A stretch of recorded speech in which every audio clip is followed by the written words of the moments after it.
Hello all. So I immediately opened this up in coughing air. I do apologize for that. Sorry, running into technical issues is why we're starting a bit late. But we are here. So let's jump on top of this.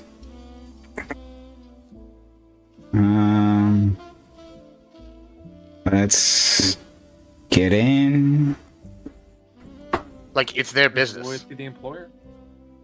So what? It's I mean, like their yeah, business. it's like if I'm giving loyalty to the employer, I would hope that the employer would have like a little bit of loyalty to me as well. That's what you hope is in the trade. You don't hope that Who's you're just gonna, hoping like, for you know. that? Well, I mean, like, so I'll give you, Everyone who has I'll a give you an job. example, right? That was fairly famous with like nerds and people, right? Online, right? So, like, I think one great example of like how this can be just bad business is when Heroes of the Storm, right, had that kerfuffle, right? Because one of their Taiwanese streamers won a championship, right? And then he said, you know, when he won, he said, you know, Taiwan, you know, he said the slogan for like the Taiwanese fighting against China. And then they like got him in trouble, and they even got it. He got like banned from competing in a tournament for like a year or two, and he lost his prize money. And then they canned the workers that were working, that were like, you know, like the people that were interviewing him, right? And so like that resolved. Somebody is clicking very loudly. And then that resolve, okay.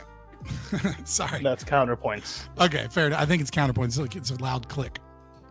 I'm muted. But anyways, what the hell?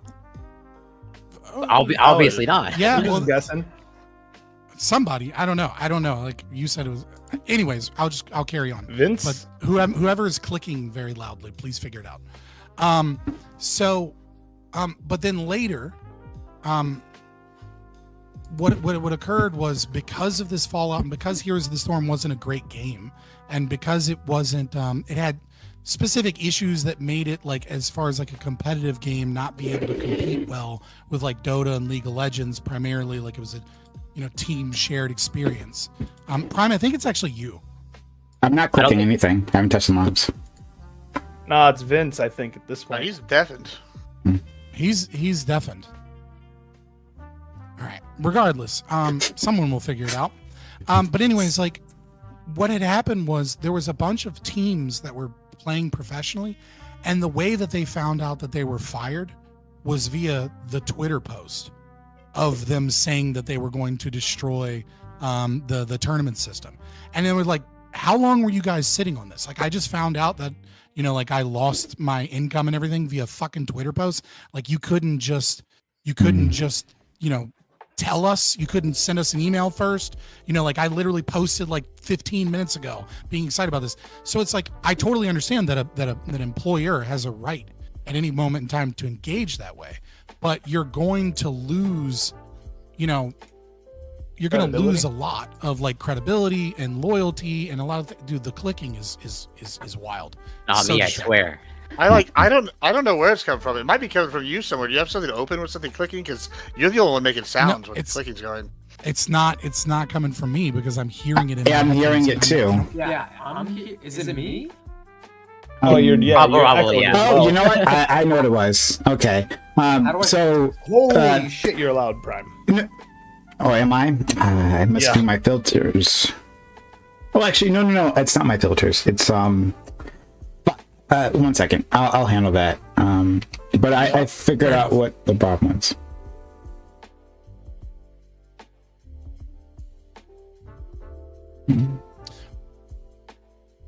But yeah, testing? that's just my argument, right? Like I It's agree much with better you now. that Yeah, it's better. yeah, much better. I'll cut you back up.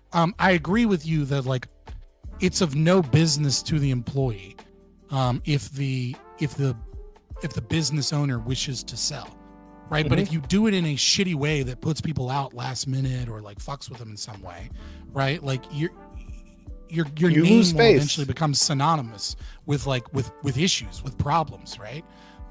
So I mean, it is bad business to engage in like cutthroat practices for no reason, right? Like there has to be a trade-off. And so like it's just, in general, it's going to cost you money if you go about ways, of dealing with employees and employers in a shitty way. I'm gonna pop out of the Discord and come right back. I want to make sure everything's okay, but 1 second. Well, I was gonna say, like, 1 second, audience. I just wanted to restart my Discord. Because I'm having a it's involved with the technical issues that were happening previously. So default Microsoft USB Advanced device. Okay, I don't know. Hopefully everything's good. We'll see. His family's set for life. Like, my family's done, so fuck you. Like, oh that's, yeah, like, without a doubt. Like, I absolutely agree with you that, like, you know what I mean. Like if it's gonna make, if you're seems good. You're good. You're good. If you're gonna make a bunch of money by like selling your company because you believe that your company is like that you're better off, right? Like that is not only should you do that for your own personal reasons. Well, like I was talking about like good market business. reasons. I was talking and good for yeah. No, I'm saying like if a company is not doing well, right, and someone wants to buy it, and like it's gonna make you money, and like you fire a bunch of people, then you should do that. Well, I meant more like, you lost. Like the reason why we couldn't tell these people they have their jobs is because if we did, then there would be like a devaluation of this company, and we'd be fucked. Or if we did, then this other company could take advantage of us or direct it, or like so like I could see situations where they're like, yeah, it's shitty we didn't tell them, but we couldn't tell them. And, but then if you're the one who didn't get told, obviously you're going to be like, oh, no, I'm fucked again. No, 110% agree, right? Especially when you're talking about like mergers or acquisitions and sales and things like that. That's especially true, right? If you find out that you're getting sold and then like you're all of a sudden your stock drops because of it and a bunch of people leave, and then all of a sudden you get fucked on the business deal. Like I absolutely agree with you, but I'm just saying like in that specific example, they weren't shutting down the game because they were selling it or something, right? They were just cutting all of the employees in the tournaments out. It was just dumb. It was bad business. So I figure out what was going on. I think it's worse now, actually. Maybe that's just me. I don't know. It's more clear, but it's still loud. It's still loud. I can turn the volume down. Anyway, the clicking. Sound fine. I mean, I cut you down a little bit. Your gain might be up a little bit, but that's what it is. I think it's just your gain. I think what might be happening is that my Discord isn't picking up my Yeti microphone, and it's going through another audio source. But I can webcam maybe. Yeah, but I disabled that, so I don't know. I don't know what's going on. But Vince, can you talk? It's a whole thing. 1 second. Do I sound good? Yes, yeah, you do. I think what happened with the clicking. Yeah. What was happening with the clicking was that actually was coming from our friend Vince here. Vince, just so you know, keep yourself muted in StreamYard because we use Discord for audio. So he was muted in Discord, but he wasn't muted in StreamYards, and so we could hear the clicking. How do I sound now? Am I quiet? Oh, you're good. Yeah, you're good. Awesome. I will pull myself down even lower. So now I'm at 69%. Is that good? Seems perfect. It's perfect. Yeah. Perfect? Okay. All right.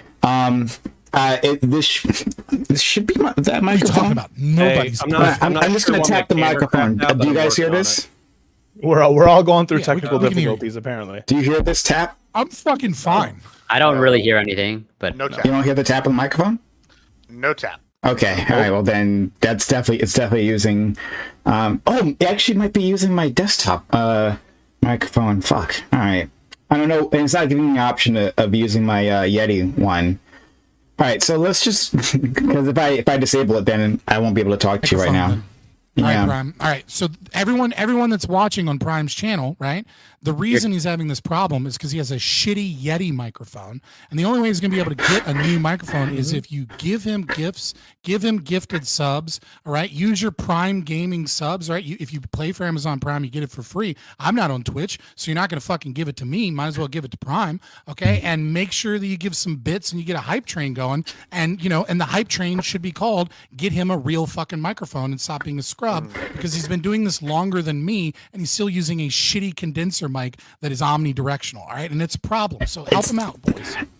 Nice mics shell. don't have to be omnidirectional. There's a setting anyway. But I could use the money. I'll take the money. But there's a setting to turn the omnidirectional mic into a slightly coner one. It's a real mic. Okay. Anyway, but that's not the issue. Anyway, it's not, for whatever reason, it's not showing up in my Discord option. But my audience isn't that what hearing. Lactoid?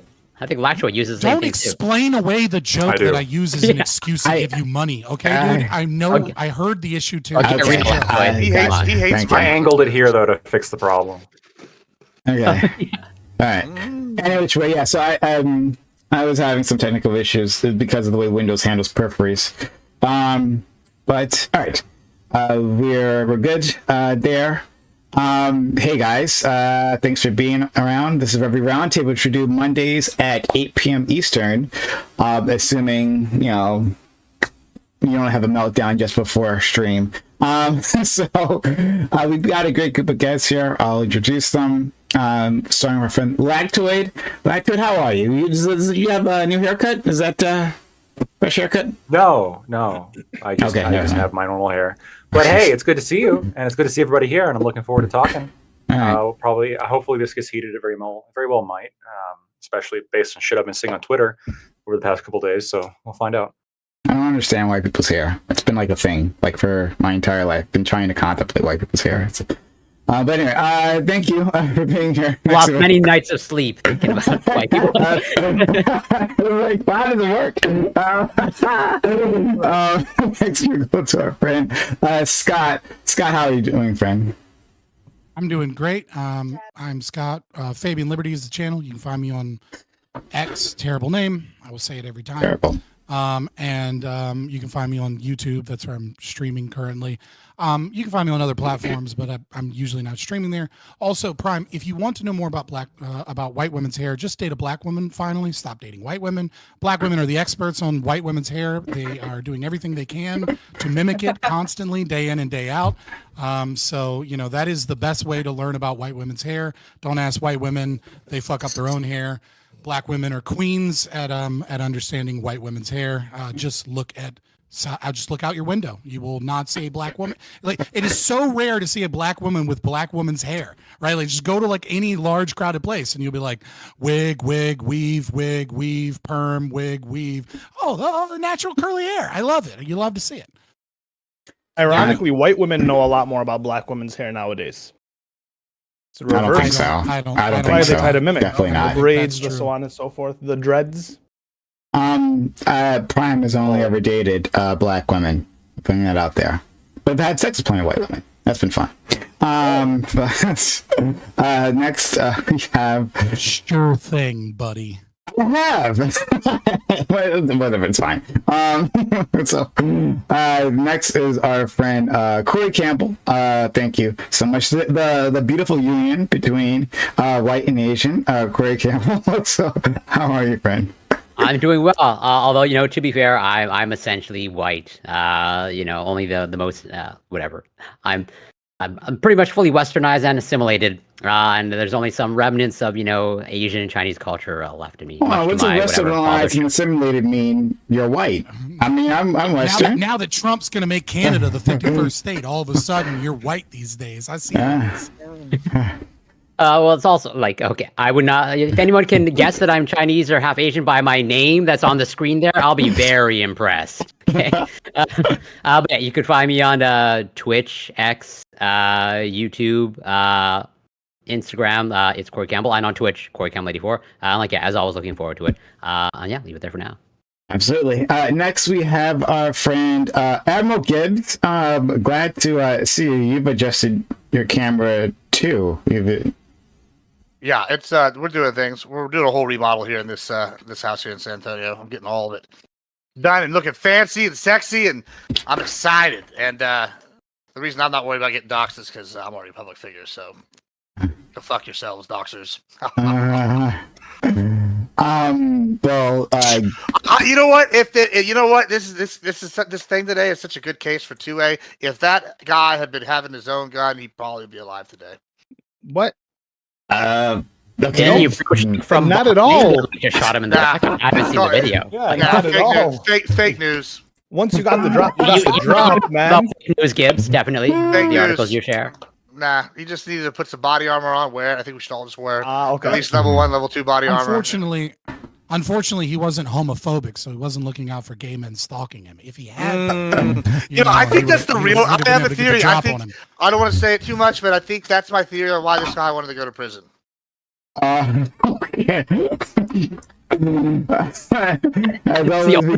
That's the only path to go to prison. There's no other way than just like murder. I just say he wanted to make sure he was always gonna have what he wanted. And he wants to sell next to Diddy, for the record. That's all I heard. Well, we go to Gibbs for the sane takes here, right? That's what we do. But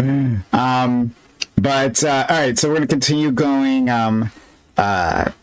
clockwise, and a wild counterpoints has just appeared. So counterpoints, so happy to have. It's been months, right? Even more than a week is too much. I miss your friend, and so I'm really happy that you're here today. No, thank you. Can you hear me? Okay. Mm-hmm. All right. Sorry for the technical issues. My name is Connor. I do run a YouTube channel named Counterpoints 40K. We're currently at 92,000 subs, and tomorrow a Warhammer 40,000 video is getting released on Amazon Prime. Pretty excited about that for the secret level release. So I'll be breaking that down this week. And then also, I love debating Twitch and YouTube politics. I joke that I'm a centrist authoritarian, and I'm sure that we'll get into the memes tonight because it's going to be brutal. The space is going to be an episode on Space Marines for that Amazon Prime. You mean, right? That's what it is? Yeah, that's right. Yeah, go ahead. Space Marine 2, the video game, got released in the past couple of months. That was pretty big. And they're actually doing a follow-up episode that happens after the video game that is being animated by the same people who did Love, Death, and Robots. Nice. The one I'm interested in is, of course, the Concord video. That's gonna come out. I got the joke. Yeah. So it's we'll see. But anyway, I'm so happy. What? Concord, that's fat gay Space Marines, right? Yeah, and it's the game that got shut down within 30 days. Now, the cool thing though is that they do have a bunch of it's an anthology, so they have Armored Core. I think I saw Unreal Tournament. They have several other video games that are pretty popular. So all in all, it's probably going to be a pretty kick butt series. I'm also interested in Armored Core 6. I beat that game, and it was fantastic. Guys, if you haven't played Armored Core 6, AC6 is like amazing game. A lot of fun. All right, let's move on to our friend Ali. Ali, thank you so much for being here. How are you, friend? I'm doing great. Thanks for having me. Always look forward to these Mondays. Love arguing with you guys. You can catch me at Sociologic. 2 L's on that. Thank you for Fabian for the reminder of that last week. Definitely interested in getting into this topic tonight because what I've been seeing on Twitter and the back and forth, I don't know what side I stand. I kind of want to see where I get convinced to land. So looking forward to it. Might be more clear if you capitalize both L's, actually, right? Maybe. It's L and yeah, and add in some underscores. Socio. No, I'm not a big fan of those. How to really clear it up, especially if there's dozens of them. That person should be catching strays even they're not here. I appreciate that, Corey. Never let it die. Never. Let's go to our friend. That fairy chick or whatever that had it was FQ. Your scores. Yeah, she thought it was 3. She said triple underscore. And Corey counted. He was like, but there's 4. I was like, it doesn't seem funny now unless you were there. That was like a whole this night. Because we had a whole topic around it. We spoke it up for like half an hour, and then three underscores, and at the end, and she plugs herself, and I see there's 4 there. It's less funny now. But I literally think about that sometimes, and I still burst out laughing. In between people here, you think about the underscores. Yeah. But thanks so much. And finally, we have a brand new individual. Happy to have them. Vince Van Gogh. Well, tell us about yourself. Tell them how we met. That's fine. So my experience. Can everyone hear me okay? My audio is good? Yeah. So my experience with content creation, I'm only 3 months deep, but I was on Cupid's like a dating show as one of the contestants. After that, I was invited on a few more times. Me and Prime met in a debate during the election season. He gave me the smoke. He destroyed me. I think I brought up some good points, but he taught me a few things. I'm here to be a student. I'm not really into politics that much. I like arguing and debating and whatnot, but I'm here to learn. What I do now for content creation is I catch predators IRL. We set up stings in North Jersey and we catch them, get them arrested. I'm partnered with OB Global on YouTube, but you can follow me on my Instagram or TikTok, Convince Van Gogh, and yeah. That was a shocking twist at the end. Who set Prime? that up, by Prime's the like, way, hey, Prime? tell him how we met. He goes, well, I do run a predator catching shit. Yeah, exactly. Cupid debating, and then I started predator catching, and This is the vision now there. I I'm here. hope you understand. I like what you did there. I'm on to him. I'm on to him. Wild. Okay. Good start. I see that Cubot stream is still paying dividends for now. Yeah. Yeah. Gibbs is the one who got me on that stream. Everybody thought it was crazy for that idea. I thought it was a wonderful idea. You lost it like Yeah. 6 rounds or still something, won like it 7 rounds, sometimes. something like that. Yeah, I just Prime fought a dominated. predator inner server the other night. Yeah. Yeah, glad to have you here. At some point, we need to dig into this profession of yours. Fascinating. Okay, just one question. How many catches have you been involved with personally? Personally, I've been doing it for 3 months. I've seen over 24 predators get caught. Yeah. Wow. We go out like 1 to 3 times a week. Oof. We have a 95% arrest rate on them. Nice. So yeah. I'm very new Nice. at it, but I've seen a lot. Yeah. 3 months, 24? You love to see it. Yeah. Yeah. I'm just curious though. I'm curious about your opinion, right? Because I see these videos come up often where they're like catching predators and obviously doing the Lord's work if there is a Lord, which there isn't. But if there was, right, you're doing the Lord's work. But I also see like often where you'll see certain ones where like it just feels like an excuse to like find a mentally ill person and then beat the shit out of them.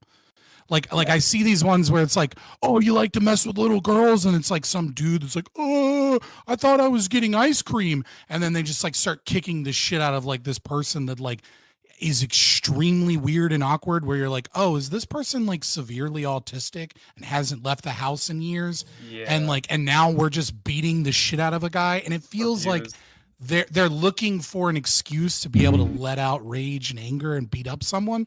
But again, if you showed up there it's not like I'm here to really defend you. You're there to fuck some kid. Like I'm kind of like, ooh, that's rough. Have fun. You know what I mean? Like, but like I see a lot of people that are like, hell yeah, all pedophiles deserve wood chippers. And it's like, I mean, yeah, but also, I don't know, like this feels fucked up and weird.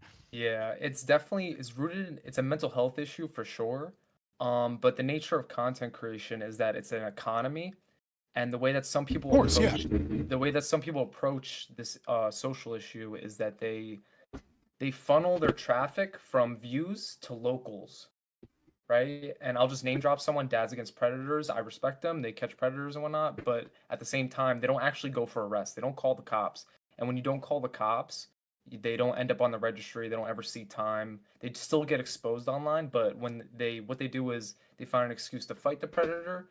They get the clip of them beating the shit out of the guy, and then they funnel the traffic from those high views to their locals, and they make more money. I don't take that approach. We call the cops every single time. So Oh yeah, like they're like I'm totally ignorant, but like they're filming just like them instigating a fight with these predators, and they're posting it. It happens all the time. Isn't that like a crime or? No, because but who's gonna report they it? wait for the predator to attack them. They never actually attack them first. Sometimes they do. They'll smack them across the face if they know they're not going to call the cops. Yeah. Well, I'm remembering a video where they fucking like the dude was hitting there talking and they just took a pumpkin and smashed it against the back of his head. That's all. That's one of the clips I remember. I think that. Yeah, I saw the one I was thinking of in my head was like an obese black man that was bald that looked like he was in his 40s. He was wearing like a really like like Walmart super baggy shirt, and like you could tell the moment he started speaking, like, oh, this guy is not mentally well. Like something's not right with his state of mind. Like beyond obviously the fact that the guy apparently, and so like when I saw that and then I see that, I'm like, okay, well, what's the story? What are the DMs, right? Like, is it like did you hit up some guy and be like, oh yeah, I'm 18, get them do a bunch of stuff, and then like right before be like, well, actually I'm 17, I don't know, I can't trust you when it seems like you're doing this for the purpose of making content about beating up someone. Like, so I don't actually, and it's like, obviously this is a matter for the police. You know what I mean? Like I'm all for vigilante justice sometimes under certain circumstances. We'll get to that. You know what I mean? But this right, exactly. I mean, I feel like it's a good tie-in, and it's kind of why I brought it up. And also you have relevant experience. Like, do you see like a sliding scale? And like, in your opinion, do you think, obviously you don't have to name drop here because it's not trying to get you to burn bridges as soon as you start content creation, but do you feel like the people that don't involve the police are making it up, or like selling or framing that they did something that they didn't do? Or is it like, are they genuine about it, and then they just and then also they kick the shit out of some weirdo? So if you lie, if you don't decoy properly, and then you end up confronting the man, and even if you don't call the cops, the man could still like sue you civilly. True. So eventually they're gonna get that'll get caught up to them. So I don't doubt that they're doing the decoying properly. I don't doubt that the man is there genuinely to meet a underage child, but the way that they execute the final catch and just beating the shit out of the guy and not calling the cops and posting online, I don't think that actually helps the world. I think getting the interview with the predator and seeing what their motivations were and what they're like mentally on camera, then calling the cops with the hopes that they end up on the registry someday, I think that's the best way to approach it. I think it spreads the awareness the best kind of way. And, the only prevention for this type of crime is educating people on it, educating parents, and educating children. And you can't do that if you just beat the shit out of, mentally challenged people. Yeah, I didn't think about you that. Would because agree if that you legally fake speaking, somebody out, almost certainly, yeah. Yeah, if you fake somebody out and then beat the shit out of them, and that person is like, it has an above 90 IQ and they know a good lawyer, they could probably sue you into the freaking ground. Exactly. They wouldn't be doing it for long if they kept doing it that way. And as far as people that say, makes sense. People say like sometimes be like, oh, you're just hiring actors who want to pretend to be predators. And I say to them, I promise you, it's a lot easier to catch a pedophile than it is to find an actor who wants to play that role. Yeah, holy shit, no way. That's right. A lot of people thought Batali was. Come check out my portfolio as seen pretending to be a pedophile. Yeah. He goes to like a Hollywood audition and he's like, well, on Predator Catchers, I was pedophile number 9 and number 452. Nobody noticed. That's how good of an actor I am. It's easier just to make a what a sale right there, he's dedicated to his craft. But I guess, sir, what did you do to get into the role? Oh boy. Jared Leto's like, don't ask. I went method. I actually have similar concerns to our friend Scott here. But where I was going to take it more was like, I don't know if anyone can answer this question, but like, how many of these guys, and maybe like, if you're going to respond, Vince, maybe you don't have to speak for your outfit, right? Whatever you guys are doing. But like your view in general of how this thing works. How many of these guys are actual, like, actively looking for this, right? And maybe how many of these cases might be like, I don't want to say exactly entrapment, but like, hey, I'm putting out a honeypot, right? Like I'm a 14-year-old, right? And I seem friendly and start off a conversation, and then all of a sudden this person who otherwise wouldn't have actually acted on this does end up acting on it. Now they're still wrong one way or the other, right? If they know that, like if they're in their heads thinking I'm going to meet a 14-year-old, still wrong, right? But how many of these people would have been a threat otherwise if they hadn't been presented with this opportunity? I wonder.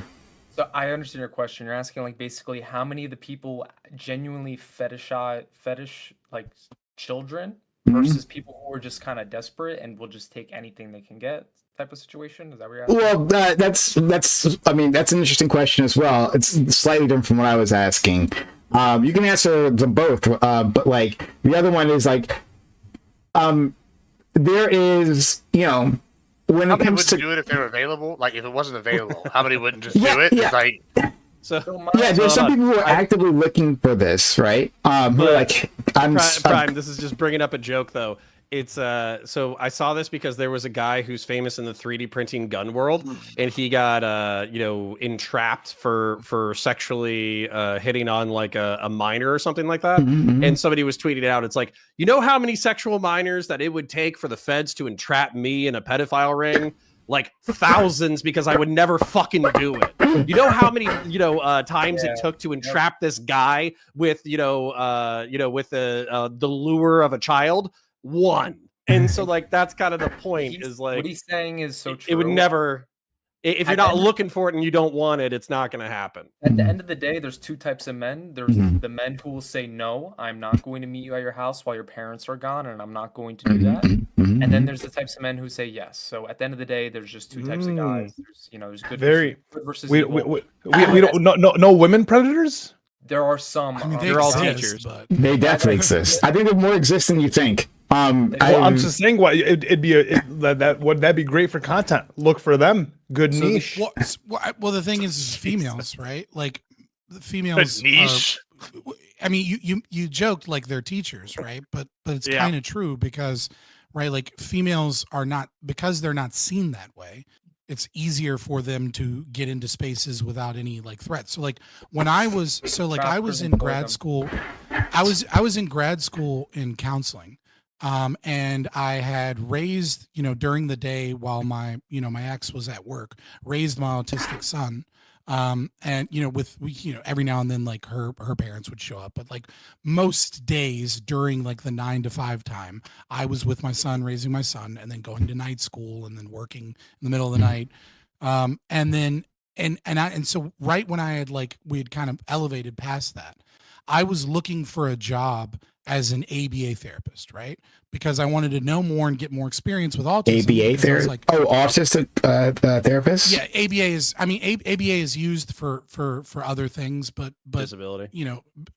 But for the most, it's usually used with autism, right? Like behavioral behavior. And so the qualifications to be like an in-home ABA therapist, where you like go to people's houses and you're just training the parents with their child and kind of their special concerns and how do we get a child to point? And a lot of parents think like you want to grab their hand and try and show them to point, and like that's the worst thing you could do for a kid with autism.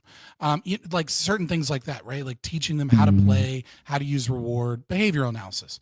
And so I had gone to multiple job interviews, and I eventually just gave up on that as like a line of profession.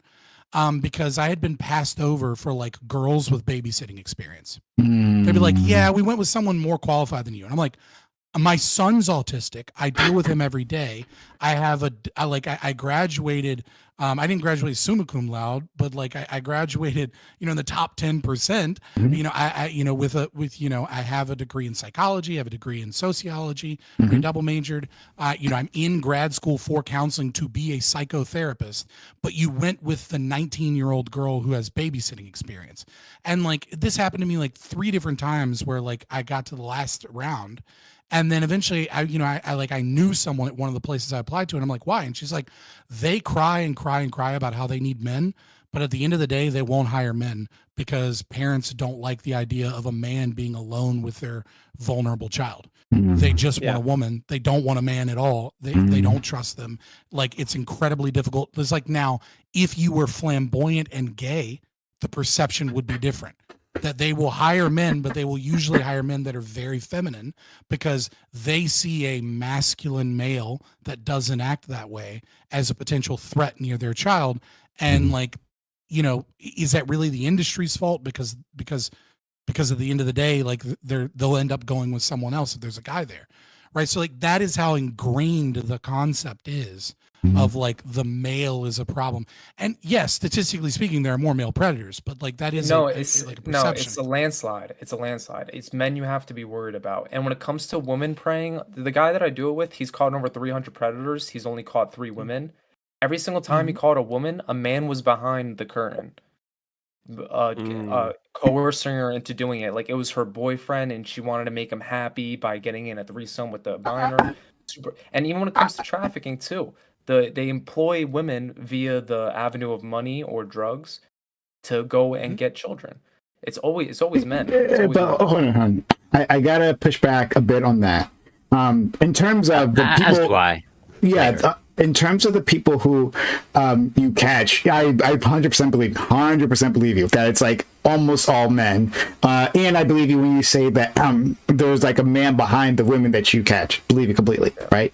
However, in terms of a threat, right? I thought Scott was going to go in this direction, but in terms of a threat, there are plenty of women who have those desires.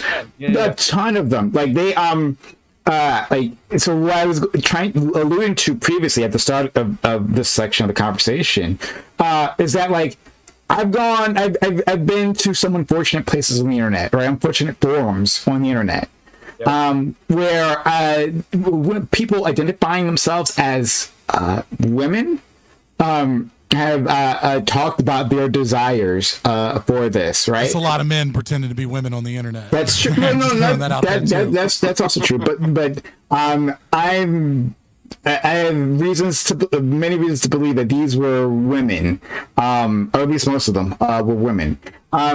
There's a site on a subreddit. I forget the name, but it's basically. They have like a list of illegal websites, and they're like, "Hey, report this to the FBI," because the FBI has an online reporting tool, right? And so like they're like, "Hey, just like go see what you're going to find there, and then send in a report."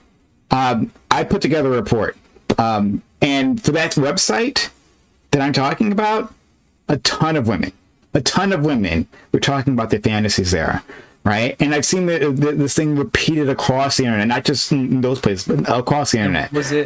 What was the reasoning for, like, you're saying women wanting like 15-year-old boys type of?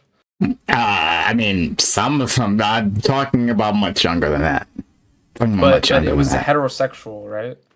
No, I mean, some of them, yes. Many of them, no. Like, yeah. I mean, see that a lot it of them are becomes dudes. another. It becomes another layer. I'm telling you, that's not the case. I'm really like I don't want. We can't speak on this on YouTube and Twitch. We just can't, right? I have to be circumspect. My position would be that this issue, men are the cause of it. Like if we were to go back at their past histories with men, you think they've been in situations where they've been traumatized and they've had toxic relationships. And then now they're fantasizing about the younger generation who maybe from a lot of teachers and Playground kids say that. They'll say like, "Oh, men my age don't treat me well," and then they end up sleeping with a student. So but that's not a man's fault if the woman develops. Of course not, but you can if you peel back these layers. 99.9% of the time it's going to lead back to a man. I'm not sure about that part. But the point is going to be true of male predators as well, right? A lot of them are going to be sexually molested, right? So it's not like a special circumstance. And his argument's going to be by whom? Yeah, that's it's all, listen, 99.9% of the time it's men. That's just is what it is. Yeah. Well, hold on. There's also the aspect that like men fantasize. We understand a little bit about. Yeah, I mean, like we understand a little bit about fetishes and about paraphilic disorders, right? And it appears, again, this is, research on paraphilic disorders and fetishes is notoriously difficult to do, right? Because, self-report surveys, how accurate are they when you're looking for people with paraphilic disorders, especially when you're talking about pedophilia and things of that nature, because you need pedophiles to come forward for that data, and it's a difficult thing to do. But nevertheless, it does appear, right? Like I agree with you, Vince Van Gogh, that I think you might be blowing the numbers up a little bit too much in terms of 99%. I agree that in online predators searching to meet at someone's house is probably 99% men, right? Whereas I feel like women are more likely Women to operate differently. get into positions where they're, to get into positions like school teachers is, the famous example, but there are other examples where they're more likely to get into those positions in social situations. But I do agree with you that it's overwhelmingly men, and the evidence seems to support that, because it appears that when someone goes through some type of sexual trauma, it's hard to find the antecedent that causes paraphilic disorders. Some of it's genetic, some of it is environmental. But when that occurs, what we find far more likely is that males develop sexual imprinting, right? And which is like, they develop a foot fetish, or they develop, a kink for BDSM or things of that nature. And that also includes pedophilia.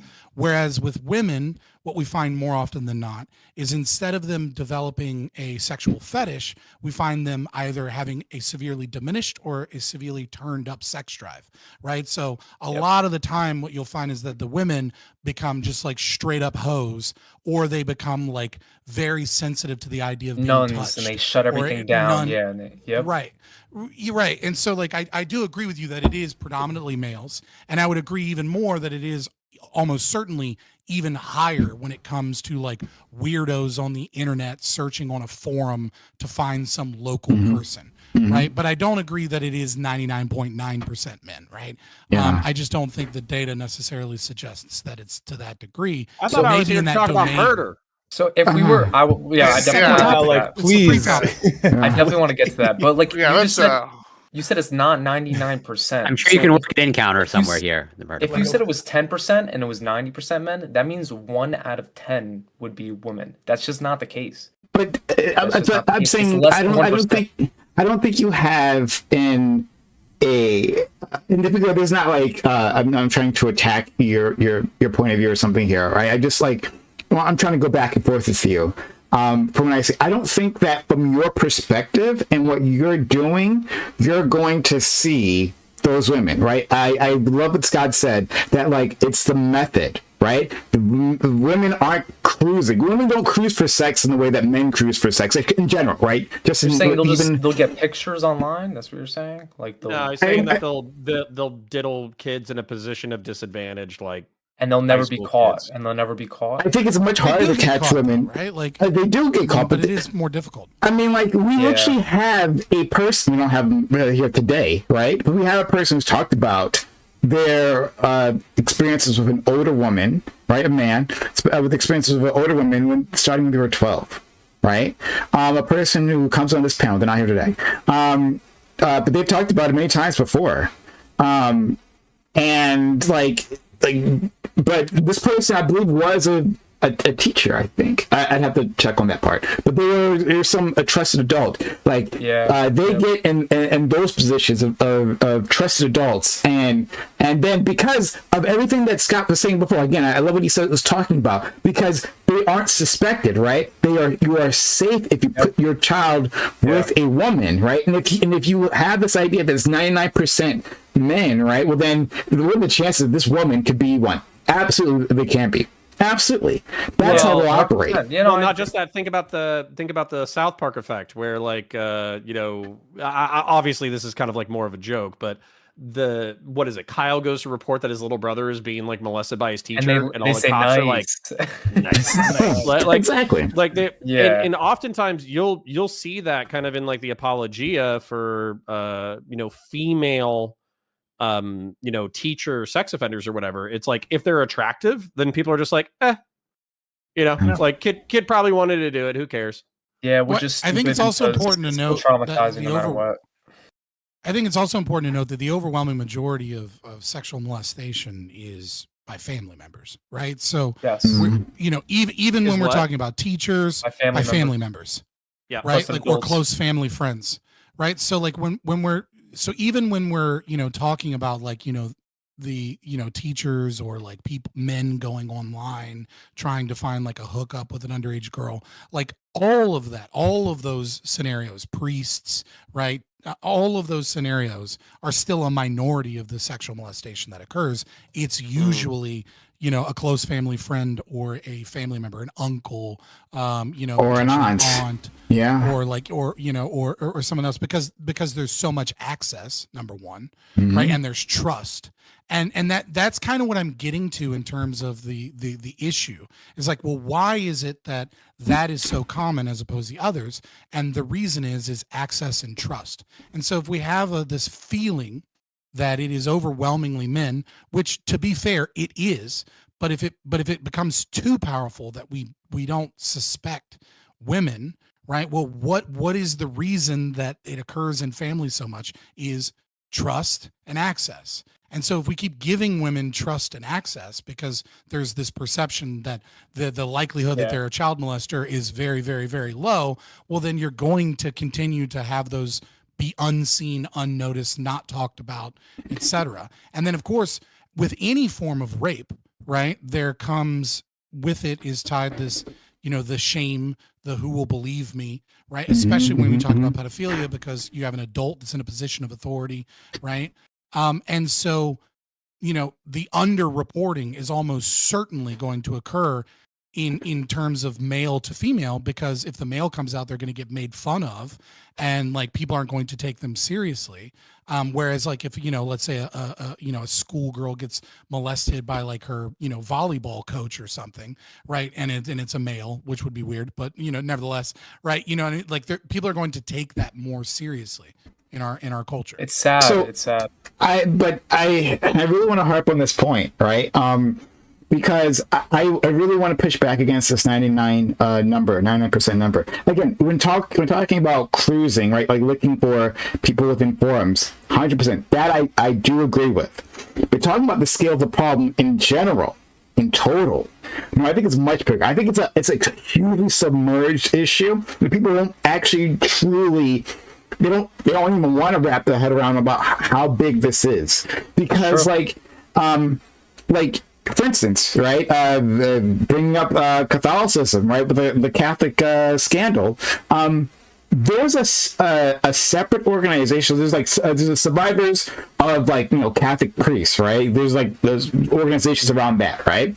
But there's a separate organization around survivors of Catholic nuns. Because that's the thing that happened. Catholic nuns abused children. But a lot of people don't believe them in the first place, right? And their stories aren't taken seriously. But this is the thing that happened. And so, like, when we say that it's mostly men, we ignore these types of situations, right?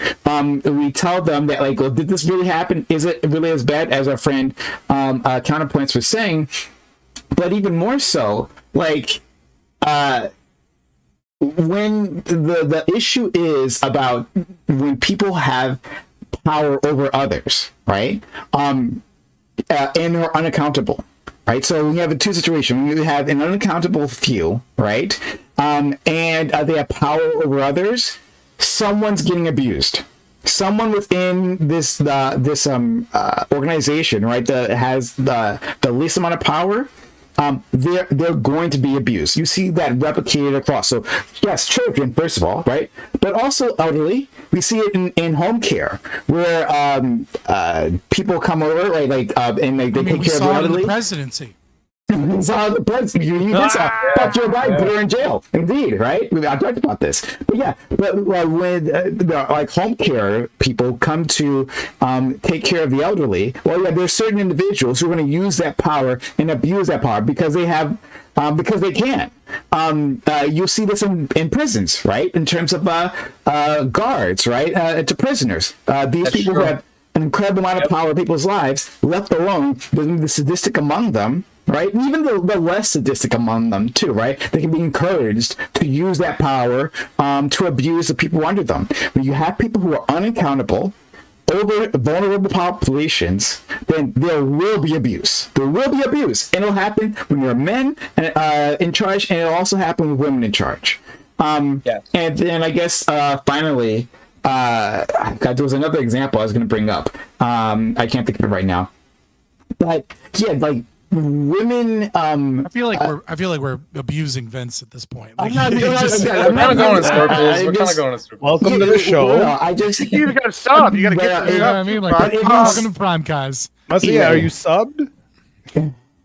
sorry, but yeah. So, but it's when since women operate in a completely different manner. They aren't suspected, but the damage that they can do can be just as bad. So I'm just putting it out there. Yeah, but it's like at the end of the day, I think out of 1,000 cases that happen across America, I think one of them is a woman. I did again. No, You think it's 100? You think it's no 100? way. No You think it's way. 100? I mean, so the No best way. data, I- the best data I- that we have from like verified CPS reports is roughly 9% are women and 91% are men.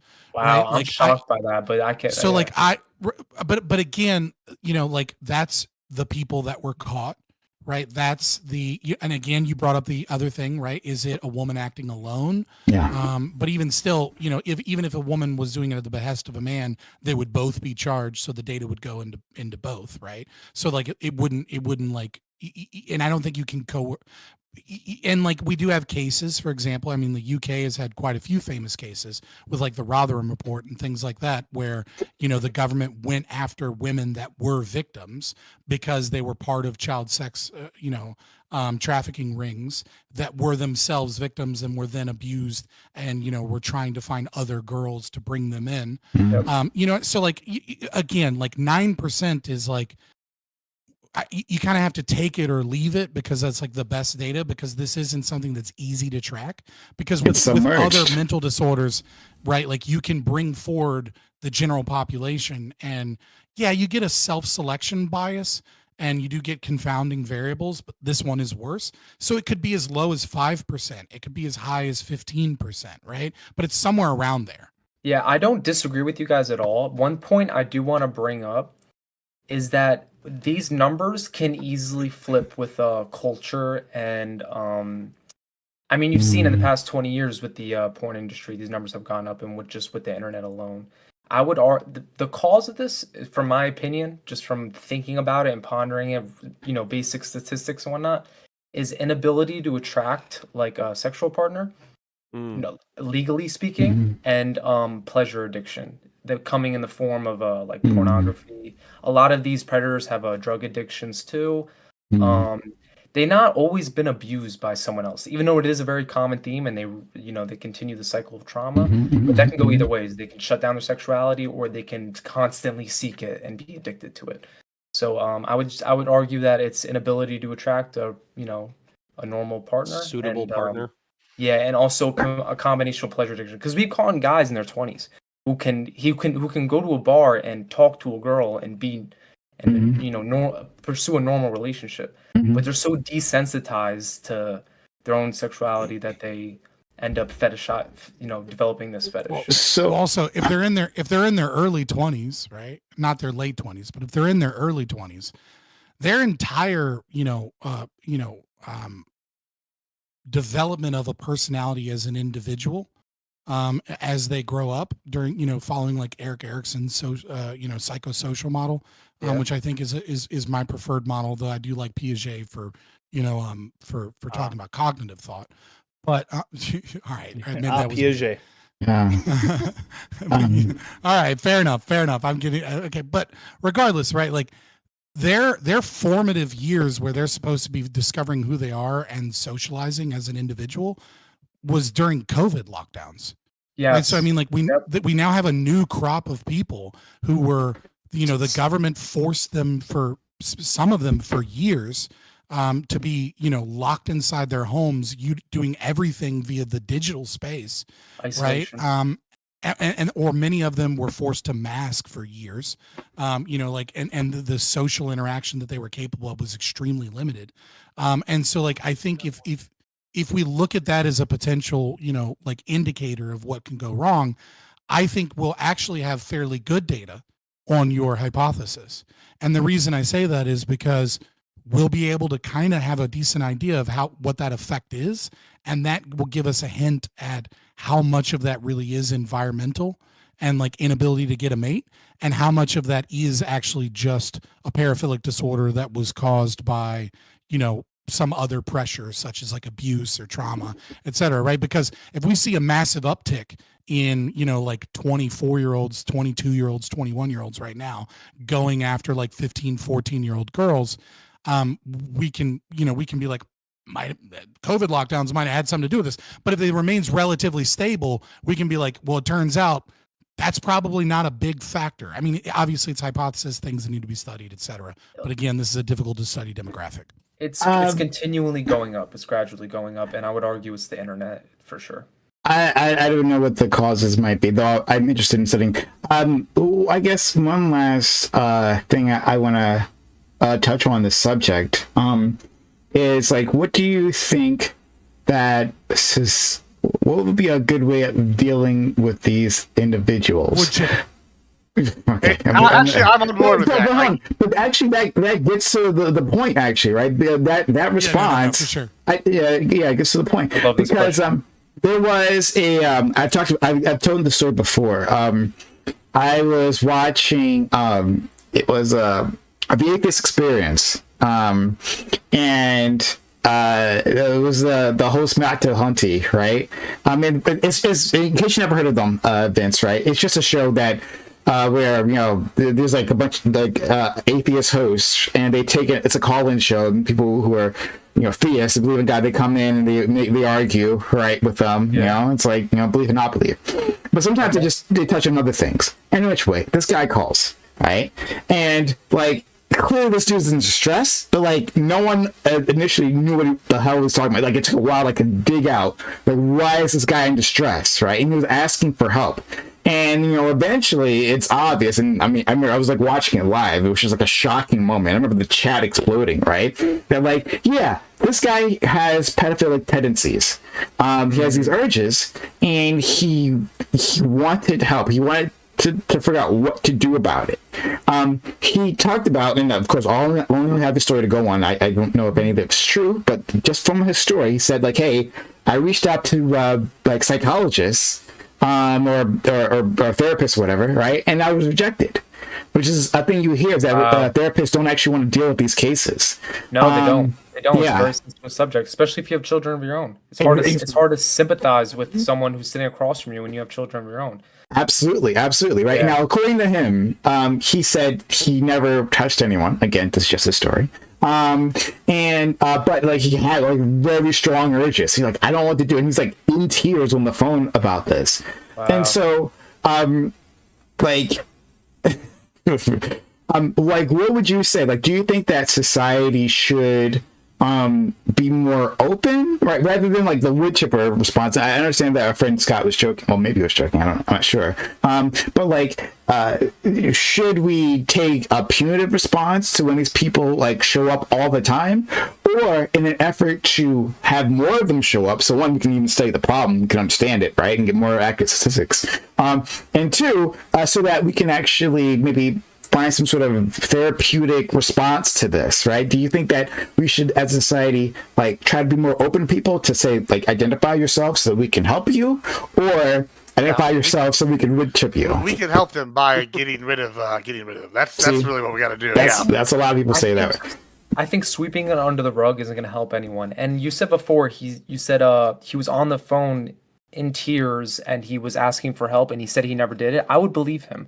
He wouldn't be. If he had done something in the past, I don't think he would have had the courage to go on the phone and do it. Mm-hmm. And I think a lot of this would be prevented if they weren't afraid to, to talk about it, because it is a mental health issue and it is a disorder. But at the end of the day, like Jeffrey Dahmer also had a mental disorder, and should he be walking around going be free and just see a therapist once a week? No, he shouldn't be free.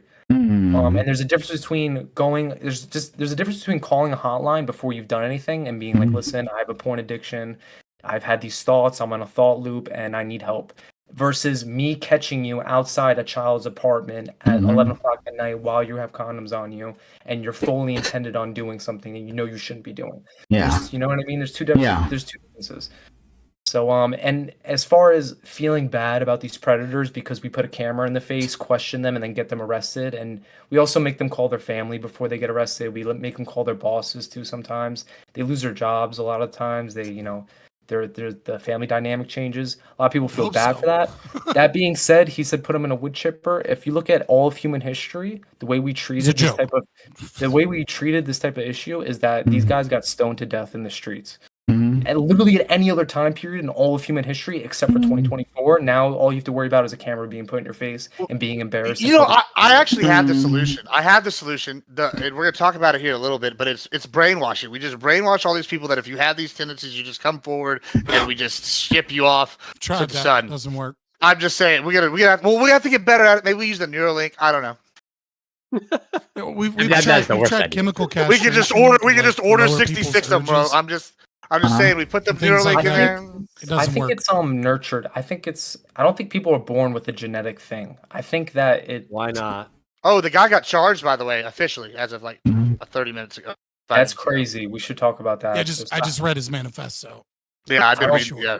Oh, could you send that manifesto to us all in the Cryptium? Wait, I think hold up. it's only 4 why pages. do you not think that there's a genetic component? I think people can be genetically low IQ and genetically have not be able to socialize well and not be able to attract a mate. But I don't think that you're genetically hardwired in your 30s throughout your entire life to have an attraction to minors. I don't know. I think if that were the case, you would have seen the number stay the same. But this problem is growing and getting worse as time goes on, as the population decreases, by the way. That's And not how that works. and I'm sorry, also that's just false. pornography and the internet is becoming more accustomed in our lives. And people are Well, socializing less. People are that's not- so, developing like- more pleasure addictions. I don't Yeah, think but wouldn't it be chalk a it up as Well, like, oh, you're born a there can pedophile. be No, that's not true.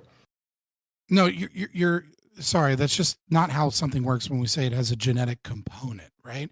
I agree with you that it is not purely genetic, right? Or that you're not, but there's plenty of things that we know are you have genetic predispositions towards. Like One of which was alcoholism. you right, exactly, right? Like addiction, right? You know, there are factors that kinks. play into addiction. Some of it is genetic and some of it is environmental, right? So even though, even though we know there's a genetic component to addiction, where do we see massive amounts of like fentanyl and heroin use? We see it in Appalachia. Well, why do we see it in Appalachia? Well, because Purdue Pharma lied to all of these people, came in, gave them opioids, told them they were non-addictive or that they were less addictive. You had a people where the economy was under collapse, where the coal mining industry was supplanted by natural gas, right? Where they're isolated. And so you put together, the lies that they were told, the fraud, the isolation, whatever, and all of a sudden you see skyrocketing rates of addiction to heroin and fentanyl. But that doesn't mean that there's no genetic component to addiction, or that some people can take a drug once and be like, that was fun, but I realize that's bad. And then some people take it a couple times and all of a sudden it's their new god, Boom, right? they're So, fucked. but similar to alcoholism, right?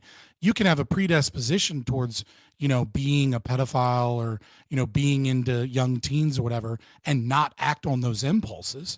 And yet if your environment changes, as you're describing, where like you become severely addicted to pornography and you need to chase this bigger and bigger chase, and you need something more and more real, right? The barriers that tell your brain no become less and less because of those things. Whereas before, without all of that access, it might have been easier to be like, well, I'm just not going to pursue it. But now it's okay to watch it at home. It's okay to go to a scarier website. It's okay to talk to a girl. I'm not really doing it. And then all of a sudden, you take those baby steps and you're there.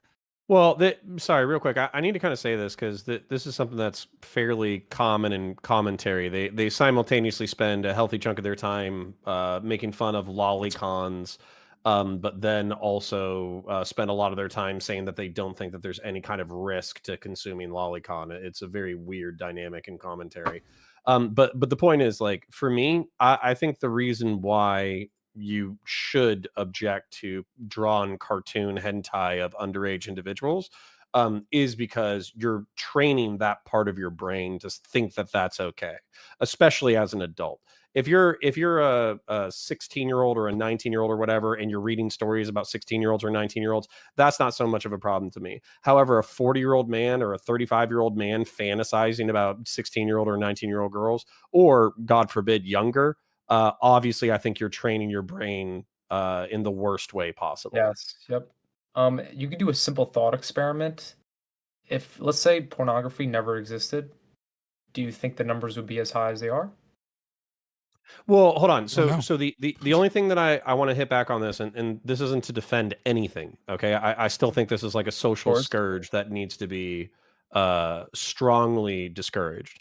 Yes. But, 150 years ago, people were getting married at like 13, 12, 15. That's true. Right? So there's probably a certain component of the human experience that actually is correlated with like immediate post-pubescence, you're an adult, right? However, what we realize through time is that there's a massive maturity gap between a 13-year-old and a 15-year-old, a massive maturity gap between a 15-year-old and a 19-year-old, and a massive maturity gap between a 19-year-old and a 15-year-old. And so we said 18 is about right for you to be adult enough to start making decisions about what you're doing. So that's where I still think that there's a very human component to like immediately post-pubescent attraction. Like when I was 15, I thought 15-year-old girls were hot, right? But as a 35-year-old man, I should know like that is a child basically in comparison to the level of maturity Of course. that I'm at right now. I mean, there's also the morality rate, though. You got to factor in for that. Whenever everybody's dying at 45, Well, you've done. There's another. That's kind of a real quick. That's another like common historical misconception as far as as far as I know. I'm pretty sure that one of the things that actually sways the age is actually infant mortality. So there were people who lived to be in their 80s and 70s. Sure, there were, but what I'm saying is the norm. Just because you have like one outlier of grandpa in the village is 88, the average person, except unless you were like in the upper class, you were probably not living till like past your 40s, 50s. Like, that's just how that works. I mean, when you do an average, when you do an average, you can look at the historical time periods when people what their ages are. We have that information. No, but before industrialization and before like the medical field was predominantly like male doctors that were like university educated, right? When most births and like child rearing and medical care was provided by like women in your village, right? You would have like half of your kids would die, right? And that's what brings down that average, right? So a typical old person was in their 70s back then. It wasn't an outlier to see someone.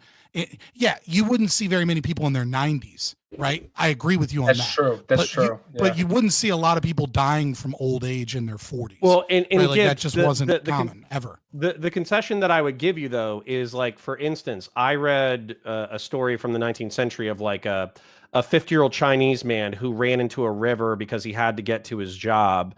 And it was basically like the dead of winter, and he gave himself a cold, and then they didn't know what happened.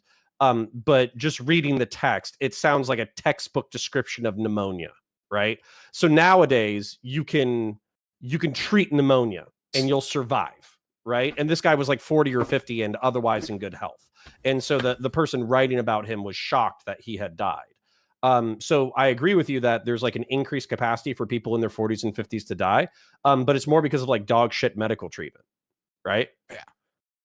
But also, you also have to look at like the maturity of the people back then too, right? Like age of majority is something that we kind of like, we look at it, very unobjectively. The way that we tend to look at age of majority is not their reasoning or their rationale or their mental maturity. We tend to settle upon an age based upon when they're done physically developing, which isn't a bad way of doing it, right? Like it's better than not doing it, right? But we look at like 18-year-olds, but like the prefrontal cortex isn't developed until you're 25, That's right? true. Like you're not really an adult until you're about 25.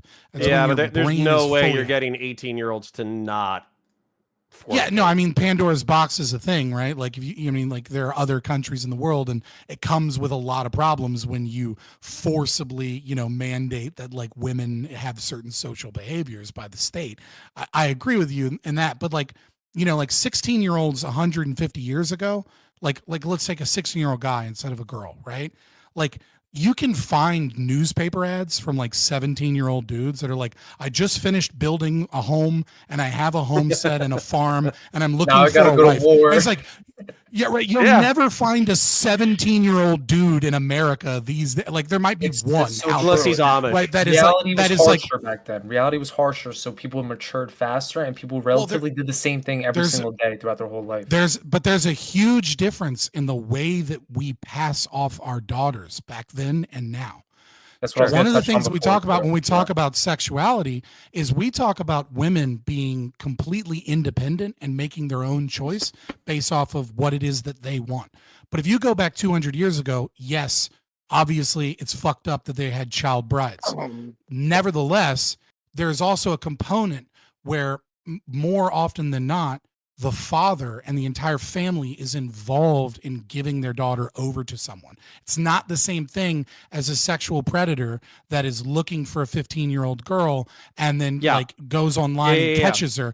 It's like dad and the mom came to a decision and said that this guy has a house. He seems like a good guy. He's respected in the community. We want to have a marriage. You're going to be committed. He's going to take care of you. It's not going to be a Tinder hookup. It's going to be a ritualistic like family creation ceremony. It's two different things completely. Right. And you kind of stole the words out of my mouth, but I just want to expand a little bit, which is like back then, obviously with reduced medical care, with increased chance of mortality, increased chance of infant mortality, all that kind of stuff, physical and material compatibility was massive. And I think that our sexual morality right now is largely one that's born out of like material luxury.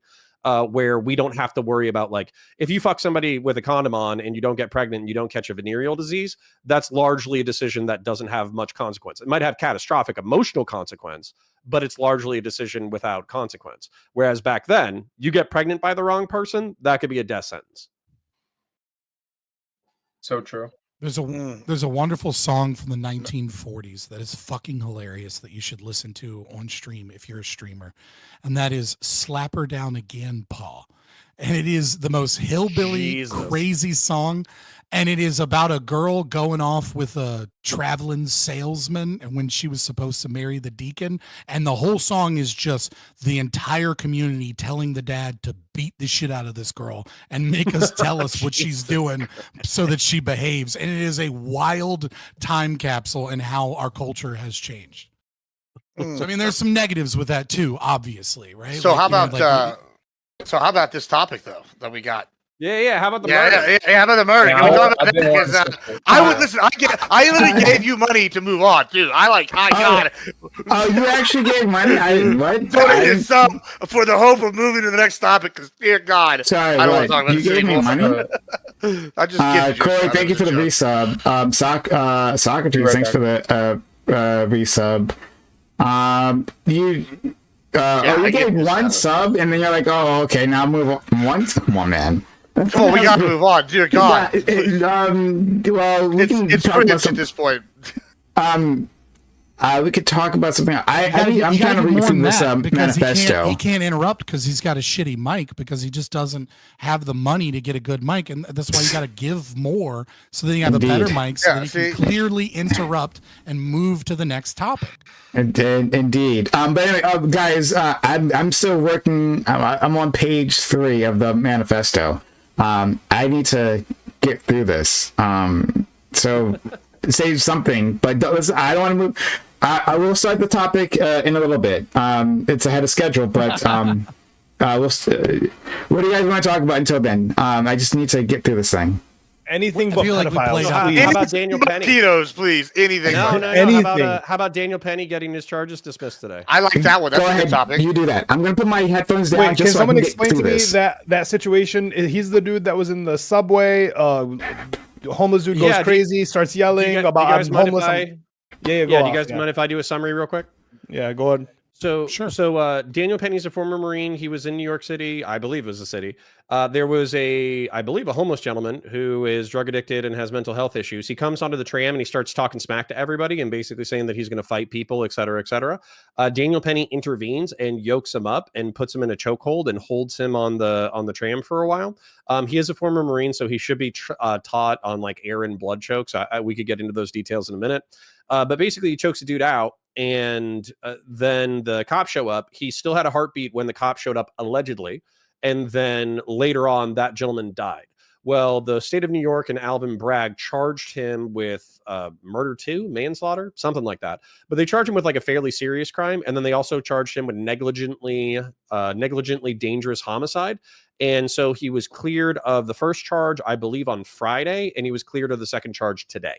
Yeah, wait, was that dude like threatening to attack people, Yes, or was so- because so the only hold on, thing so wait, well, there's let me get a sentence off, Jesus, because the only things I've seen, holy fuck, Gibbs gave one sub for this to interrupt, so he's done. I just wanted to move on from pedos, bro. I mean, Yeah. I bring it. So, all, the my only chat thing- was just going L the whole time. I was like, the only please, thing- anything with this. The only thing I saw of this guy was like on the train, he was screaming about how he's hungry, he's thirsty, he's at his end's wit, and he's like ready to die. I didn't hear like anything about him threatening anyone. Like now, I people can- felt So there's threatened. videos. He was That's up in different. he was up in an old lady's face saying this, and then he said, Yeah. and then he was saying that like I'm not afraid to die. And Yeah, he's, so like, he never screaming, said like, he was gonna do Well, anything. so to the anyone. other- he was, the he others- was other being eyewitnesses- aggressive. Well, I mean, listen, Connor just came up and that's said the guy enough. was threatening to but beat up people. Well, hold on. So there's two other things. There's other eyewitnesses they interviewed, and they said the guy was a hero, basically. Like, of all races, they were all like, this guy stopped this from me having a potential problem. Secondly, this guy had been let out, like 4 times recently for threatening people with a knife in the subway. And this No, is like he didn't. No one knew that. So hold No on, one hold knew on, that. hold on. Kid. Him having previous cases means nothing to me. Penny makes a good point. There's a lot of these problems in the subway. There have been something like 200 train pushes, people pushing people in front of a train, and this guy was starting to get agitated. So he was like basically had to step in, and basically Yeah. it seems like everybody this is what it seems like. It seems like people there thought it was justified, and then people like outside of this have made this a way bigger deal than it needs to be. People Let think me- it's justified that someone died because they were like annoyed on a train. Is like, I don't know if you've ever been to New York, no, but that's that's kind of like annoyed. a You're Okay, I not need to regular, explain a not couple- annoyed on a train.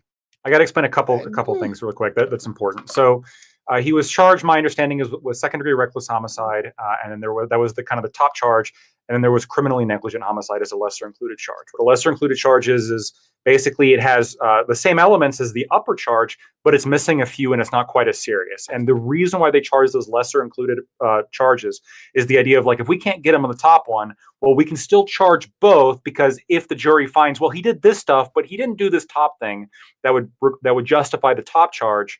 Like the major charge, then we can go down to this lesser included charge and get him with that. The jury was hung basically on the major charge, This is on the important. second degree reckless homicide. Yeah, and they multiple times they came back. We don't know what to do. We were deadlocked, and in a very controversial decision, the judge allowed the prosecution against the defense's wishes to dismiss the major charge that he was charged with. Now, it's unclear the precedent for this, but it doesn't really look like it's going to be litigated now that Daniel Penny was acquitted. But they basically dismissed it, got rid of that major charge, and then pushed forward with the lesser included, saying, "Hey, well, jury, can you come up with a decision on that?" It took them one day. Like the next time they went in, right today, yeah. So I guess the weekend, they thought about it over the weekend. In the morning of today, they decided they acquitted him of that lesser included charge of criminally negligent homicide. The jury, I guess, looked at the evidence, and I'm a little bit confused as to why they were so deadlocked with the major charge and then just acquitted him on that lesser included charge so quickly. The jury could have been exhausted. That could have been part of it. So there's some other elements of the case. There's some other elements of the case that I think are important here. Well, I can tell you about like what the threats that were being made, right? So Jordan Neely's background matters a little bit here just because we don't have a video of the incident. So we're being asked to predict how was he acting? How violently was he acting? The dude had over 40 criminal offenses, 3 of which were assaults on women between 2019 and 2021. One of which was so bad he punched an elderly Asian lady in the face so hard she broke her skull, like her facial bones. It was pretty significant. And the dude had like a obviously a history of being pretty aggressive. On the day in question, he was high on spice, the synthetic marijuana, that was confounded with the fact that he's schizophrenic, which, you know, obviously not good. Yeah. Multiple people on the subway said that they feared for their lives. They thought they were going to die. He was screaming that someone's going to die today. He threw his jacket on the ground. He was lunging at people. And all this led up to Daniel Penny jumping up behind him and holding him down. And two other people helped him, including a black guy, helped him hold down Jordan Neely. Yeah, I don't think it was like racist or anything. I'm just saying, like, I want to get the facts clear. No, wait, and one more thing. Wait, Lacto, did he say someone's going to die today, or did he say I don't care if I die today? Because those are two different statements. He said multiple things. So he said someone's going to die today. He said no, those are two different statements. But he made them both. Well, you're right, but he made them both. He also made multiple other statements like I don't care if I go to prison. Like someone's going to die today. I don't care if I die. I'm sick and tired of this shit. And very aggressive. I'm just gonna say it as a cop, or as a former cop. I'm yoking that guy up all day, and I don't give a fuck. And there wouldn't be a single state attorney on the planet. So a couple other elements of the case. Over that. A couple other elements of the case, right? Is as you mentioned, there was a Hispanic, half black, half Hispanic man that helped hold him down. The prosecution, he ran from police and hid, and they were trying to get him as a witness. And then they immediately got his witness statement and they agreed not to charge him with anything, despite the fact that he held him down the entire time that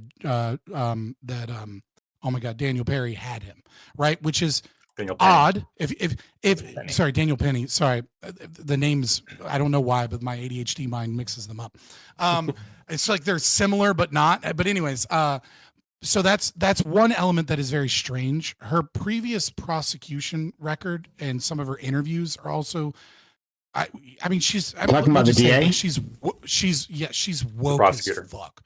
I mean, she described in one instance where a black man was robbing an 86-year-old man at an ATM, and then in the midst of robbing him, he threw him onto the ground and his skull cracked and he died. And she got the family together to convince them that because of this man's circumstances, he shouldn't be charged with murder, so that they could plea deal him out for like 2 years in jail. And she kept talking about how his circumstances and he's a victim of society and like all of it. So like she's very clearly has a very woke mindset when it comes to it, because if she didn't, I could totally understand having that position as a prosecutor, but having that position and then going after what is, this case and charging this case to such a degree, when you look at her statements in court as they're recorded, she very often chooses not to call him by name, but instead calls him the white man that did this. This white man did this. Like she repeats over and over and over again. No way. She says in court like dozens of times, the white man, in court, this white man in court, instead of this referencing white him. Man. You can look it up. You can look it up. She says this white man and the white man. And then, so I feel like this is a very, very political case. And it was prosecuted as such. And, as Lactoid said, the dropping of the first charge is not how things are usually done in New York, because if they hadn't dropped that charge, which Lactoid, I think you might have assumed people understood, it would be a mistrial. Right. So the reason they dropped that is because they were hoping that they could get the lesser included charge and then he could get something. Right. And that's why it's so controversial, because they used information knowing that they had a hung jury and then circumnavigated what is the typical New York criminal prosecution, which is that should be a mistrial. And I fear that this is going to have consequences in the future. Shit. And the reason this is going to have consequences in the future is because, and this isn't just about race and politics, but just people getting charged.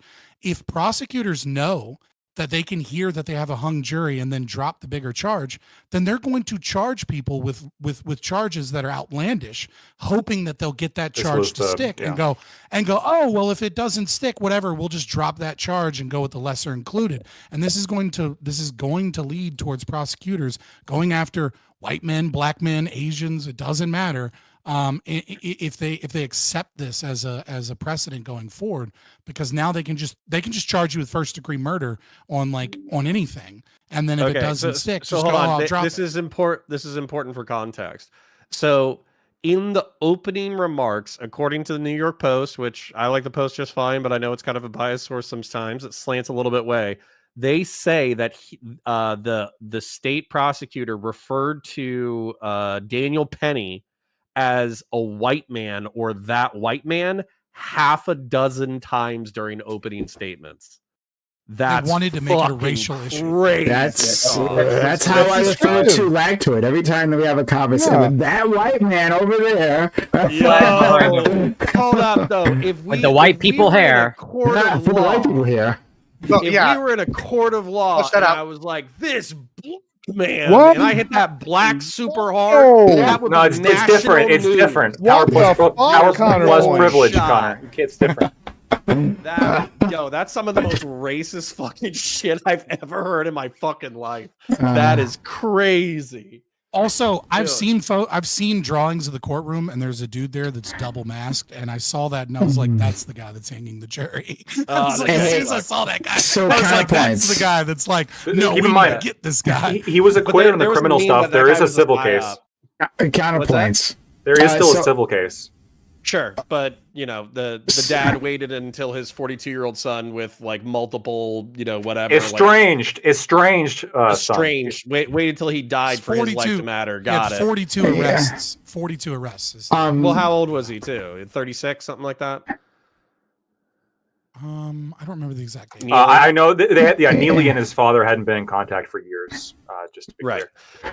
So anyway, it's not whether or not that's not stressful for Daniel Penny. I'm sure that's very stressful for Daniel Penny. I'm just saying, like, 30. listen, dude. If I'm staring down the barrel of a New York State attorney trying to put me in prison for 20 years because I stepped in order to fucking handle a schizo on the subway, and then I dodged that charge, you know what? I could be worth negative $300,000, and I could be working at McDonald's for the rest of my fucking life, and I would consider myself blessed. We don't even know if the choke killed him, right? The person that Yeah. did the initial, the medical examiner did the initial report, said that she couldn't determine because of the concoction of drugs that he was on, and the fact that police got him and he still had a heartbeat. Problem. Could he sue They her for couldn't like say emotional whether or not distress? he actually did that, or if it's just like that was the major cause. or So whether or not it Lactoid might was be the able to major speak to this cause. better than me. With like beyond a reasonable doubt or whatever. Like I forget if they give an exact percentage for beyond a reasonable doubt, but they basically like Not really. I heard people talking about like percentages, right? And I'm pretty sure it's in civil litigation. It just has to be like Preponderance. probably. So you could be It's a like balance of 51, probabilities. 49. Yeah. So And balance still of find civil. someone liable in a civil suit. Yeah, in civil suits, it's preponderance, which is 50% plus one. So basically, if it's more likely than not, that's the standard when it comes to civil cases. When it comes to criminal, it's beyond a reasonable doubt. You're right. There's no firm percentage, but it's just like, do you, as the jury, if you like a reasonable doubt, a doubt that is like sufficiently reasonable, then you shouldn't vote to convict. And so it's a higher standard. It's more difficult to me. Right. So 50 plus one in the state of New York with a politically sensitive case, I would say that's a toss up for whether or not that dude owes millions of dollars for wrongful death. I have no idea. But I mean, fucking Donald Trump will sell some watches, and a portion of the proceeds will go to his fucking defense GoFundMe fund. Did you see Penny's going to get a congressional medal, or he's nominated for a congressional medal? Jesus. I think it was a senator from Arizona, I think, nominated him for a congressional So medal. counterpoints. What I wanted to ask you about was a statement you made previously, and because I just wanted a bit more clarity on it. You said,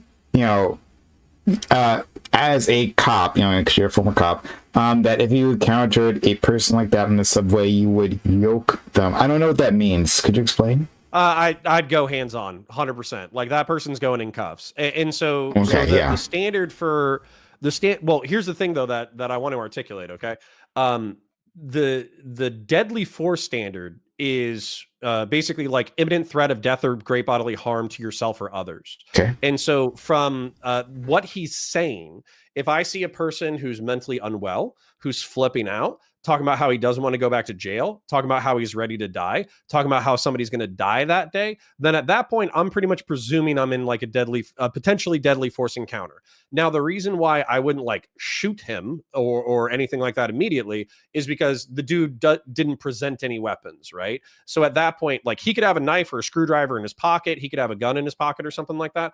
But basically, like until that's presented, I can't just shoot the guy, right? So that means that I'm ready to pull my gun and shoot if I need to, but I'm going to go hands-on. And so if I'm going hands-on, then at that point it becomes like rawly situational. If I can physically dominate him, get him on the ground, put him in handcuffs, then we can call it a day, right? But if he goes for a knife, he goes for a screwdriver, he starts stabbing me, he pulls a gun, something like that, then at that point he's got to get, I hate to be so cavalier about it, but it's got to die. Yeah, it's him or you're going to smoke. Yeah. Okay, so I guess I wanted to clarify that. That makes sense. You have to gain control of the situation. Can I articulate something about the blood choke and the air choke though, real quick? Sure. So I did Marine Corps. I was in the Marine Corps as well. So presumably the martial arts that he did, Daniel Penny did, is the same martial arts stuff that I did. It's called the Marine Corps Martial Arts Program. And in the entry-level tan belt program, you do get taught blood chokes and air chokes, right? Basically what you're taught is that if you do an air choke, you can choke somebody out in like a minute. If you do a blood choke, you can choke them out in like 7 or 8 seconds, right? And so blood chokes, Marines do not go over deadly force a whole lot because everything's deadly force, right? So the thing is, if adrenaline is kicked in, I don't know if Daniel Penny would have like the mental ability to be like, I'm at this level of use of force. He might have just been adrenaline out and had adrenaline kick in. I have no idea. But the point is that he knew that he was putting the other guy in a dangerous situation. He was acting accordingly. We can so assume. Was it a blood choke or a wind choke? Don't know. And honestly, based off of what they were testifying, I have to assume it was either a bad blood choke or an air choke because basically, I think he was conscious for 2 or 3 minutes. He was conscious for several minutes. He didn't have any like physical trauma that would be associated with like him squeezing as hard as he could. Like a crushed esophagus. He didn't have like a crushed larynx or like anything like that. So I mean, that was my understanding as well. He might have been choking too hard, maybe, but like he certainly wasn't choking as hard as he could. He was definitely choking to subdue and to get him to stop, not to like choke him out with. And I'll tell you too, that's like a position of advantage. So if you have somebody's back and you're holding them from behind and you have their neck, if they don't have access to like a knife or a screwdriver or anything like that, you're probably good to just hold what you got and just wait for the cops to show up, right?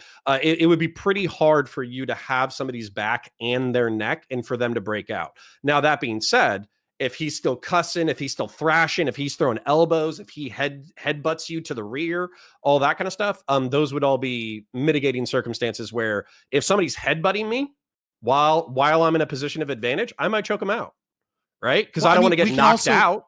We can also assume that he didn't apply the choke immediately.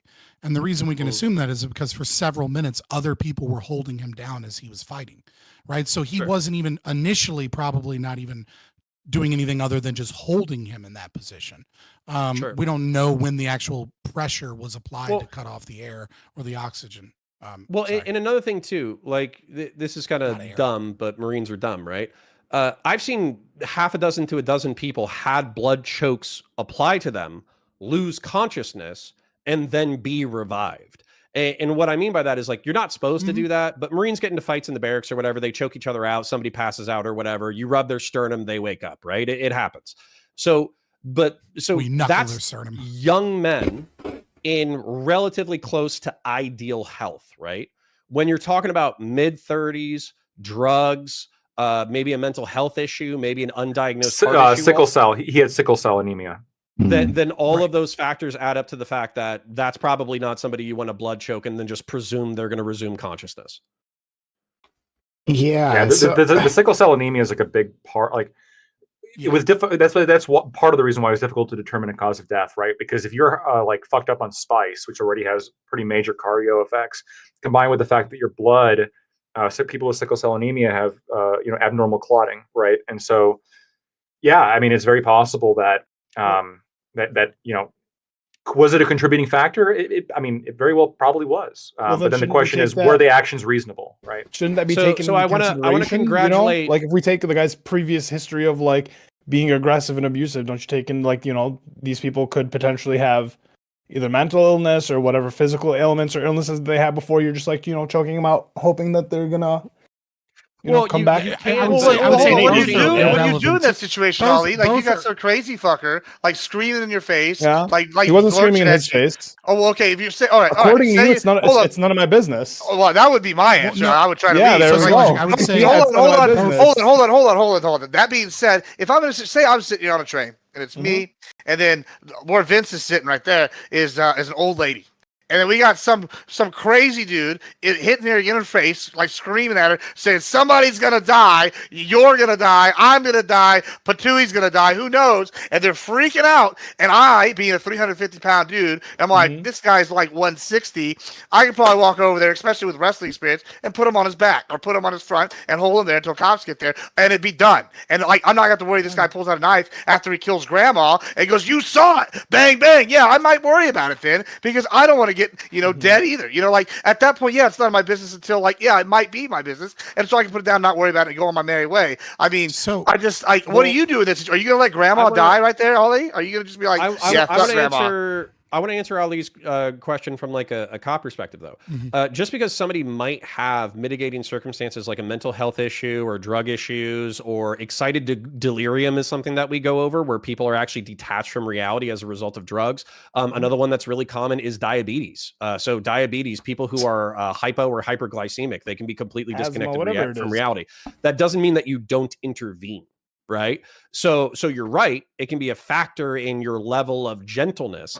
But when you're making the calculation on who you're going to intervene on, all of the people who are on the train, they're not doing anything wrong. So they don't deserve to die or get injured or anything like that. The person who deserves to be intervened on is obviously the person that's instigating. So yeah, it should absolutely be a calculation, but it doesn't change whether or not you're going to do something about it. I mean, when we're kind of telling civilians to run these assessments, I don't know it. When we're telling civilians to run these assessments, and anytime a civilian then feels worried, they can police just officers can't kill. Either. Police officers can't. I can't know your medical history when you're sitting there flailing at me. No, I know. The point is that they were toting around. They were kind of like, oh, this guy's previous criminal history is this. It's like the guy didn't know his criminal history. Well, a random person he didn't know his criminal history, but we can't. I'm not going to cheer on the fact that like in the aftermath, like, oh, we found out that this guy's like, oh, a huge criminal. That doesn't mean the guy's a hero because like. I mean, hold on. Hold on. Let me counter. Let me just step in here. So this is a different form of an is-ought problem that a lot of people run into. Hush, Admiral Gibbs. Okay, turn your mic up, Fabian. You're low. Well, I don't. Okay, I'll get a little closer. So. But again, so this is another form of is-ought problem, right? So I agree with you that it isn't relevant to him in that moment. When he is engaging what his previous criminal history is, as well as what his medical symptoms are, right? And it's the same when women talk about like, hey, I was raped, here's my story. And then a man goes, well, what were you wearing? And feminists, they lose their mind and go, you think because she's wearing a red slutty dress or something that you think is that way that she deserves to be raped? And it's like, no, that's not what we're saying. And the same thing is true in this case. What we're saying is we're trying to determine what that person's state of mind is, regardless of like a small clip.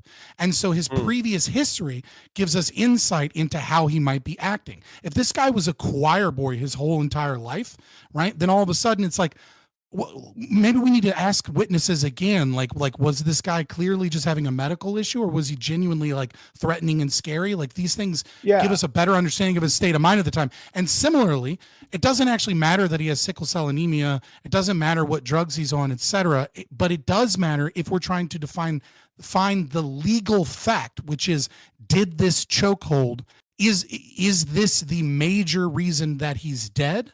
Or is it a minor variable, or is it not a variable at all, right? And so we have to look at all of the medical evidence and all these other things to determine, did the choke kill him, or did the choke just hold him and he had all these other issues and that's the reason that he died? He would have died 10 minutes later anyways because he was kirked the fuck out on drugs and he had all these other medical issues, right?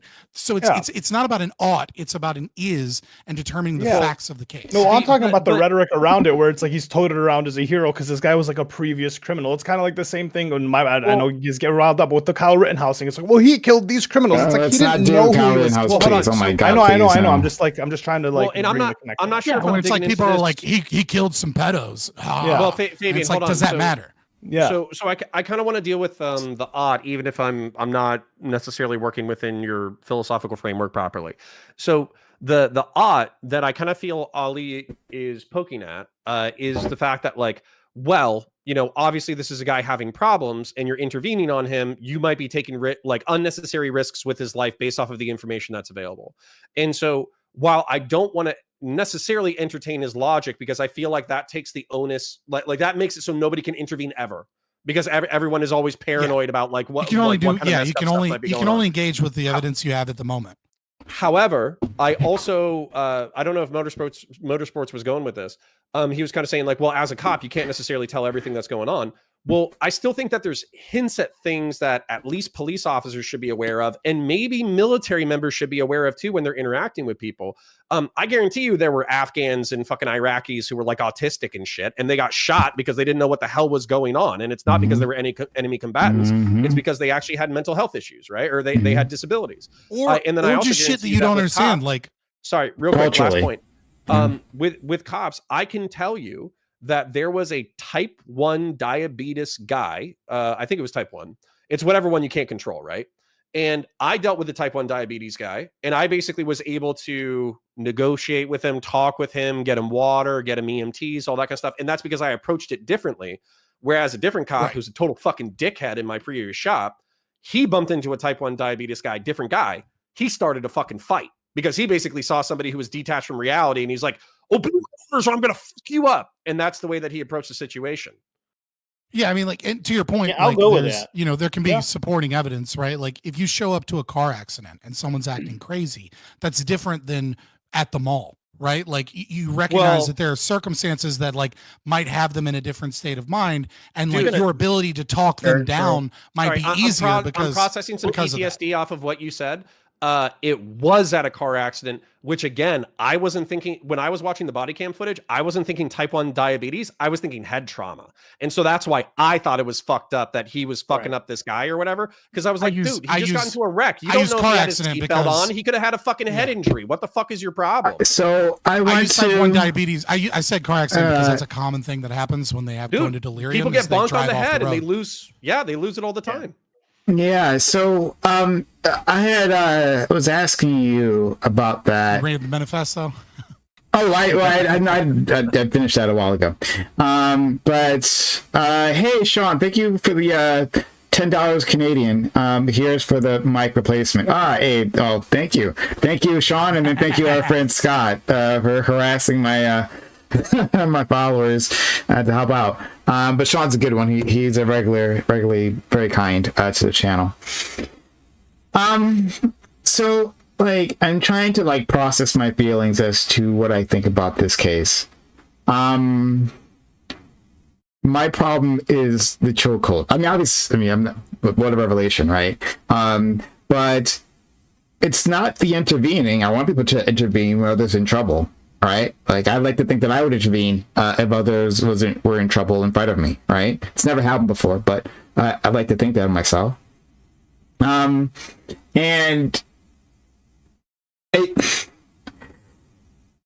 I think, like, going along with what Counterpoints was talking about, like, with, like, cops and the power that they end up wielding, my problem is this person thought, like, I just choke this guy out. I could just do that, right? I have this ability. I can just like put my hands on him and choke him out. Even when why are you presuming the worst level of intent? Yeah, what do you want? Did I presume the worst level of intent? Yeah, that sounds like you were presuming the worst level. All I said was that I like, why would you? Well, this is kind of thing. He has a potential. There was a potential. It was a potential hypothetical where it's like that could be a thought. Where it's like he could have that thought. He was. But okay, I would like you potential. He wasn't saying the guy had the thought. The worst level of intent would be, hey, I can murder this guy. Right? I didn't say that. Yeah, I just said. I mean, okay, so you're one under. Like literally, the evidence is there's another. I actually did choke him out. Hold on, Prop. The facts. Sure. Let's just go off the facts, right? He actually did. Taking two people, it's taking two people to hold this guy down, right? So we know this guy's probably struggling. Hold on. What does chokeout mean to you guys? That's what I'm trying to tell you. Put him in a chokehold, or does that mean like? If it's put him to sleep, that might have been the most safest way for everybody involved. No. Okay, let's ignore that. Well, let me explain this. Hold on. So if you have a real naked chokehold, I was just talking to a bouncer. If you have a real naked chokehold, you have control of the situation. You don't actually have to choke a person out. People like to have unwilling individuals. Hold on, bars, right? Like violent individuals. And it's not a bouncer situation, Prime. It's not a bouncer situation. Why would it be a bouncer situation? This guy, he could have had a needle with like AIDS in it on the thing. He could have had a knife. AIDS is not in a needle. That's Hold on, sure, yeah, they have guns, but this is in the middle of it. Hold on. This is the middle of an altercation, in the middle of something. There's two people already holding him down. Clearly, this guy's struggling. We know from past evidence he's already schizophrenic, so he's probably freaking out. So what would be the most? All right, hold on. So if you're sitting here and you go, this guy's a threat to all of us around us, and this guy's actively struggling and could grab one of a knife or something we don't know about, wouldn't it not occur to you? Hey, if we just got to put this guy to sleep, it's safer for everybody. Yeah. Okay. So I'm sorry, Gibbs, I triggered you so hard there by just saying the words choke out, right? I'm asking you. Well, that's what that is, exactly right? What happened. No, the safest way is not putting a person to sleep, right? Why not? If you have, for everything that it was Scott or maybe it was counterpoints. I forget which one said but it. These are regular people. For everything they were, one of them was saying about like how chokeholds work. Right? And how dangerous those things are. That's exactly the reason, right? That's why it's still regular people, bro. They're protecting everybody there. They're not officers. If it was a regular person, still responsible for trying to do that. And he's a Marine, so he's trained, so presumably he went to the same training as our friend. You should have just shot him.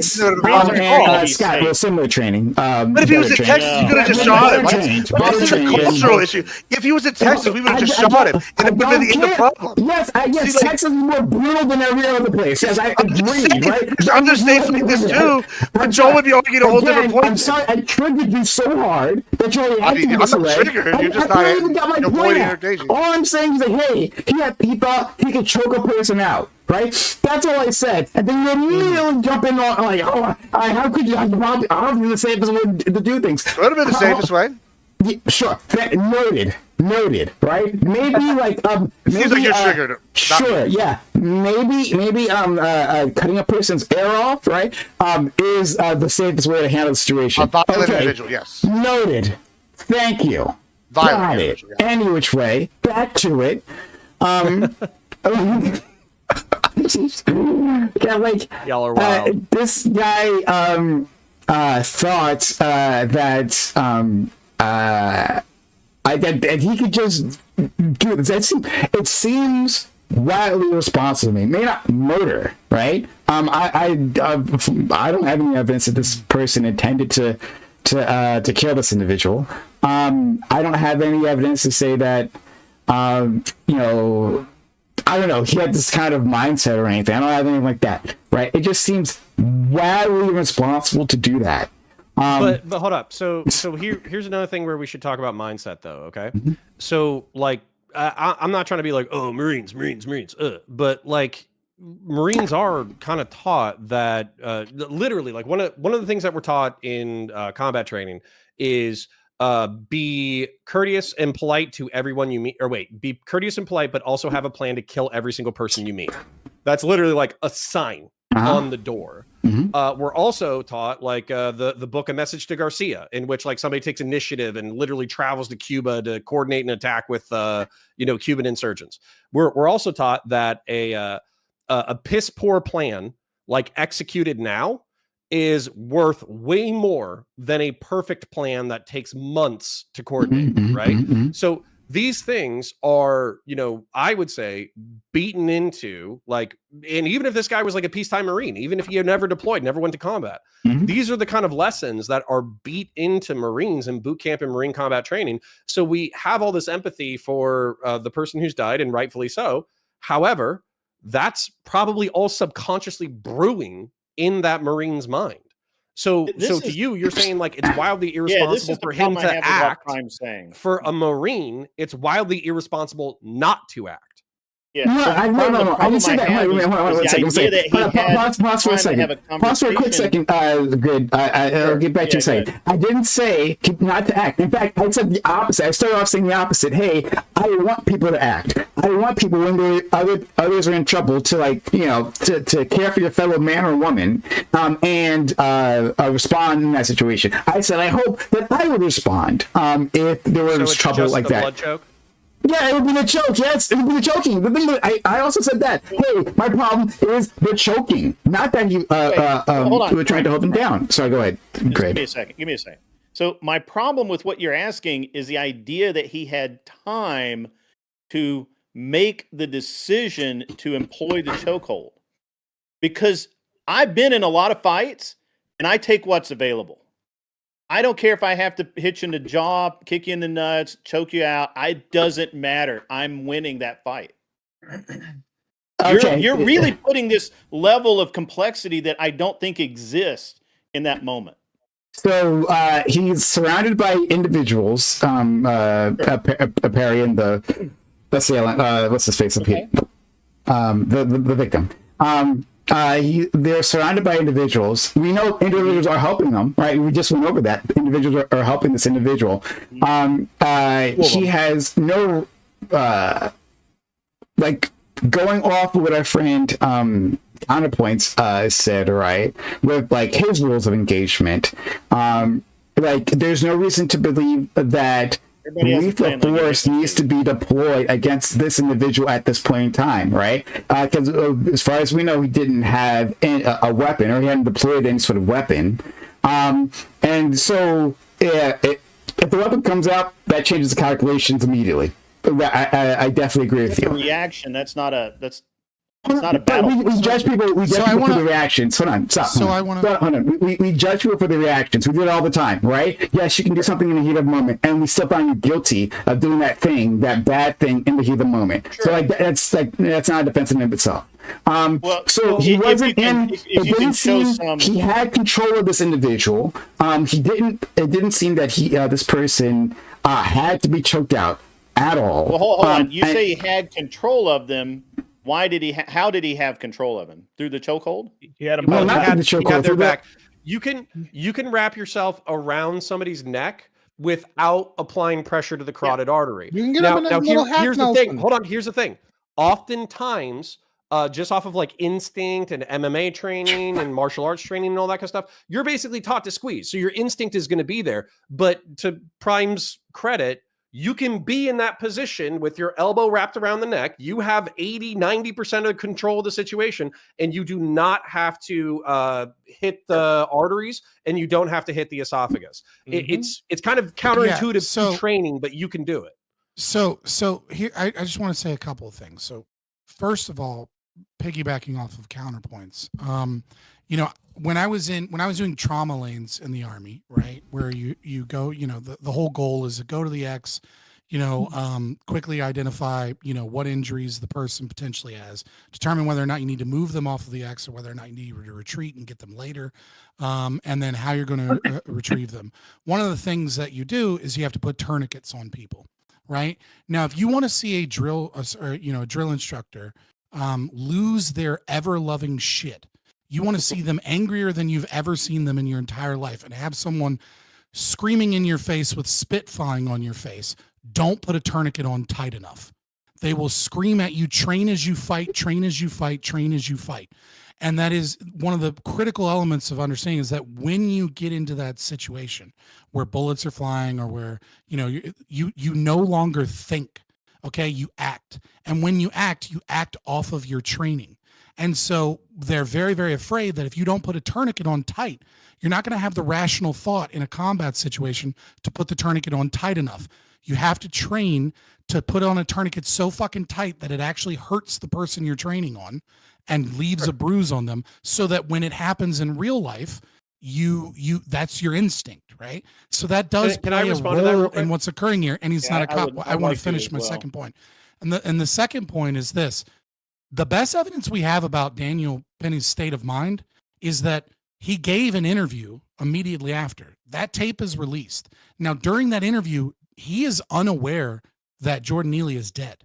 He has no idea that he's dead. So he thinks that he is being interviewed as a witness to put that person in jail. He does not in any way, shape, or form during that initial interview realize that he's a suspect of a crime. And during that time, you could say he's downplaying it or whatever. I mean, but it is the best evidence we have of his state of mind. For sure. In that time, he says that he was afraid for other people's lives, that he kind of remembered people pushing people in front of trains, that he normally doesn't intervene, but this was so crazy that like he felt he needed to intervene, that the guy was saying crazy things. He held him.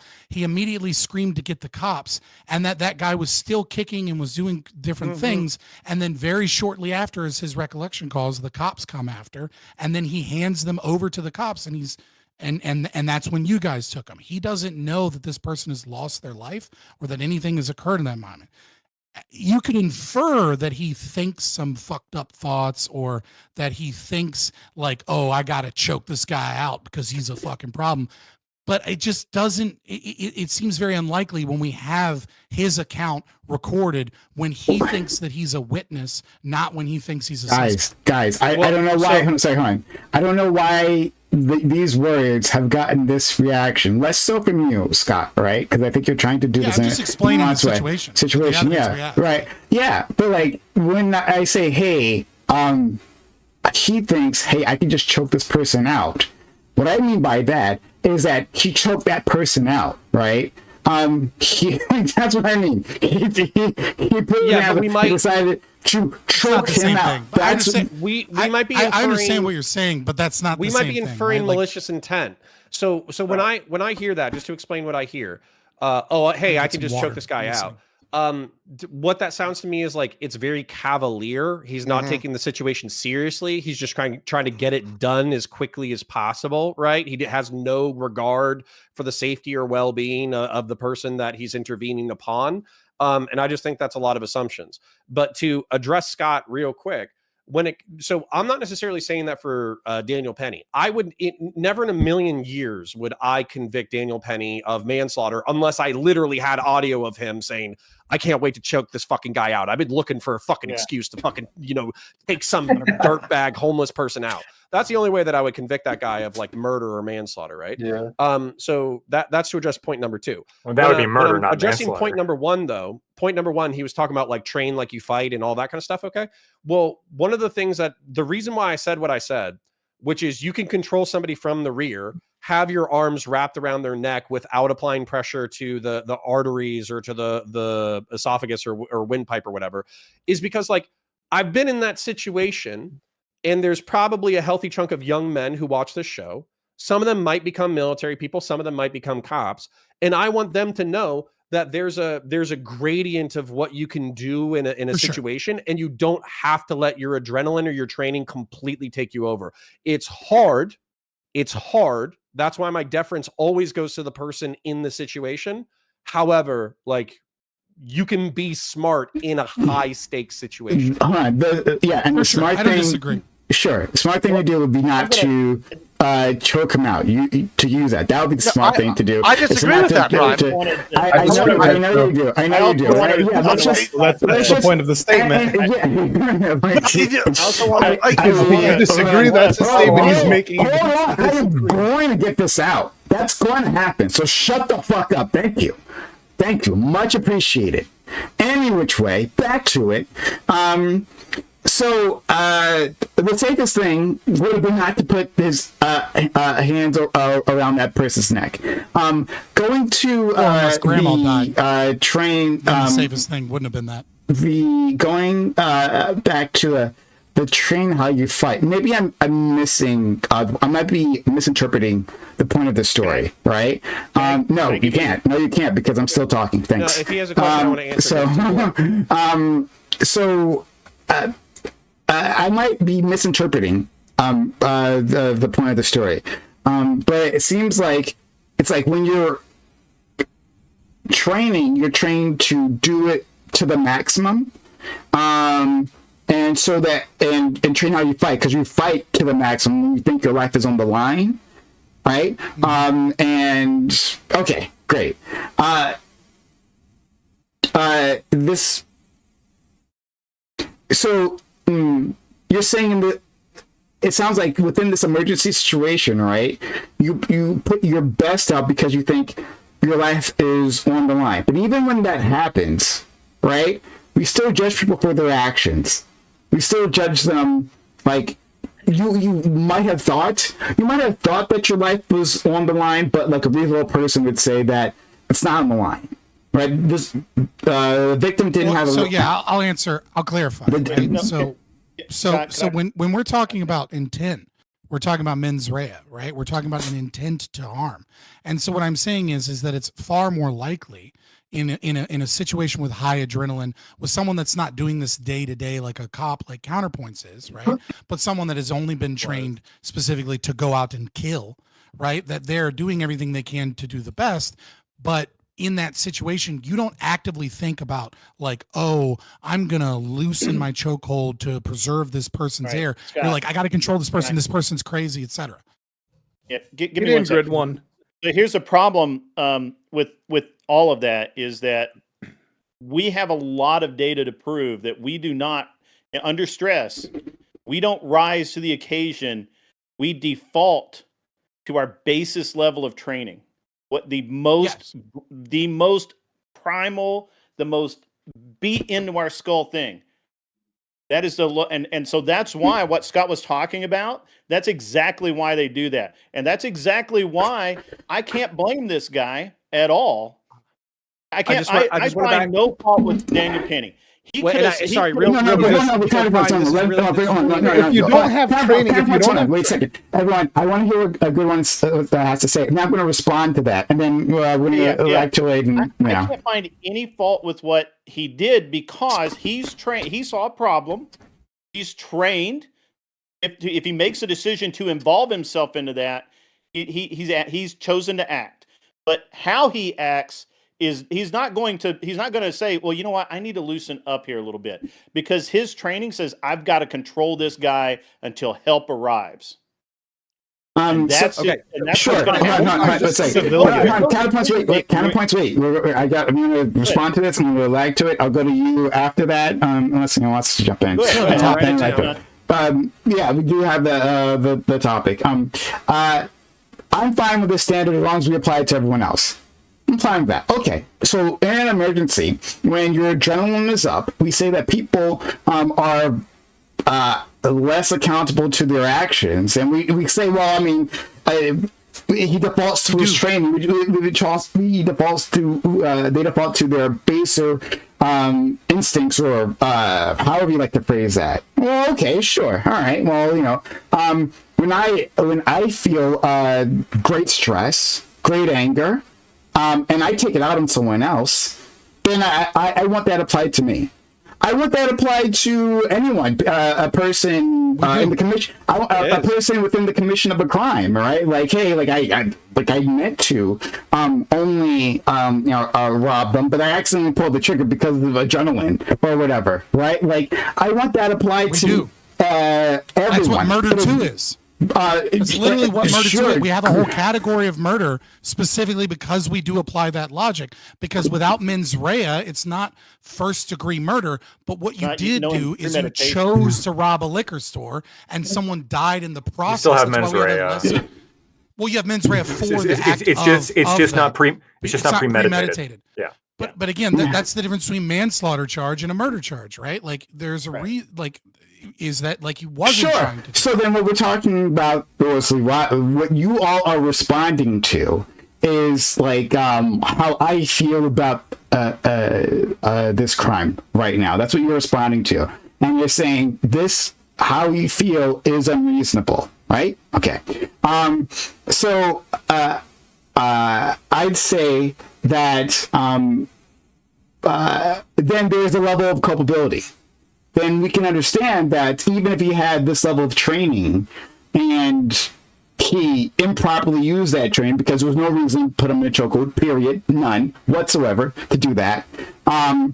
That he, well, hold on, that's debatable. I know that everybody got it. Yeah, you got it. You think so? I didn't got to say my point. I didn't got to say my point. Go ahead. Yeah, sure. So I'm saying there's a level of accountability for doing that. Like stepping in and helping, great. I actually want to encourage that. Doing so in an irresponsible way, yeah, you get held responsible for that. So let's go to Lactoid, and then we'll go to Ali, counterpoints, our friend Corey, Admiral Gibbs, and Vince, and then we can move on to our actual topic. So I'm going to clean up some stuff. So mens rea is going to be an element basically of every crime except for strict statutory crimes, right? So when it comes to what he was charged with, second-degree reckless homicide, there is still an element of mens rea. Is that did he intend to use force, and was that force unreasonable? Essentially, right? Did he know or reasonably expect that this force could lead to death? There was really only two questions in the Daniel Penny case. People keep talking about like, did he mean to kill him or not? Nobody, I don't think really anybody thinks that he meant to kill him. That wasn't even alleged by the prosecution. I mean, nobody thought that. There's really not really a point. The only question was the initiation of force reasonable given the threat posed by Jordan Neely? And when the force was initiated, was that force reasonable to stop the threat? And so those were like really the two questions that the jury had to like come to a conclusion on. And when it comes to, in my perspective, I think the first question is actually easier than the second. I think based on the witness testimony, it's probably pretty clear that this guy was unhinged. This guy has a long history of being unhinged. We don't have a video. Normally, you can't bring up people's histories, of course. And if we had a video, it'd be pointless to bring up this person's history. But we have to assume how he was acting. We have to predict how he was acting because we weren't there. And if he was acting as he had acted in the past, it probably was a horrific, scary event in which the people who said they fear for their lives, they probably were reasonably fearing for their lives. Okay, so that one's pretty easy. The harder question was the actual force reasonable?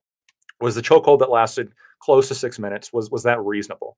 6 minutes. And now there's some argument over that, but that was the allegation, right? Now, I think there's one there on one side. The argument is he could have done less, right? He could have done less. He could have held him differently. He could have done this. He could have done that. And so because he didn't use reasonable force in restricting him, which led to his death, because he used force that he should have known could have led to his death, then he should be punished. I think the problem is I don't think you get to where Daniel Penny thought that the force he was using would result in Neely's death. I think that's the disconnect, because I watched the video. And in the video, Daniel Penny is like commenting like, no, I feel his breath. Like, when somebody says like, oh, he's like, make sure he can breathe or whatever. He's like, no, I feel him. I feel he's breathing. Like Scott said, his initial reaction was not that this person died. And by the way, he was still alive by the time the cops got there. So the question is, did Daniel Penny think that the force he was using was reckless, or was somebody in Daniel Penny's position, like would a reasonable person think that was a reckless use of force? And I think given the circumstances, I think there's a tough sell. I think the jury didn't buy it. I think that, if somebody's acting like that and every single time you kind of let a little bit go, they start struggling again, and you got to hold them down again over and over again over the course of 6 minutes. That's something that a reasonable that the jury believe that's something that a reasonable person would do, right? If you're trying to restrain somebody and every time you let go a little bit, they're fighting you, and every time you're monitoring them and they're still breathing, and this is like the thing that's and adrenaline is sky high, and this is going for 6 minutes. Was the force that Daniel Penny using reasonable? And I think they just decided that it was. There's really no other conclusion. But a different jury could come. A different jury could come, I suppose, to the idea. Well, maybe he should have. I don't know. moved his arm underneath his arm, like underneath his arms, and like held him down that way, or held down his legs. Somebody was holding down his legs. There was 2 other people helping him hold the guy down. But then you're calling into expertise of the jury to talk about like martial arts. Yeah. Okay. So let's go to the next person. Was it Ali? I said. Yeah, I believe Ali. Yeah.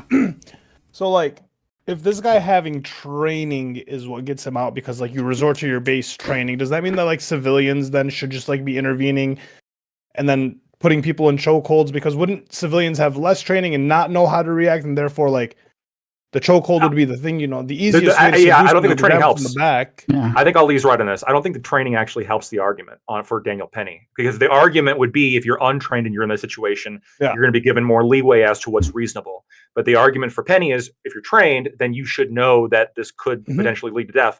The reason why the defense was hammering on the fact that there was a spice and sickle cell was, even though those are contributing causes of death, by the way, that doesn't necessarily get you off the hook. But what it does is it kind of gets to the idea is, was the force that Daniel Penny using reasonable? And if this guy's going to die by the slightest use of force, well, we expect the slightest use of force to be reasonable. So maybe it was reasonable. Yeah. So like, and then would you be saying the same for like civilians who feel like, well, this person is threatening? Like I've been in New York, I've been to Chicago, I lived in Detroit. Like, there are definitely people that you're walking that are in the streets that make you feel uncomfortable or uneasy or whatever it may be. And if at any point in time we just feel like, well, my life's in danger, I can just turn around and get this person. Do you extend that to a civilian for intervening as well? We do. All right, cool. Absolutely, that's all. But it would have to be more than that, obviously. Like you. Why? That's all he had. Well, he can't just he had. be He had sketchy. threats. He had that. someone that was like lunging at people. That's different than like walking by on the street and seeing like someone being erratic and then walking across. Once again, I don't recall any threats or like. Yes, he was in a train, so he was like in front of people. You're being silly now. So I'm really not being silly. Like you are. I mean, we discussed it and it was explained to you already, so it's cool.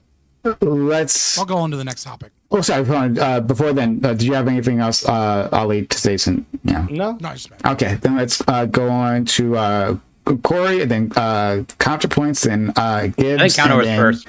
Oh, was counterpoints first? Okay, counterpoints, and Corey, then Gibbs, and very good boy. Vince.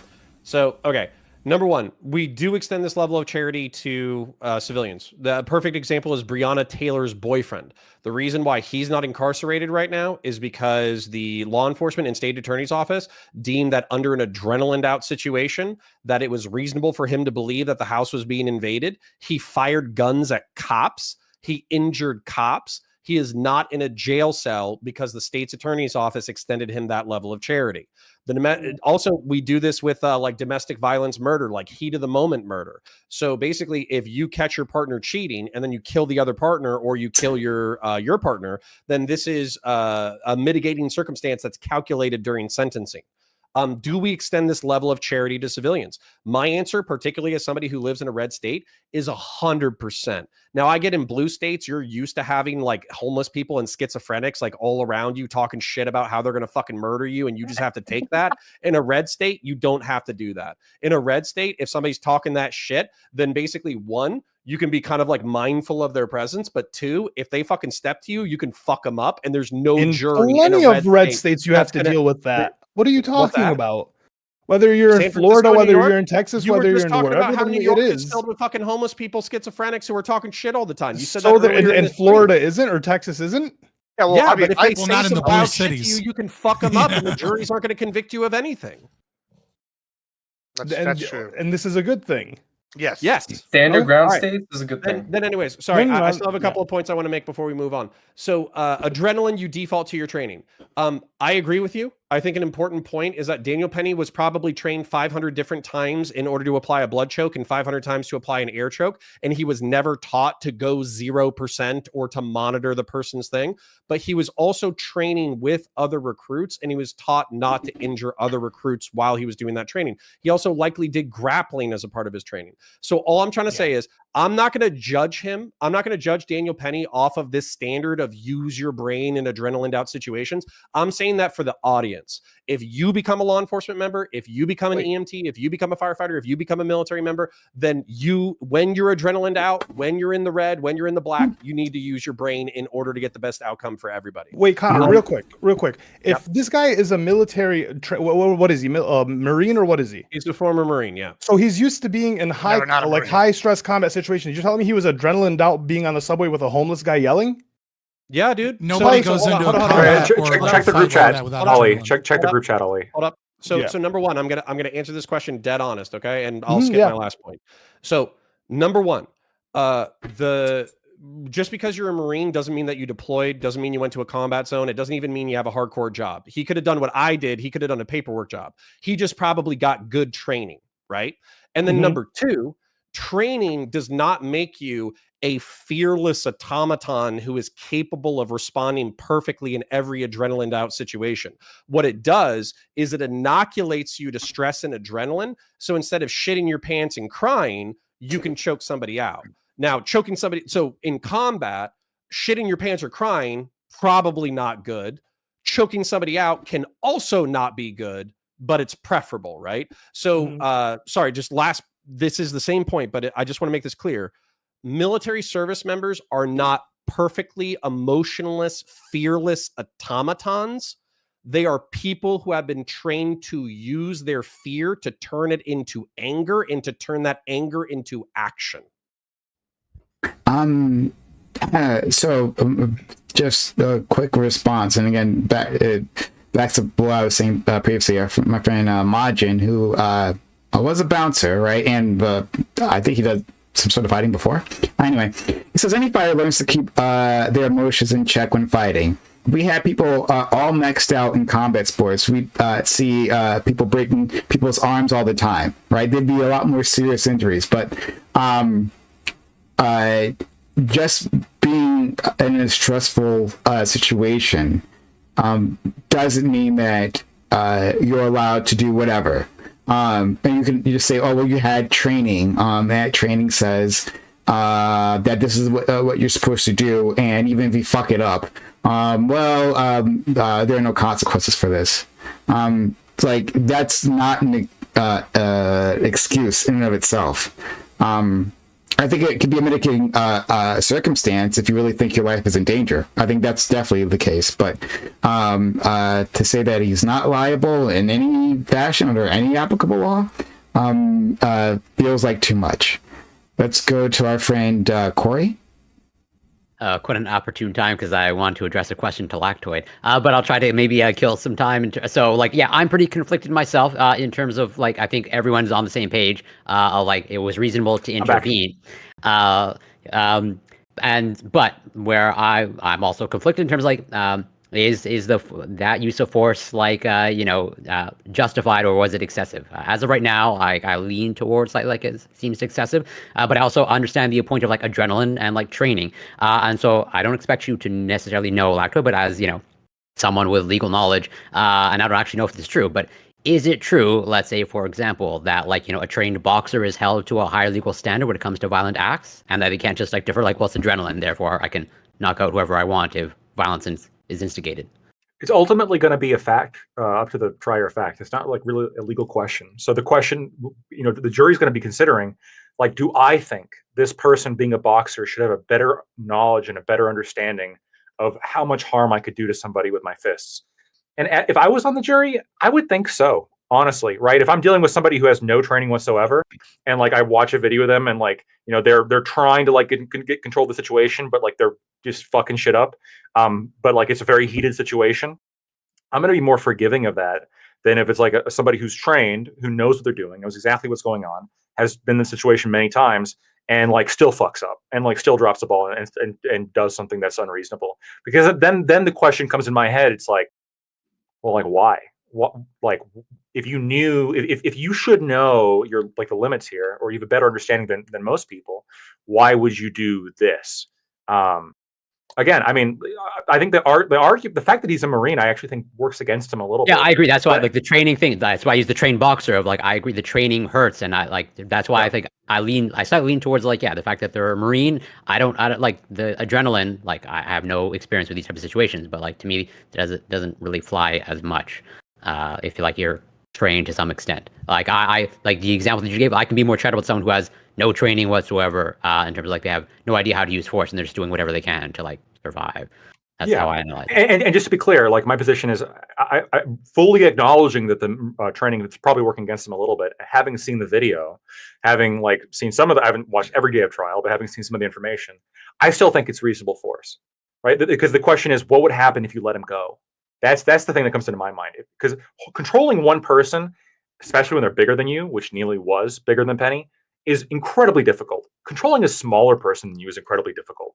Controlling somebody bigger than you, like maintaining a complete, like, hold on them so they're not going to get up and harm somebody, is incredibly difficult. This is why you see, like, 8 cops all tackling one meth head who's, like, masturbating while fighting them at the same time. And you're like, how are these 8 cops not able to get this guy under control? I don't want to see that video. One of his hands, I've seen it. One of his hands is busy, and he's still fighting them off, and he's butt naked, he's running around, and they can't, and, like, 8 of them. And the video. this is why you see this shit. You see this shit because, like, controlling somebody who doesn't want to be controlled is extraordinarily difficult. And so my question is, when you finally got somebody in a position where, like, they are, like, somewhat stationary, I'd be desperately afraid of, if I move anything and they jump up and act as they were acting before, am I going to be what's on the menu, right? That would, and that's what I'm thinking of when I watch that video, and that's why I think Daniel Penny probably got it. Let's go to Gibbs, but Lactoid, drop that video in my DMs. That sounds like a lot of fun. I'll look for it again. This is actually a perfect segue into what I wanted to say. Neely is bigger than, right? Like, it's a lot different than me. I'm 350 pounds. I go up to, like, the skinny crackhead, and I use wrestling. I put him down. I can probably stay on top of him, not a problem. For everything we've seen, it took they're holding this guy down for 6 minutes. 2 other people are in there, like, holding this down with him. He's struggling, right? I would even argue that Prime is going to really hate this point, that they didn't use enough force early on. This is a situation where if he had maybe choked him out initially and he actually put him to sleep, this guy might not be, might still be alive today, because during that struggle for 6 minutes, he might have injured himself. He might have gotten free and injured other passengers. If you don't use enough force in a situation like this and act quickly enough, you can prolong and cause more damage to the person that's acting up, causing more damage to the individuals around him. What if, like, one of these other individuals has gotten injured? You know, who's going to be liable for this? What if, like, a passenger had gotten injured? Who's going to be liable for this? If they had put this guy to sleep initially and just made sure he's breathing after he went immediately went to sleep, then they could have maybe taken care of this guy, got him proper medical help, he'd have been fine. Instead, this guy struggled for 6 minutes, and every time they had to restrain him harder again, they risked the chance of re-injuring him or aggravating a previous injury. That's more damage. Like, I'm just saying, there's situations where maybe the more humane thing would have been to put this guy to sleep immediately. That's why cops have tasers and stuff. Instead of continuously struggle, let's put this guy down. You know, like, it's like, then we got him down, then we put him in the car, we start doing. That's why when people are acting up, sometimes they'll call in EMTs to give them sedatives so that they calm down. Same concept. You get them in a situation where it's totally resolved in their limp. There's no more threat to themselves, no more threat to everybody around them. I just vehemently disagree that, all chokeouts evil. Like, I just don't see it. I want to specify. There's also a dispute as to the time. The prosecution was alleging 6 minutes. Penny's team was alleging less than 5 minutes. The video is only 3 minutes long, so it's a little bit. Well, less than 5 minutes still seems dangerous. All right, we're going to go to Vince and then finish with Grid. Give him the last word. I had a question before, but it kind of got answered. I didn't watch the video, so I'm not really knowledgeable of this. I would have to see the video. I saw people's reactions to the court proceedings and whatnot, but I didn't see the video myself, so I don't really have an opinion on it. Okay. Yeah, it's an interesting video to watch. It's kind of hard to find now, but I mean, I believe I watched it previously, but this is a while ago. This happened. It's like 2 years ago. I don't know. Let's go. If you know, find someone named Doobie, and you can have access to any video you've ever wanted to see in your entire life and more. Doobie, got it. Or Lacto gets his masturbating videos. Let's go. And we'll let our friend Grid do the final word, and we'll get on to our previous topic. All right.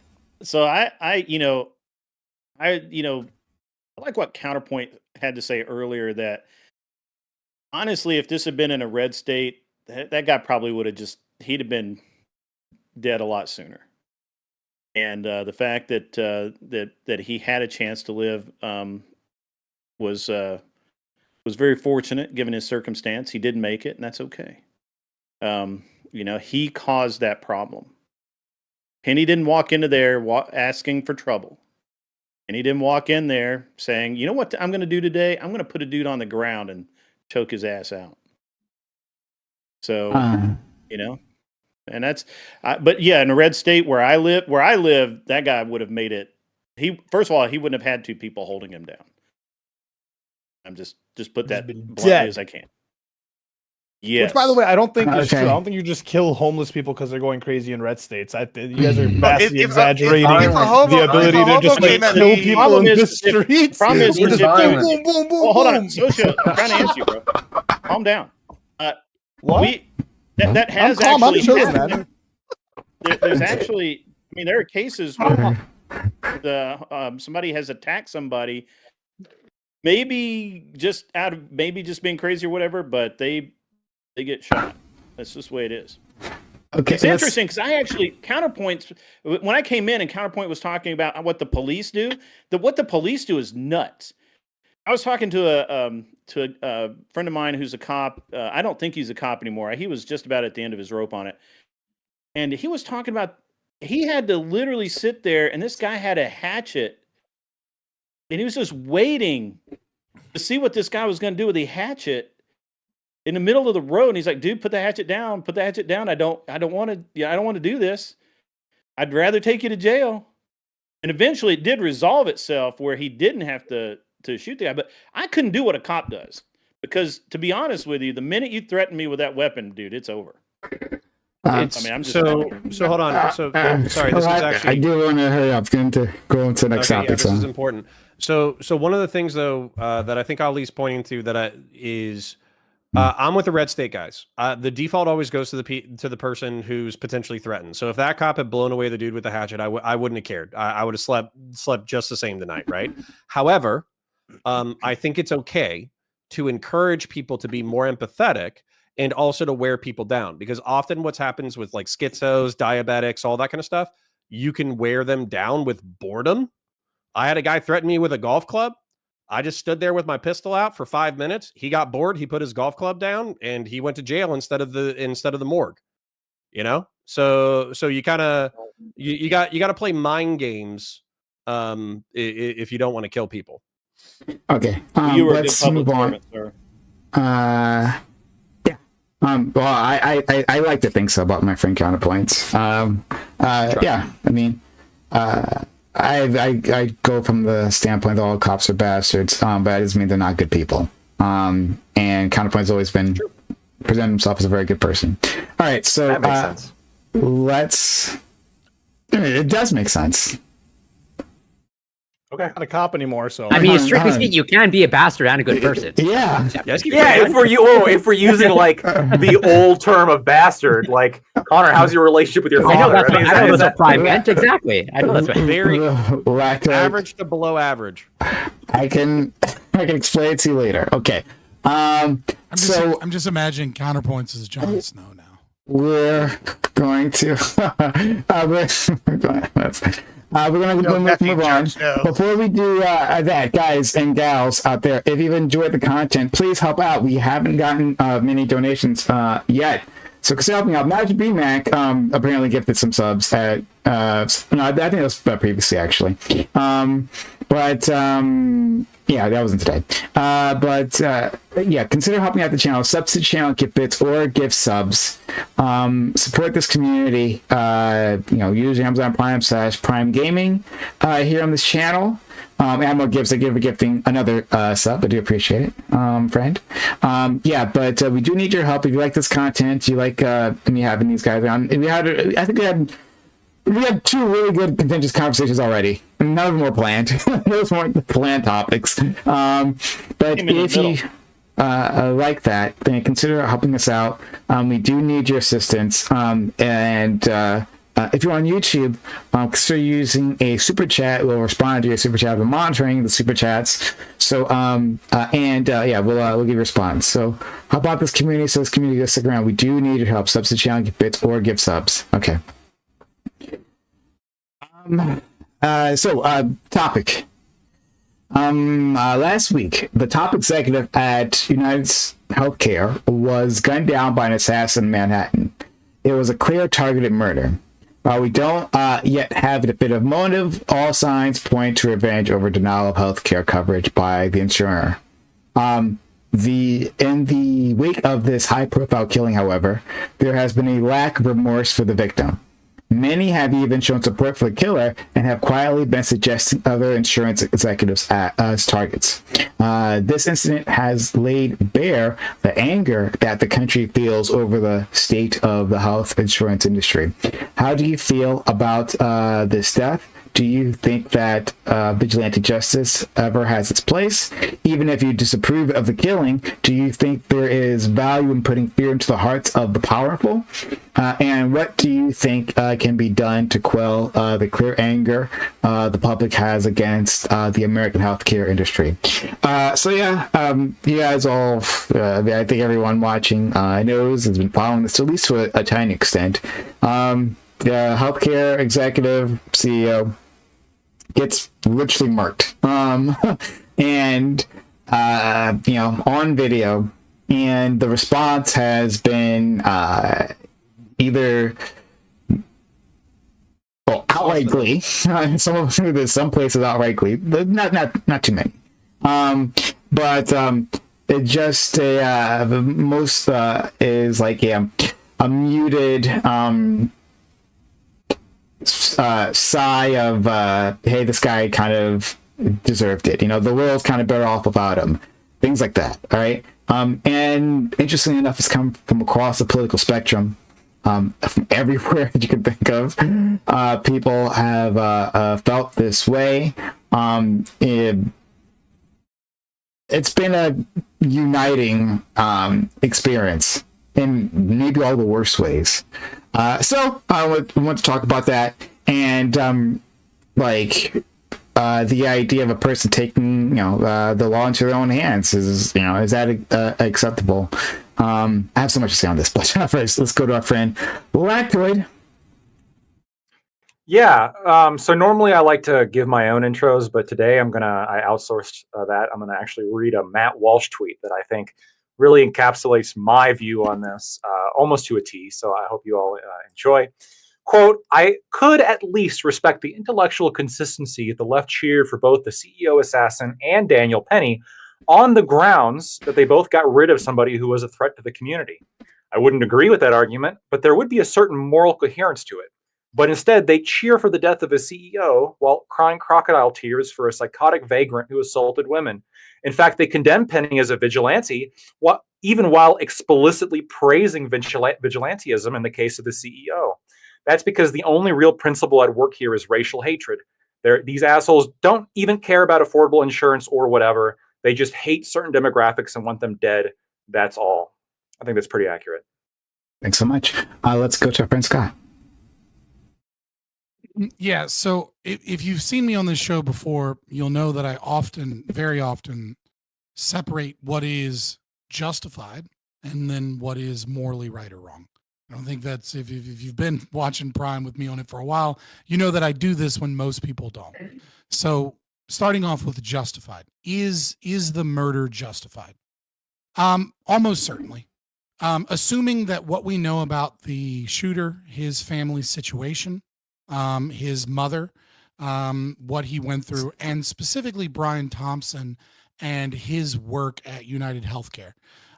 Brian Thompson was controversial even before this, because their company developed artificial intelligence to attempt to screen whether or not they thought someone would fight back if they were denied without cause. At least that is what is alleged in a lawsuit. We will see. So dependent upon if that is true, apparently the failure rate was like over 90%, and they had tuned their AI to basically deny a bunch of people. Again, we don't know if that's true or if that's not true. That is just what one lawsuit alleges. And during this time from 2019 until 2023, denial rates skyrocketed from UHC. And it is, far more denial rates than other companies and services. I attempt to look into it to see if this was like does United engage in like excess and surplus? They don't. It doesn't look like they engage in excess and surplus more than any other insurance companies. They're not engaged in any reinsurance to a higher rate than other companies. So it appears that the denial rates being so much higher is indeed just because either of this AI system or policy. And so it is likely that he committed fraud in many of these contracts, denied people that had a contractual obligation to pay. And at least some portion of them suffered greatly and or lost their life because of what he did. Now, of course, is this morally justified? And the answer is unequivocally no. This is immoral. The reason I say that this is unequivocally immoral is because what do you gain here? He gets his petty revenge, right? This person never stands trial, never, goes before that. It might even reduce his likelihood of being able to pay out certain victims, etc., because so many people don't want to reward the behavior of an assassin. Furthermore, it is so morally wrong because what will change from this? Let's say, the left who, cannot stop being hybristophiles and cannot stop being sexually attracted to a crazed gunman. Let's say they get what it is that they want. And what it is that they want is more of the problem that caused this.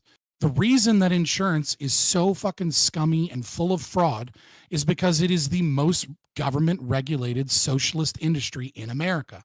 It is far more regulations in healthcare than in any other business, apart from very small niches like, stem cell research or things that do not have a large overarching part of our economy. That is why pharmacy care managers, that's why health insurance companies are so protected. Because even if he got his day in court, he wouldn't face trial for fraud in like have his life forfeit like he ought to under a capitalist system, under a free market system. These companies don't have any meaningful competition because it's almost impossible to get into this industry without millions upon millions of dollars of investment just to deal with all the legal red loopholes. So it is absolutely morally wrong because all he did was get his petty vengeance so that he can fight for larger regulation that will cause more people to suffer, more harm to come. And the only true answer to this is for us to deregulate health insurance providers, doctors, hospitals, pharmacy care managers, and also bring these people into court when they commit fraud and make them face the punishment beyond just a slap on the wrist of fines because these people are paying off the same politicians to give them the regulation that they wanted in the first place. Thank you so much, Corey. I'll try to keep it brief. Okay, so I agree with some of the That's not a shot at you. I say that pretty much all the time. He says that almost every time. This is a coincidence. I'm always after you. Okay. But I agree with some of the sentiments that Scott outlined in terms of like this is morally bad, not justified, not good at all. But I think that and sort of a coincidentally, not coincidentally, but like I guess strangely enough, Louis Rossman published a video 3 days ago titled like "What You'll Be Remembered For," speaking to this topic. Like he shares his thoughts and it's pretty much the similar sentiment of like. This is not good. This is bad. But you should ask yourself the question of like, what does it say if like there's millions of people cheering you dying? There might be something there in terms of a signal, despite the fact that like this is not justified at all. Just as I think Scott alluded to, of like this is not morally justified, but there is some justification there, so to speak. And in terms of like overall like how I feel as of right now, given the limited information of like was it actually targeted, assuming that's the manifesto, like I'm sort of of the similar opinion of like not morally justified, but he doesn't seem like a great person. But I'll leave it there for now to be brief. Thank you so much. Let's go to Vince next. Me? Yeah. So as you guys know, I'm a real life vigilante, but I agree with Scott said on this. I don't think that we should be gunning down people in the street like that. It sends a bad, like, you'll see a lot of people online, these keyboard warriors, who sit in their bedrooms all day, be like, yeah, eat the rich, this is awesome, real life assassin, like, Meanwhile, at the end of the day, what are we supposed to have? A system and a society where it's just Fortnite Royale and survival of the fittest? And if they're screwing Americans over via the court system and the medical system, shouldn't we fight them in the court system and have the intelligence to do it that way in the proper routes, rather than wait for them outside a hotel or wherever he was in the streets of Manhattan or Brooklyn and shoot him in the back? I don't think that's necessary. I don't think it's right, and I think it sets a bad precedent for our society and how to combat this. Thanks so much, Admiral Gibbs. Murder and assassination obviously are tools of those who want to use fear to get their will accomplished. Mobsters, cartels, and now leftists have decided to embrace these things. First, they tried to get Trump. Now they're trying to harm the productive members of society. Next, there'll be anyone who disagrees with him.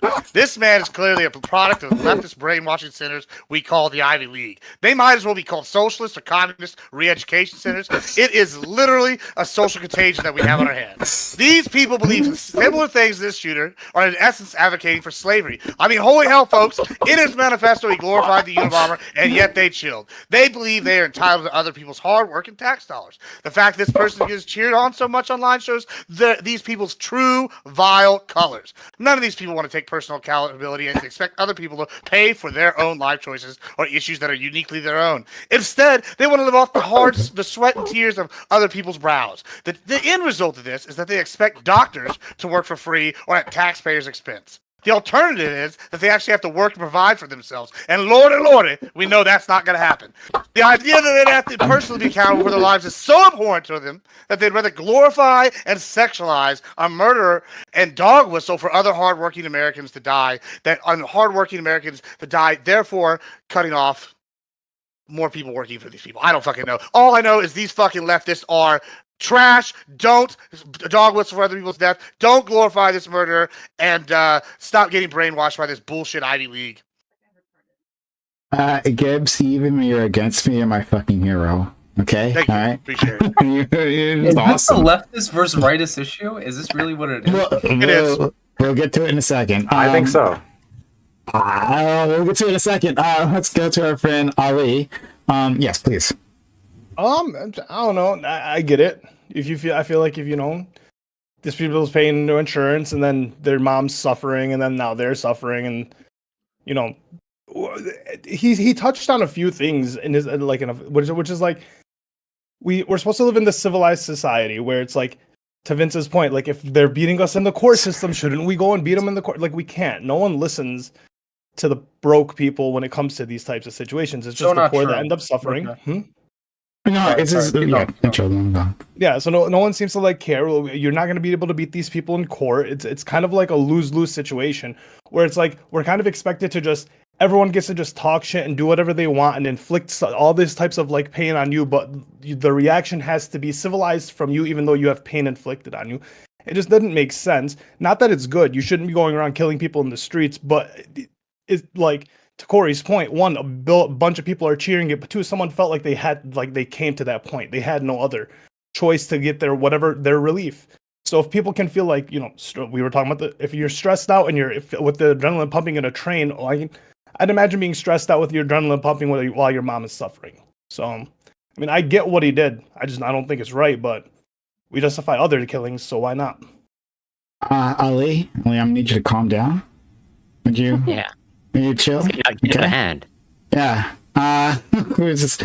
Just relax, buddy. All right. Okay. All right.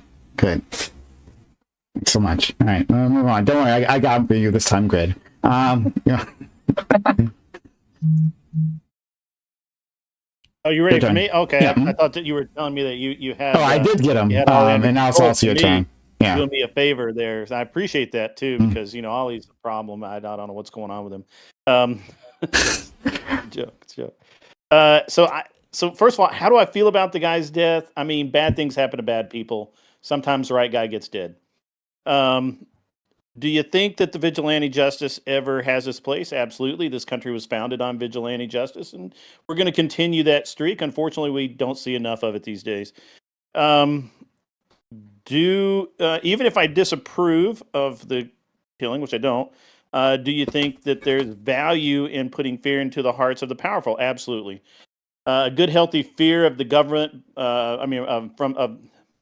of the citizens by the government is a very great and noble thing. And I think that we've lost that, and that's one of the reasons why bad people like Mr. Thompson could do what he did, because he could get away with it, and nobody's going to do anything about it. And then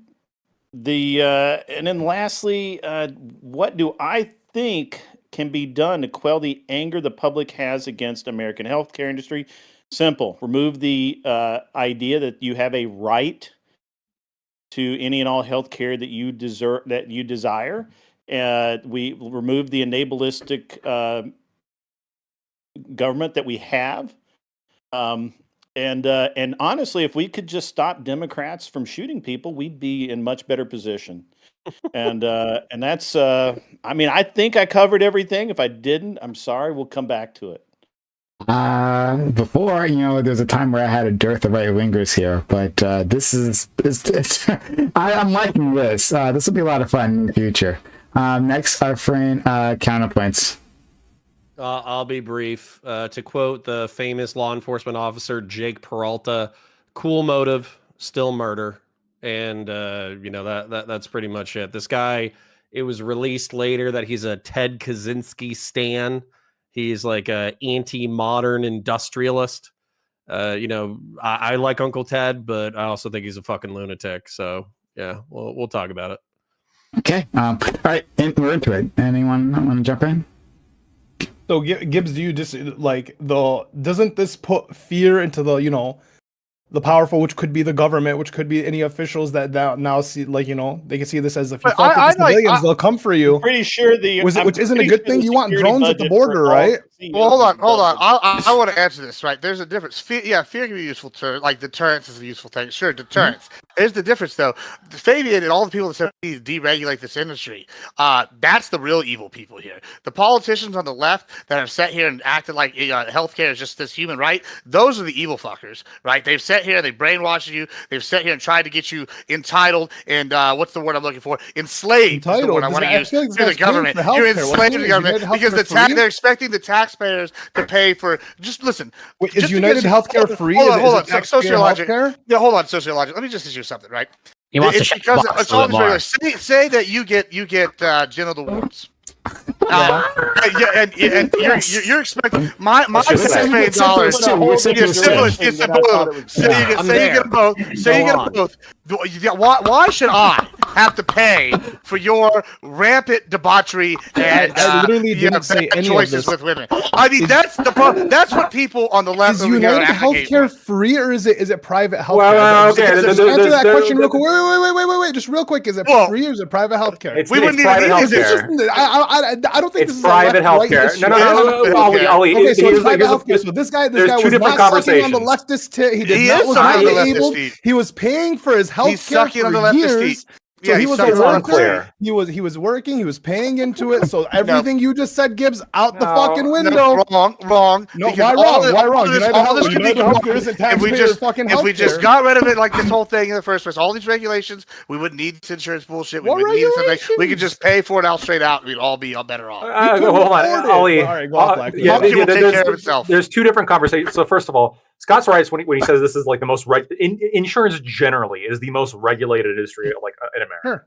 And the level of control the government has. I mean, name me another industry where the government gets to set your prices, where the government gets to set like what policies you provide. I mean, that's how insurance works in America. I mean, they literally the insurance commissioner of states like is directly involved with like how these products. To be fair, now what you're saying, countries. In most other countries, isn't insurance like a government thing? Well, like sure.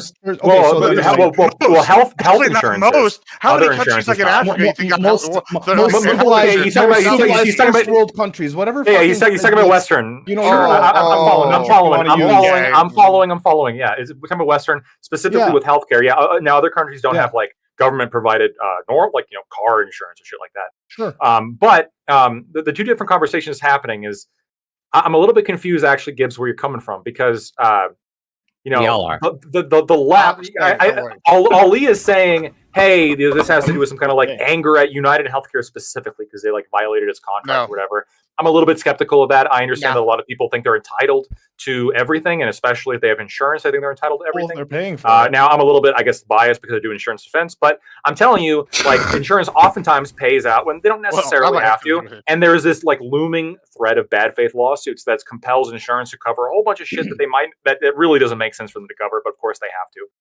But Gibbs, when you're talking about, well, how we keep the people happy is we deregulate it and we get rid of like the right to it.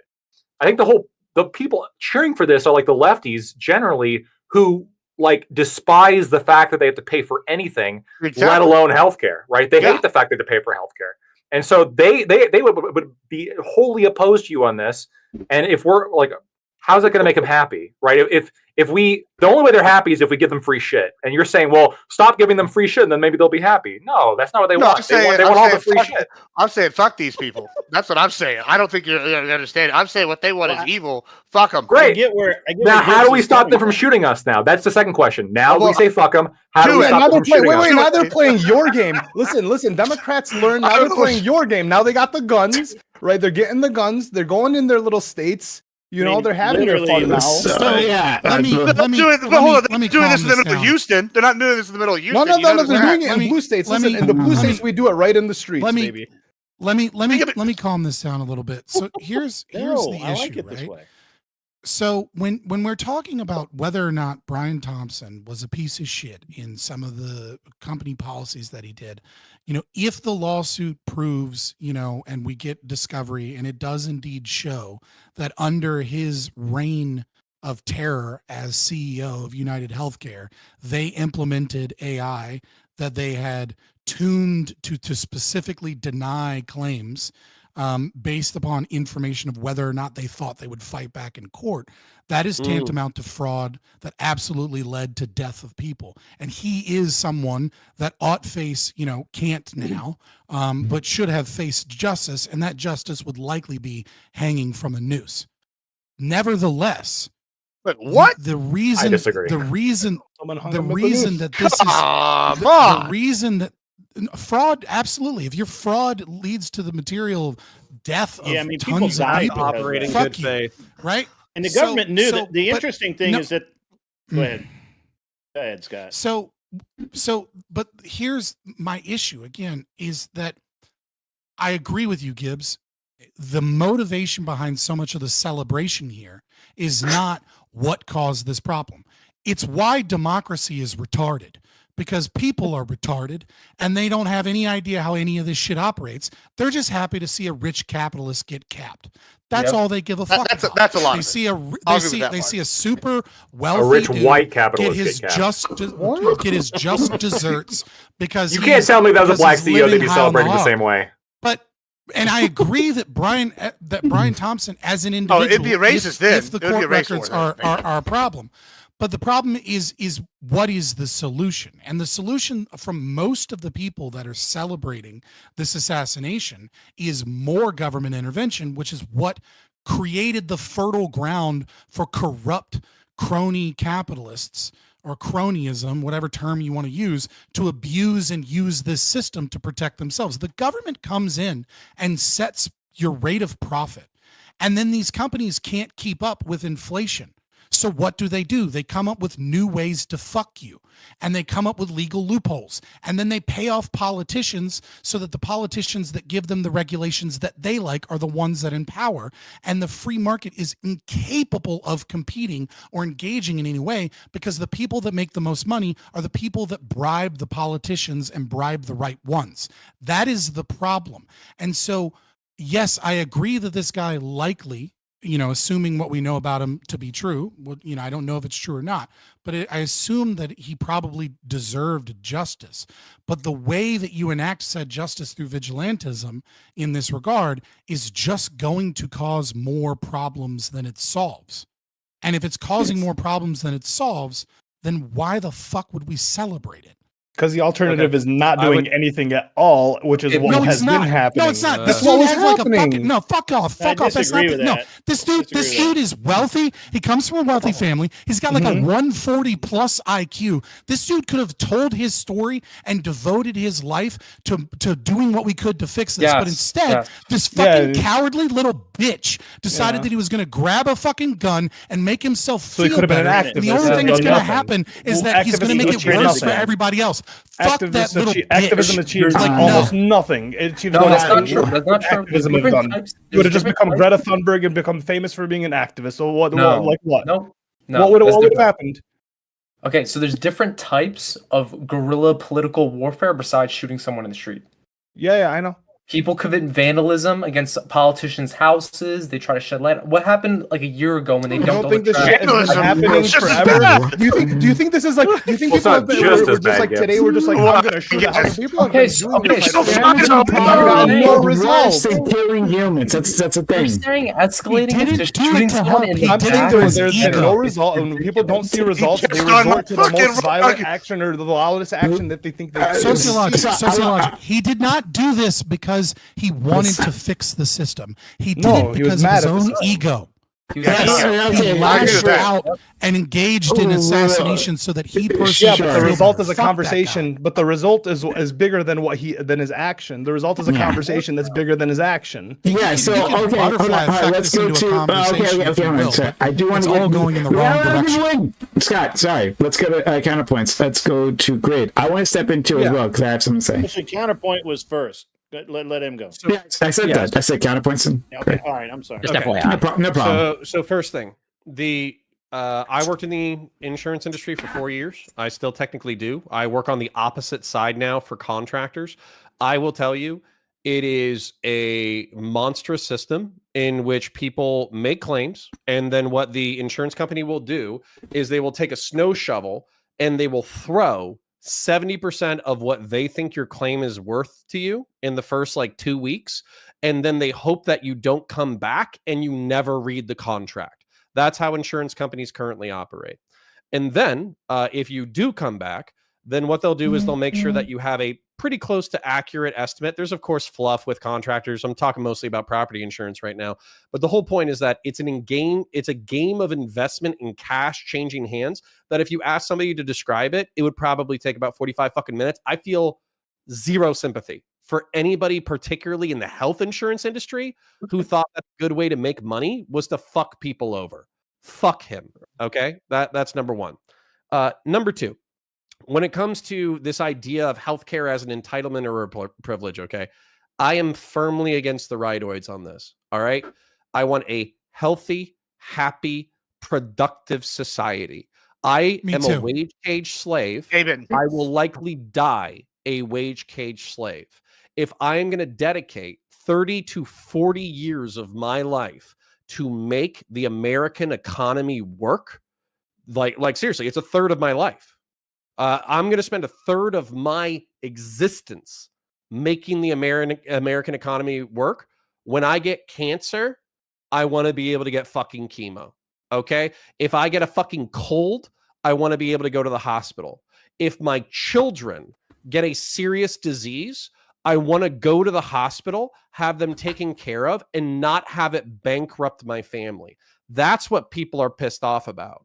And so instead, what I hear from you guys, the free marketeers or whatever, is you know why insurance is the most heavily regulated industry on the fucking planet?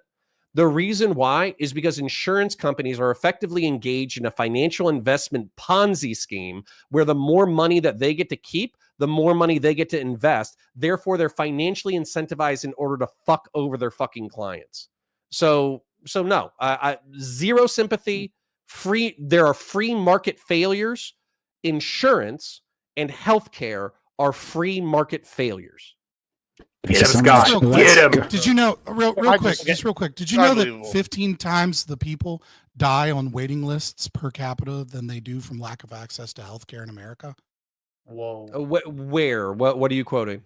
I mean, the UK's got that. I know That's a big thing. There's several studies. I'll bring them up if but you on want. top of that, hold on. Here's something he forgot. No, He's it's going to fine. glaze over is that he wants slavery. He wants to say, he goes, I don't want to go bankrupt. Yes. I expect. He's already pro-taxes, so No, slavery. you want the doctors to work for free. You want the doctors to work for free. No, you want have to contribute to society. No, hold on. Gibbs is Let me explain what's going to happen. Let me explain to you what's going to happen.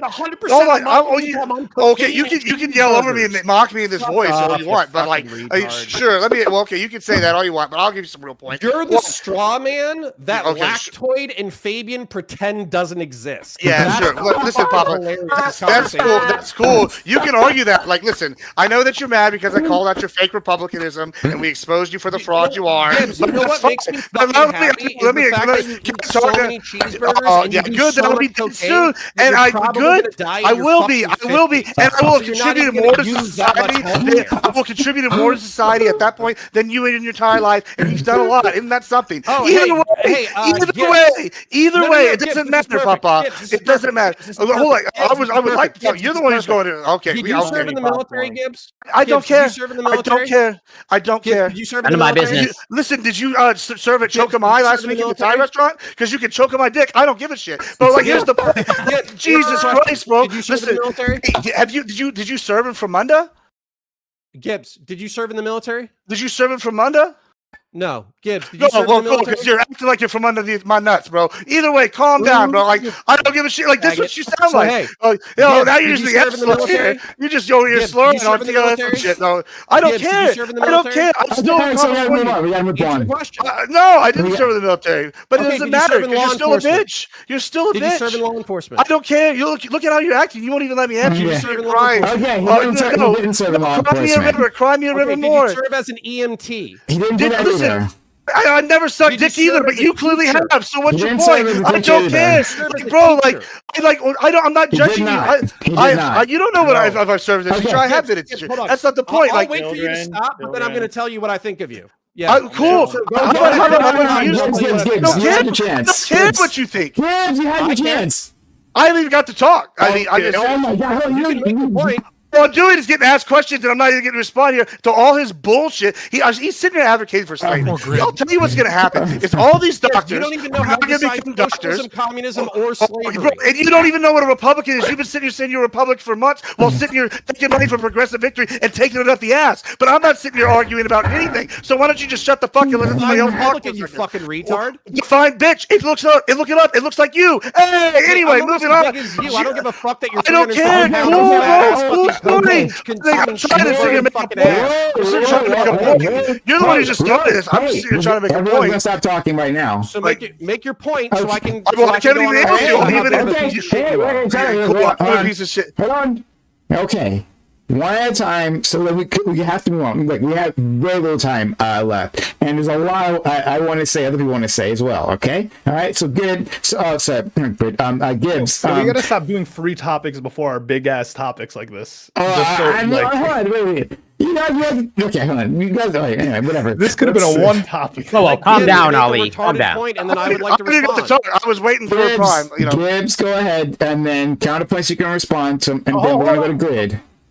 Right. Yeah, it's very simple. What he's advocating for is slavery, right? He wants these doctors who go to all this school, they go and start operating on all these people, doing all these services for basically either free or at the taxpayer's expense. He's saying, oh, I'm entitled to all these other people's hard work. You know, I don't necessarily not want what he wants. He wants his family to be able to go and get cancer treatments. He wants these things. Cool. I say, that's great. You should be able to do that, except you should have to pay for them. I shouldn't be on the hook for all your family's bullshit. And it's really that simple. I don't understand why that's so evil, but you're going to say, oh, we live in this society. Bro, you know who else says that? The Joker. It's ridiculous. I'm not going to sit here trying to act like George Costanza or like, oh, we're in a society. It's such a ridiculous argument. The only person you're beholden to is you and then possibly your family. I shouldn't have to be paying for other people's mistakes or other people's ideas. And then when you do all this regulation, all you do is create a socialist society. Fabian's absolutely correct on that point. All this regulation is just allowing the free market to be injured and like not have a real free market. It's just destroying it. It's all bad. And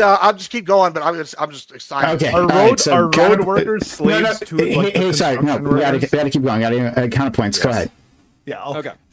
So this is why if my son asks me whether or not he should be a first responder or a law enforcement officer or an EMT or a teacher or anything like that, I'm going to tell him probably no, unless you're doing it for yourself. And the reason why is because Admiral Gibbs is representative of a large chunk of America, and he's a massive, selfish, dumbass, ignorant fucking piece of shit who can't define slavery, communism, socialism, or republicanism. He's politically illiterate. He shouldn't even be on this fucking panel, let alone running businesses. And by the way, an elementary school teacher does more in a semester than you will do in your entire life. And I am so fucking happy that your bloodline is going to fucking end with you.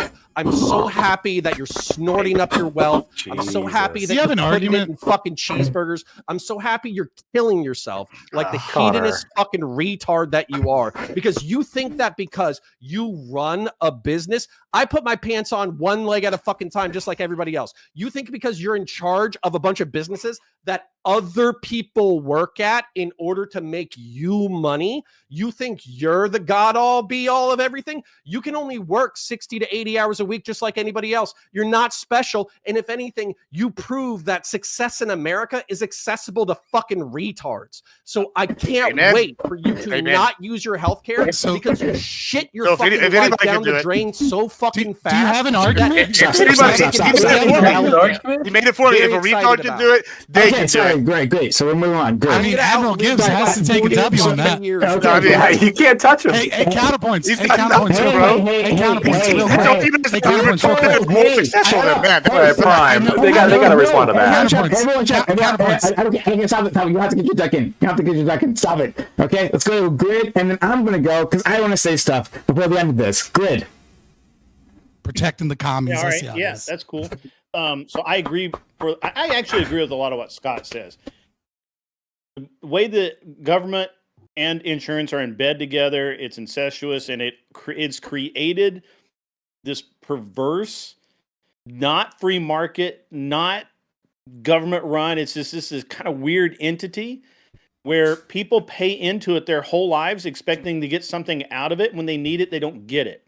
Whereas other people who don't pay into it hardly at all get everything they want. And it's all about knowing how to check the boxes and all of this other garbage that has nothing to do with getting the healthcare that you need. And this is a problem with the system to begin with. It's a problem with the system currently. And it's going to be the problem with the system because nobody has the balls to create anything better. And most people are just ball washing anyway. They just say, "Oh, I don't want to pay my money," whatever. But if you actually believed that, you would cancel all of your health care and you would start putting money into an index fund and you would pay for your own health care. But you don't.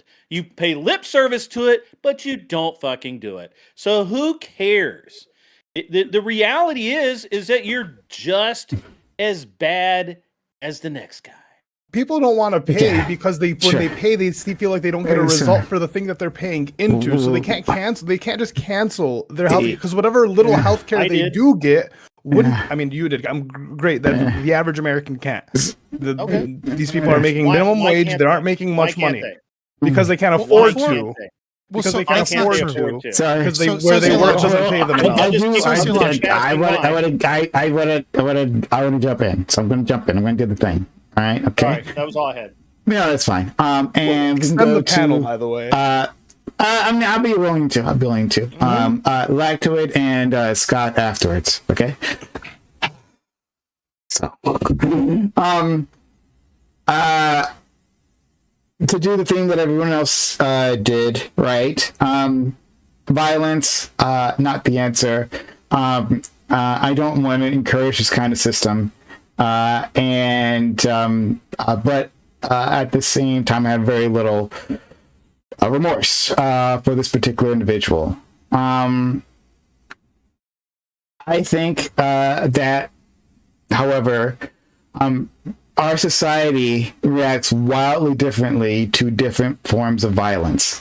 What the people of America have been suffering from United Healthcare, but from others as well, right, is organized corporate violence, right? That's okay when that happens. When men in suits, right, decide that we're going to take your money, not provide you any service for that money, and that will result in a death, right? You being unable to afford care or a family member, and so that they die. That's violence. That's a violence, right? It results in deaths, but we react differently to that. I guess that part's okay. Civilized. Yeah, it's a civilized form of violence from some people. Even though it results in death, surely like any other would. So I think that's an issue. And I don't think we are just celebrating because this person is rich, right? And Scott was saying that previously. I think that's part of it, absolutely, 100%. I know that's definitely a portion of this. But no, I think the fact that this feeling has been so universal is because it's insurance, and people across the political spectrum hate the American health insurance as it stands, even if they wouldn't want to go to some sort of socialized situation. So I definitely disagree with Lactoid. Right, that's ridiculous. No, it's been across the political spectrum, everywhere, from people in all age brackets. Right, having just young lefties online, right, typing out how much they hate. No, it's been everywhere. It's on Facebook, right? The geriatric Facebook. The people responding within the groups, right? In public messages, right? These have all been older individuals, and they know because they've had to deal with American health insurance the longest, right? And as they age, they're dealing with it more than people in their younger years. They know. What's more socialist than an old person on Social Security? I mean, let's be honest. Well, there's that too. Fuck 'em. Also, just real quick, old rich white people die all the time, and we cry as a country. When Paul Walker died, we as a nation felt that. Just let it be known. Just because someone's rich and white doesn't mean we're happy that they died. Absolutely. 100%. Rich white people die all the time, and we don't celebrate in the way that we celebrate here, right? It's ridiculous to say that this is a left versus right thing. We can see in right-wing media channels people saying, "Hey, I'm happy about this," right? So let's knock that out. And then what's a disgusting? That's a really perverse. So we have the manifesto. We have something that people are claiming to be the manifesto. We don't know for sure. Yeah. In the manifesto, for those of you who read it, it's on Twitter. Maybe I'll put the link in chat. But within the manifesto, he talks about, or someone is talking about, how their mother came down with a condition, or a neuropathy, and they were drained dry by the insurance company and hospital visits and all that. And then he says that he has some sort of issue too, that he might be developing the same issue. And also, to back this point up, on his Twitter, there was he put up a picture of a spine that looked like it had a hardware inside the spine. I'm not sure if I sent you guys that, or maybe I saw that in a later article. I've seen it. Yeah. So it seems like that might be true. In any case, right? So if we'll take that to be gospel now. Let's say that it is the manifesto, and these are the reasons why, right? The United Healthcare was denying their claims and all that, right? And it was entirely too expensive. A truly perverse outcome of this is that, well, now that he's arrested, he gets free healthcare. That in America, if you want to get that level of care, well, then get arrested, go to prison, right? In fact, a lot of the homeless people use the American prison system as a form of healthcare because they can't get it at all. This is the society that we live, the perverse, disgusting society. I am not in favor of vigilante justice such as this. This is wrong, right? However, we should I don't want vigilante justice. What I do want, though, is the powerful to be afraid. To be afraid. to be conscious of their actions and how they affect other people. The way I want that to happen is to have a robust regulatory framework with enforcement powers. That's what they and want. So that's what all the rich and powerful love. Sure. Give them money on a silver platter. And you that's can real make. Don't worry, friend. I've already put you on the list. You can make your point later on. So, a robust regulatory framework where when they break the law or they are in misery in society in some particular way, we can ensure consequences on them. The powerful have no consequences. They have none at all. It's very rare that people of their class actually suffer for what they're done, and even then, in this particular case, it's institutionalized. The kind of misery that they're inflicting on the rest of the world. And so there is no effective response. No, like becoming some sort of protester, right? Activist, yes, activist, isn't going to do it. That's not going to have the same effect. It was never this individual, Luigi. Let's say he is the one who did it, right? He was never going to have the same effect. This national conversation, this international conversation people are having about the American healthcare system happened because of the violence that he enacted. It's a shame. I don't want it, but that's because he did that. Why don't we try? I would try something different, and to ensure the healthcare of our nation. I would try something different. Now, I'm not. The point of this conversation isn't to argue for socialized healthcare or which system is better. I would really like not to get distracted with that part. It's just saying these are the reasons why they did what they did, and I think it's a failure of our society when people feel that this is their only response. All right, let's go to Lactoid and then Scott. I got a couple things written down. I take issue with some of the things that you said, Prime, and some of the things that other people have said. I think that the celebration here is primarily left wing. Sure, you could probably find some other people who have celebrated it. I think that their celebration probably comes from some kind of latent left wing belief on this. But the people that I see that are overwhelmingly in favor of this are like the hardcore lefties, right? I mean, you go to the hardcore lefty, like, meme accounts, look at the people who are out in the streets. I mean, these are by far lefties, which would make sense given the kind of animosity and hatred these people have for CEOs. And when it comes to, you brought it up and it was discussed before with Gibbs as well. And so I do want to address this slightly. When you say, well, it's a civilized form of violence, when you can't afford care and that results in death, that this is actually a form of aggression. I want you, and I know this is going to just be hard to do, and it's going to feel like loaded, but this is just how I think about it, right? Imagine a scenario where somebody might die if they don't have sex with a woman. If they don't have sex with a woman right away, they're going to die, okay? Here's the question, like maybe they'll end their own lives or something along those lines. Does this need, therefore, now create a right to this person, to the use of this woman's body? If no, can I make a quick correction? I'm sorry to interrupt you. I do apologize. Okay. It wasn't that they simply can't afford care, and then that's the violence. It's that they paid for the care, paid for the service. I'm getting to it. Okay. Sorry. Yeah. Go ahead. Yeah. So. I'm talking about the people who are generally in favor of like socialized healthcare or socialized any government service, right? Okay. Because when Gibbs calls it slavery, this is what's being described, right? Which is that when you assert that you have a right to this because you have a need, the assumption is that you have some entitlement to this thing that this other person has. In a woman's case, in this case, would be her body. And if we all agree, well, no, you don't have a right to use somebody else's body. That's ridiculous.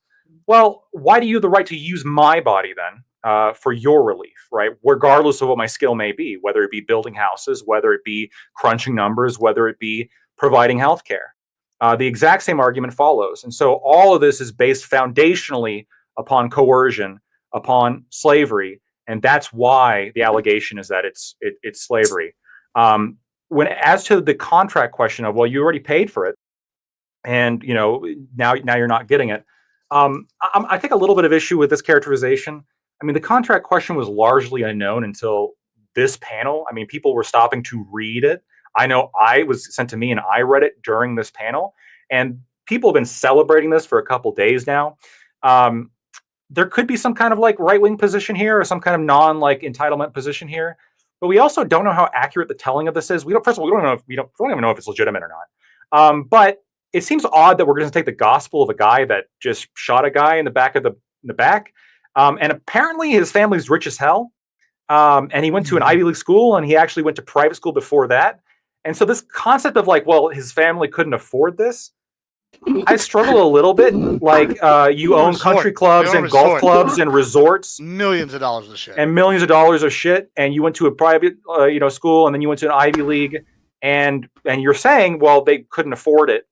I'm a little bit skeptical of that claim. Now, again, you can give this guy ultimate charity and say this is the case, and say everything he says is accurate, and say there's some kind of like contractual a right here or like argument here. But this has nothing to do with the past several days. People have been cheering on the death of this guy specifically because he's a healthcare CEO, and healthcare CEOs deserve to die because they are the gatekeepers. I got a hard out in 3 minutes. So I want to answer Lactoid's hypothetical. Okay. And so they're the gatekeepers of this care that otherwise would be provided, but that's not necessarily true. But go ahead, Connor. Okay. So I'm partially meaning. I'm partially being sincere. We'll figure out what the details are in a second. Okay.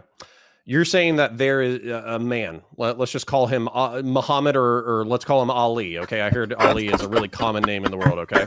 Okay. And Ali says, I need some pussy, or I'm gonna fucking eat a gun. Okay, I am just hurting so really bad. Calm down, Ali. Pussy right now. I'm about to fucking shoot myself in the face. Yeah. And then I got a friend named Gibbs, who's a multi-fucking millionaire, and he's got so much money on his fucking plate, it's crazy. Okay. Now, what I would do, and what I would encourage my friend Gibbs to do, is I'd be like, hey, my boy is Ali. He's about to fucking eat a gun if he doesn't get some pussy. Can you take him to Vegas and y'all can party and hire some fucking hookers? That way my boy doesn't fucking dome himself. Okay. Now, this is a purely voluntary society. Okay. Now, this is all hypothetical and like a analogous or a metaphor, right? I got a response to where I think you're going, but keep going. If Gibbs says, fuck you, fuck Ali, I want to spend this on cocaine and cheeseburgers, then I'm going to say, Gibbs, one, you're a piece of shit. Well, that's not what I would say. I would say I would take him to the gun store. That you won't go party with Ali in fucking Las Vegas so he doesn't kill himself. Then I might have to send the state to your house to compel you to take Ali to Las Vegas. I'm gonna help in this situation. I'm gonna pay for the ammo. Gibbs. Hold on. Connor. What you're doing is I presented like a philosophical problem, and you're abstracting it to something that people are already okay with to make it easier. Let's get away from that. Let's say that for some reason there are no women that can be paid to have sex with Ali. The only way he's getting laid is if you force. Hold on. The only way that Ali's getting laid. Hold on. The only way Ali's getting laid is by gunpoint. You force a woman to fuck him. Are you doing it? No, obviously not. But it's okay. But like, why? Why? Yeah. Why? Yeah, because I mean, I would just dealing with a situation instead of like trying to figure out the metaphors or whatever. It's because I think sex is as sacred as death. So I would never compel somebody to die against their will. I would never compel somebody to fuck against their will. Okay. I think this is like, in my mind. Hold up. This is one of the things. Sex work is doing a job. Me off. And I got a minute. I'll listen before I go. But this is one of the things that actually pisses me off about the scenario. Okay. So death and sex, I agree, are like extreme parts of human life. I don't think work is an extreme part of human life. And what I mean by that is I am compelled by nature to work. I have to be productive in order to eat food. I have to be productive in order to have a family. I have to be productive in order to pay my bills. I am currently being oppressed by nature. So when you're saying like, oh, the oppression, the compulsion, to me, society oppressing you is just another extension of nature. All it is an extension of human nature. So true. Okay, so to be clear, I'm going to finish up real quick. Work and sex is the same to a sex worker. And but when we're sex talking workers about the use of someone's, it is. When we're talking about the use of somebody's body. Again, I understand you're putting sex on this different, and I think a lot of feminists do as well, put sex on like this different pedestal. But in my mind, your own labor and your own body and the products of that are just as sacred as your own body when it comes to sex. And That's so dumb. No. because personal autonomy is like the foundation of a individualist worldview. It's the foundation of our society. Individualism is wrong. Of my society. Oh, I understand this. Well, you're okay with individualism when it comes to sex. We're just okay with individualism when it comes to everything. That's the difference. Right. You have the special category. So you are a libertarian. You are a libertarian only for sex and nothing else.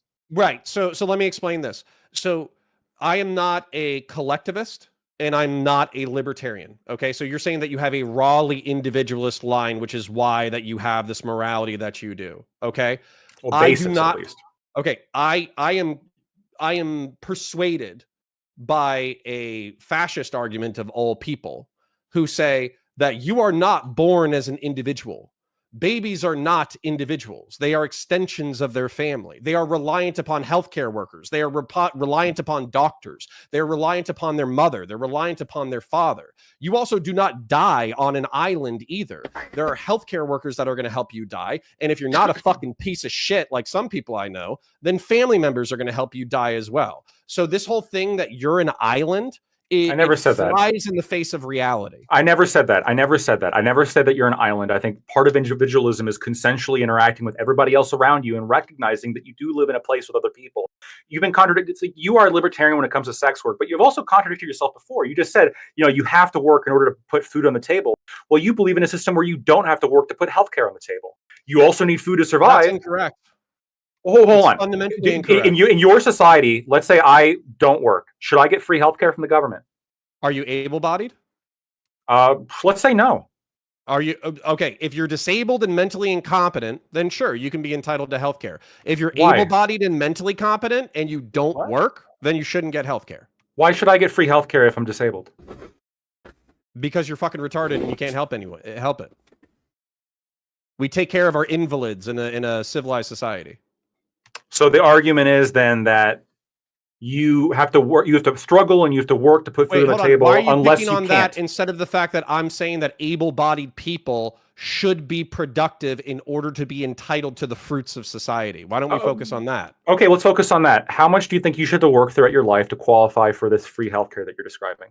I would say probably your entire adult life after the age of 18, probably up until the last decade of your life.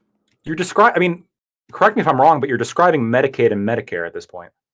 Yeah. Well, sorry, you're not describing Medicaid because you get that no matter what. You're describing Medicare, which is that you work and then you get it, right? Yeah. So what are you advocating for? Just keeping the current system? I'm advocating. This is exactly what I'm advocating for, which should be obvious to anyone who doesn't have a toddler's understanding of politics. Productive human beings. A lot of big brains here today. A lot of big brains. Productive human beings take care of children, the old, and the invalid by being productive. Their taxes ensure a civilized and healthy society. And it is better to have a limited amount of compulsion through taxes than to live in an anarcho-tyrannical fucking state in which everyone has their fucking autonomy, but you live in the material equivalent and moral equivalent of modern-day Somalia.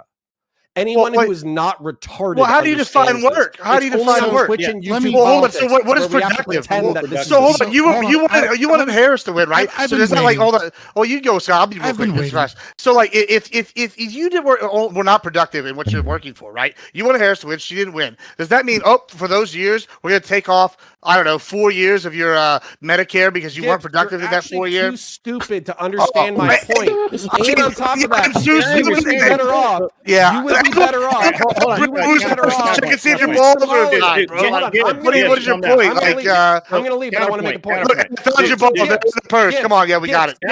Guys, come on. Let me ask Counterpoint something. I really want to ask him a question. Come on. Based on your world perspective, okay, Gibbs, you would in Somalia. You don't have to pay taxes to anyone.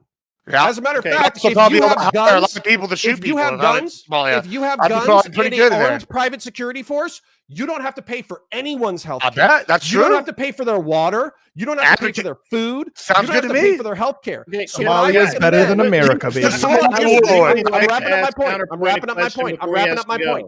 If Admiral Gibbs wasn't a Becomes fucking a real admiral. pussy who doesn't have an elementary school understanding of politics, then he would liquidate Says all the of guy his with a degree assets from and DeVry move to versus a real Somalia. degree. You got But me. I guarantee you, I'm going to be on a fucking panel with Admiral Gibbs a year from now because he's Listening a to his fucking ITT pussy tech who takes. doesn't understand the impacts and He's the smart one. consequences of his own ideology, and so he's too much of a fucking coward to move to Somalia after liquidating his fucking assets and hiring private. Why would I do that? I'm making plenty of money Good here. fucking luck, you fucking pussy. Got it. Horrible Yeah. to see you. I hope you Good. eat a dick. Wait, All like right, when Well, good. That's good. So, That's good. We call that running where I'm from.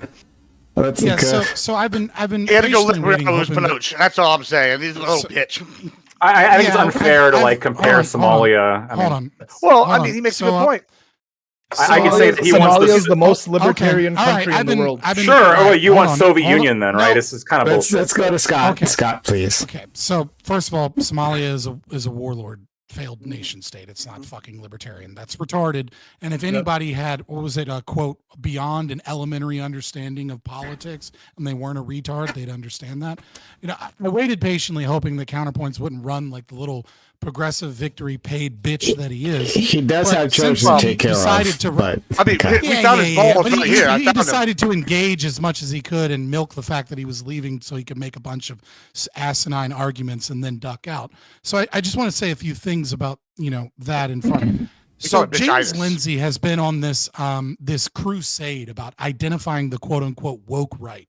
And I have been somewhat critical of the way in which he kind of blasé uses this, to to define people, right? So like, well, what is the woke right? And once you understand that woke is really just a placeholder for engaging in critical theory praxis or policy positions and argumentation, right? I think I have never seen a more perfect example of the woke right than Counterpoints arguing those who do not work shall not eat as a means of his argumentation, which is obviously in the Bible describing, the fact that man as a nature has to work in order to eat, but is of course these exact justification that Lenin used for forced labor, or from someone saying, I'm not an individualist, I'm not a collectivist, which is hilarious because he believes that there's some marriage between individualism and collectivism, whilst giving an argument about how we are a collective, we all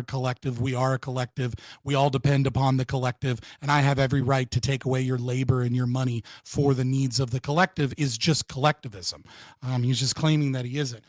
What's even crazier is that he brought up the fact that nature is coercive, and because nature is coercive, that means that society and government has a right to be coercive against you in order to have the altruistic thought or feeling of correcting the imbalances of poverty or disabilities, etc. And the reason I think that is such an interesting argument and crazy coming from Connor is that the most famous example of that is in the Communist Manifesto, is that because nature is coercive, we as a society and a government have a right to coerce you into labor and to giving up your property. So, I mean, what we saw was him just spew socialist rhetoric over and over and over again, and then claim he's a Republican whilst also taking money from Progressive Victory to ensure or to fight against Donald Trump getting elected so that Kamala Harris can get elected. I don't know if I've ever seen someone that is less of a constitutional conservative, right-wing individual. But no, he does have some right-wing ideas in terms of culture, and there's a name for that. We don't actually have to reword it. We don't have to call it woke right. We don't have to call it like the new Republican Party. We can just call it what it is, fascism, right? Connor's a fascist. I know the left loves to call everything a fascist, but when someone is spouting why we need massive market regulation for what's that? Oh God. The word's broken. Like, it's not like I understand your argument, but the word is broken. There's like you Hold can't. on, For sure. I mean, it is literal textbook fascism. I don't even think he denies it fully. And they even says partially. He sort of hinted a little bit at it. I think he calls himself an authoritarian Enjoying the centrist. argument of fascism. Yeah, Okay. It's kind of there, yeah. So, like, I don't think he would fully deny that. It's not like, wow, what a revelation. Well, he likes to claim that he's from the right. He likes to claim that he's- I see your hands for Grid and Ali, but I want to make sure our friend Scott was done because you did wait a while. And then, sorry, yeah, that was I just said me Grid, shitting on Ali. Connor. Okay. I'm happy to re-engage with the actual fucking arguments instead of him being a fucking woke retard. Okay. Well, I mean, he really so- just disproved his whole point from the get-go. If any retard can get rich Let's from go being broke, to then Grid, Ali, and then yeah. Oh, also, just before you go, just so you know, we are past 11:30 p.m. Eastern, right? So 11:30 p.m. Eastern is when we end. This is for the new people here, right? If you need to leave, then you're not held. I don't expect you to be here after 11:30 p.m. Eastern. So if you have to go, that's okay. But we're just gonna go for extra, right? I'm gonna stick around here for a little bit, and we can keep on talking. But if I gotta leave, then it's fine. All right, so let's go to Grid. Oh, thank you. Yeah, I was going to ask Counter a couple of questions, mostly about what does it mean to be productive in society? How do we measure that? How do we Devil's in the quantify details, it? yeah. All of these nitty gritty little details. Because as someone that, without revealing too much about myself, but as someone who's paid six figures in income taxes for the last 10 years. It chaps my dick when people talk about taxes and who should pay more and who should pay less. It just does. I get really tired of it, and I feel like I paid enough. I paid your share and my share and that guy over there's share, and I'm sick of it. Not mine. So I'm in Canada. Huh? What's that? Not mine. I'm in Canada. Until pay for your Trump makes NATO Canada the protection. 51st state. We still bitch. send you money, bro. By the way, I really appreciate Canadians because they invented war crimes, and that way we can we have a clear definition on it. And not that you did, sir. You look fine. Now you can put it all on my shoulders. Definitely me. Mine. Yeah. I can't believe that guy. Does he really claim to be a constitutional conservative? There was nothing constitutional. Ever I since think it's a little Burkean conservative, like an actual. Yeah, Burke, I mean, he likes Burke. Yeah, because Okay, he's really not a okay. conservative He by any started metric. saying that recently. Yeah, after he started saying that after he called actual out for conservative. fucking- Yeah, Yeah, after he got called out for taking money from Progressive Victory, he Well, changed from I'm a and conservative, it became- I it believe in the became- Constitution, to I'm a Burkean conservative. well, it became real apparent. That's why he went on that whole rant about definitions and wanted Admiral Right. Gibbs to define Republican and conservative. Okay. Because that's his tried and So true fucking way to I get away from it. don't want to spend time doing this. Yeah, Whatever as this much is, let's as move on. entertaining it as that is. Look, the whole thing with the idea of a social safety net is offensive to me personally, and I think that most people that think about it for more than about 10 minutes should find it offensive. The idea that somebody can choose to not work and gain the ability to live a reasonable life is offensive to me. Now, does that mean that I'm going to not say we shouldn't feed them or whatever? The fact that I find it offensive is irrelevant to the reality that we're humans and we must take care of other humans to some degree. But that doesn't change the fact that I find it offensive. But then again, I work hard and I've always worked hard. So it's probably a matter of positioning, right? So yeah, I don't know. Just very quickly, when you say what is productive, right? The reason I said the devil is in the details is because that really comes down to if you read your Mises, if you read your Hayek, if you actually understand economics, quote unquote, above an elementary degree, right? You will understand that the state is incapable of defining those things because there's subjective metrics, because value is subjective. That is why the market can determine what is and what isn't productive, because if you do labor and someone is willing to pay you for the labor, then it is productive, at least as far as the employer or the other person on the other end of the contract is. But the state, what is a stay-at-home mom worth, right? Is she being productive when she's a stay-at-home mom? Is she unproductive? Some will say one way, some will say the other. How many children does she have? Does she deserve a whole bunch of welfare because she has a bunch of children. Well, maybe she just keeps popping out babies because she doesn't want to go to a fucking job. And then other people are having to substitute her lifestyle. These things occur over and over again because you can't define productive centrally planned because it's based upon subjective value. That's why capitalism is the only means that can actually give that, because it's the only means that allow individuals to choose what it is that they want and don't want. And it's productive if the person believes it to be productive and pays you for it. Let's go to our friend Ali. Okay, so like this is a screenshot Gibbs. of an Elon tweet where he's saying like the insurance companies are like any other company, have a duty to their shareholders to maximize profits no matter how ruthlessly. So like if the company has a like duty to the shareholder, wouldn't the best way to maximize profits be to show the duty to the people that are paying in, because otherwise the shareholders don't get the money, or you get people or people like get killed. So if this like if this shot has a reaction to people either leaving United Healthcare, right? So now they're getting less money, or more CEOs potentially being, because like people are sharing CEOs and you know, putting them on like wanted posters essentially. As long as you have the government saying that you have to have X amount of insurance, or you as an employer have to provide X amount of insurance, and all of these other things, this is a part of that incestuous relationship between government and insurance. Government says, insurance companies, you can only charge X amount. There's a limit. But at the same time, they say every company in America, you have to at least offer to provide insurance. Right? Okay, I keep hearing that there's this like limit, but like if that was the case, then there wouldn't be insurance that people couldn't afford, and therefore people wouldn't have like reinsurance if there was this like ultimate cap. That's not what it is.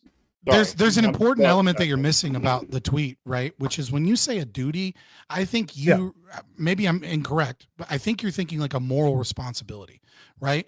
What a fiduciary duty to your shareholders is a legal term, right? And the reason it is a legal term is because public sector unions buy stock, and people that are right. So teachers unions, government employees, non-governmental organizations that are then also managed by the state have a certain share in their pension plans and things of that nature invested in these corporations. And if corporations that have their prices set and have all of these regulations don't find a way to make money, and instead end up going out of business, and they can literally be sued by the government for not engaging in the very same scummy behavior the government's supposed to protect us from. So I don't think I'm thinking morally. I am thinking legally. Like if I'm purchasing a product, if I am a paying member to this insurance, whatever, I have a contract with this insurance company that I get this X amount of whatever coverage it is.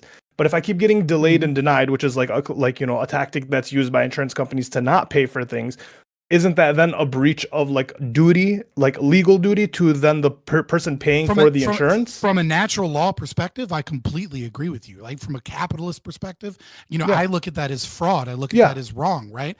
But when we use that term, what we're talking about, right, is the state's regulation of what they can and can't do based upon the fact that they must make profits. And if they engage in behavior that would just, if they don't engage in profitable behavior, the government comes. Can we find some? Can we find some consensus building here, maybe? Right, and I know at least my friends above, maybe not my friends below, aren't fans of corporations, right? You guys aren't a fan of distributed ownership, right?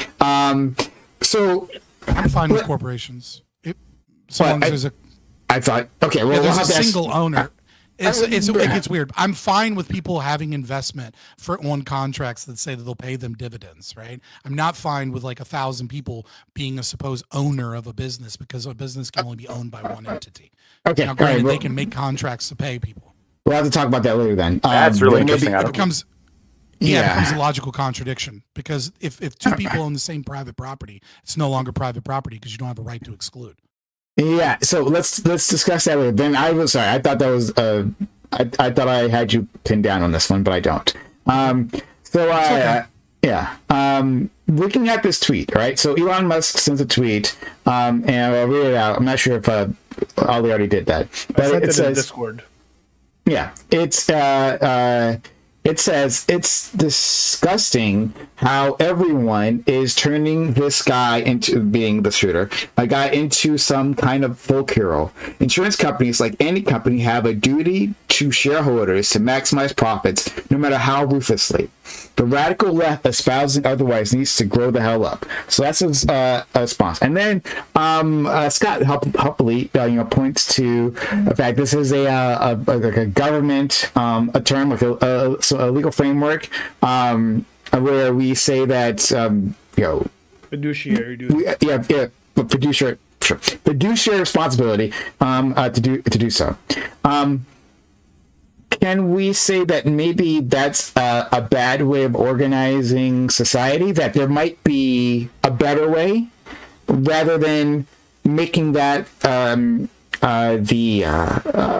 absolute priority? Because I mean, like our friend, not fuck Elon, but Elon is right there, right? He's correct in that that they have to do that to maximize profits. And so if that's the case, well, then everything that this person, the victim here, the CEO did was correct, right? If he is like driving up denials, right? As long as they can have a reasonable, plausible excuse for those denials, right? Maybe the AI he was training to do the denials, maybe that's just better, more effective than humans fighting out denials, right? Maybe he was denying a third of all claims. Just kind of makes sense, maybe like within the framework of insurance. That yes, you have that excuse. And again, because you have part of a fiduciary responsibility is also a legal duty to act in good faith. If you're committing fraud and denying claims that your contract, let's say he's not. We don't know what's fraud. We don't know what's fraud. We don't know what was fraud, right? Maybe if we look at all fraud, these, then maybe with with the innovation of the marketplace, he is using a tool that other firms aren't using, and he is actually finding the proper level of denials and then upping his the profits. The point is, so where I'm trying to go with this, right, is that there's a push, like our friend Scott said, to have returns for the shareholders. Could we say that maybe for this class of industry, that alone shouldn't be the priority, right? Now again, not talking about socialized healthcare, right? Not doing that. Saying private ownership, right? Insurance, just the way that we do insurance, but it's not an endless push to provide higher dividends for shareholders, right? And the only way you can do that is to drive profits higher, to drive up the stock price, right? Rather than doing that, we're saying that you can invest in this, right? And hopefully you'll get some sort of a return. But the goal of the company won't be to maximize your return, right? It will be to provide care in within the reasonable limits set by the terms of the contract of insurance. Can we at least find some common ground here? No, I wholeheartly disagree, and I'll explain why. Right, the goal of a company, right, so long as they are not aggressing, so fraud would be a form of aggression, obviously, like going out and shooting someone in the back would be a form of aggression. I think we've talked about aggression enough; you kind of get an idea what I mean. So the goal of a company should always be, the primary goal, first and foremost, should be to make the most amount of profit as possible by any means other than aggression. And the reason that always should be the goal is that what is profit, right? We think of profit as like hoarding wealth or like some evil thing. What profit actually is, it is the reward that the capitalist has for land, labor, and investment, right? You gain land and you gain labor, and you put these two things together and you try and predict the future outcome. So if you're in an evenly rotating economy where everyone can tell what the future is, then under a free market, profit wouldn't exist because everyone would be able to tell the future. What the capitalist does is they attempt to innovate. They attempt to figure out what the price point is going to be in the future. And so what profit does is the profit motive is a means by which the capitalist tries to figure out what it is that people will voluntarily give up their money for, which means what it is that people value in their personal life as making their life better than whatever money they currently have. And it is the reward for figuring that out in the future. So it is absolutely the greatest moral good that a person can do on this earth is to make fuck tons of money and profit. And the reason is because the way they did that is they accurately predicted in the future what people value more than their own money and made their lives easier and better. When you remove the profit motive, in this case, they value their life. They value their life, though, right? But then, well, yeah, in this case, they value their life. But and like, to make that profit, then you have to deny coverage, right? No, that's not true. That's not true, because if you're denying coverage and you're contractually obligated to do so, that would be fraud. However, how do you make profit? No. Let me finish. Let me finish. I'll explain. How would you make profit if you weren't going to aggress as a healthcare, as a health insurance company? The only way that you could do it would be to innovate, which would mean you'd need to find out data so that you could more accurately predict whether or not how someone's medical expenses are going to be. The other way that you would do it is that you would accurately more quickly find ways that people are lying. All of these things drive the price of health insurance down, making it cheaper, making it easier for people to get access to health. They are innovating. They are innovating. We don't know that it's fraud, right? Look at me defending the fucking capitalists here. We don't know that it's fraud. So the denials have gone up. I've already said if it isn't fraud, then if it isn't fraud, okay, great. So then this guy's fucking we agree. So I'm going on the assumption that it's not fraud. You don't have any evidence that it's fraud. I don't have any evidence that it's fraud. Right? I mean, I have plenty of evidence that it's fraud. It's not proof that it's fraud. Okay. All right. We're not proof. Let me correct myself. We don't have proof that it's fraud. Insurance companies, one of the ways, yes, there are other ways to drive up profits, but one of the most effective ways is to get you to part of the money, right? Because what you value is your life, and insurance can be useful for maintaining your life, right? You don't know if it will be, because you don't know the future. And so you're going to part that money, and then we're going to keep that money without returning it to you later on. However, the reasons why we can keep that money might be perfectly within the rules of the contract, right?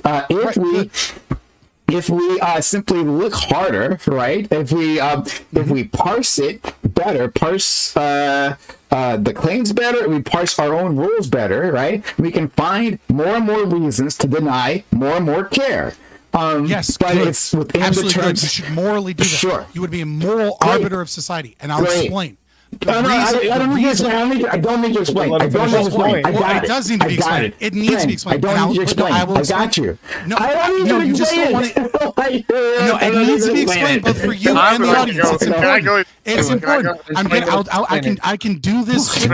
If there is no fraud that is occurring, and you find reasons to deny them that is outside of fraud, what that means is that that person either lied to you in their contract, lied to you in what they were trying to do and get covered, or that they in some way, shape, or form did not purchase that form of coverage for that thing. Now, if the contract's super complicated, I would say that goes into an unconscionability contract, and that kind of gets into the same area of fraud, right? But if you are finding someone that lied to you or that is trying to get you to part with your money as an insurance company for something that they didn't pay for, if you don't get rid of that, that means everybody else has to pay higher insurance premiums for their health insurance. You're fucking over everybody else by driving up the cost of health care. So I think Gibbs is trying to leave.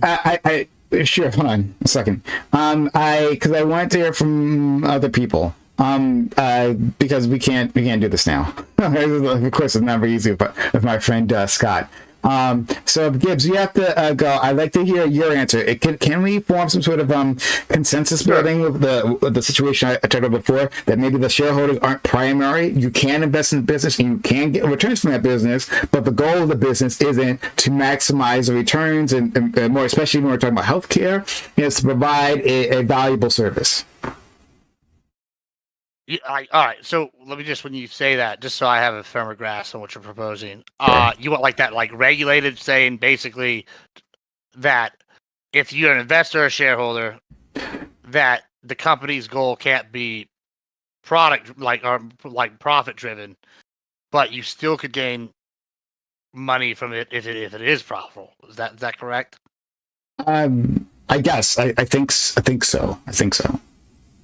So I would go with, I mean, I would be against that, I think, because I just don't see how that would work as a company. It sounds like it'd be like a non-profit that you and hypothetically could make money from.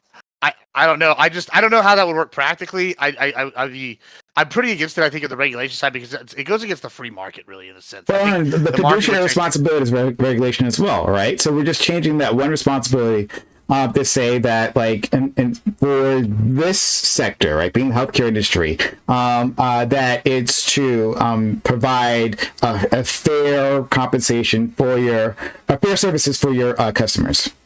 So this is really the problem I have. That's how you profit. That's what that is. Well, hold on. There's really two parts to this debate, right? There's the insurance people, like company, which are like easy scapegoat bad guys. Then there are the like medical professionals, right? And this is kind of why I wanted to get into this with Connor, but he kind of just freaked out and started asking me about slavery. For the record, people, since I am in higher education, we have a Black's Law Dictionary. I could define anything we needed to if he wanted to really get down and the nitty gritty, but he's going to run. So that's the point there. So secondly, on that point, I want to go into the fact, like, on the medical professional side, I have this concern, right? We already see this with immigration, right? Illegal immigrants already go in there and they rack up bills, and these hospitals don't have to pay them, and the taxpayers end up paying them, right? And so it's basically you're getting slavery on these doctors if we didn't pay them from the taxes. So instead, the taxpayers are getting fucked. So then I look at it from what you're arguing, the insurance. Well, the insurers are basically like the representation of like the market in this case. So they're sitting here going, hey, this person does a need or a want, and whatever they got going on, we're going to determine beforehand if it's something we want to pay for because they've been paying this. Okay, cool. They actually need the surgery versus, I don't know, you want to go get big old jugs. Maybe you're a dick in large surgery. I maybe wouldn't be a fan of like the insurance like paying for that, right? Like, because that's probably not what it's there for, right? So I just market, baby, put it in the contract. But if you put that in the contract, say like sure, then I would be okay with that, right? But like I don't think that's generally what the insurance is kind of like pays for. I think it's a valuable service for society to have more big old jugs. So I mean listen. For example, you can have a clause. Sympathize. You can have a clause where if you get breast cancer and you get a double mastectomy, that they'll pay for your breast cosmetic surgery, so that you have to go up the size. That would be like a premium thing that like would be very difficult. That that maybe you ought to pay more for that type of. But the problem I'm having is this, like with this case specifically, right? It looks like this guy's family's rich, right? Like we've already talked. They're landowners. They got resorts. It's not like these people are hurting in any sort of way. Yeah, right? His high school costs $40,000. $40,000 a year. He went to like Penn State or University of Pennsylvania or something. University of Pennsylvania. Yeah, University of Pennsylvania. So that's also super expensive. Like when I'm sitting here, I'm just like, okay, I'm not buying it. They couldn't pay for this on their own. Two, it's like, why shouldn't you, if you're an insurance company, why wouldn't your duty then, like, why would you even go into that industry? I think what you're going to get is you're going to get people not wanting to go into this industry, and it's going to hurt them. Like you're going to get less people in the medical field. You're going to get less people wanting to be going to the insurance field because there's no money in it. So why would you not go into an industry where there's more money? Right now. I mean, like honestly, I'm not trying to be facetious, but like I wouldn't want to go into the medical field. One, because it's overregulated. Two, like I don't know anything about it. And three, me, like on the like personal level, Thank you investment for level. that. But like, sure, like I'm not gonna act like I'm like could be an insurance provider and like figure out that mumbo jumbo bullshit. You know, like I don't want to invest in that. It's not something I would do. Like, but on the same side, like those are already barriers. And then now, if you tell me, hey, I can only make profit hypothetically if the company happens to be profitable, but not if they were like seeking to make ways more cost isn't that the effective. case Like, already I don't now? know. Like, can why only would make you want to invest profit. in those? You only get profit. You only get profit now from dividends.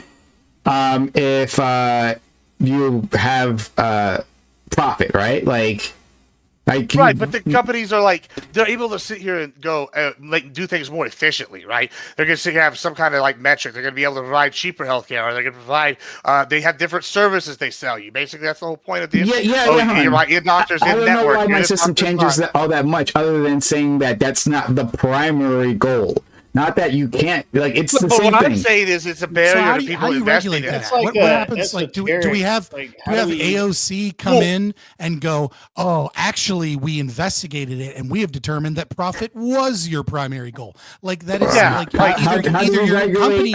How do we regulate to make sure that profit is the company's maximum goal, that you didn't maximize profit? Well, one thing before y'all move totally far away, I wanted to say one other thing. Like, maximizing profit is how you give the best care. No. That's why I'm asking the. I'm saying you're saying how do we regulate that? How do we determine?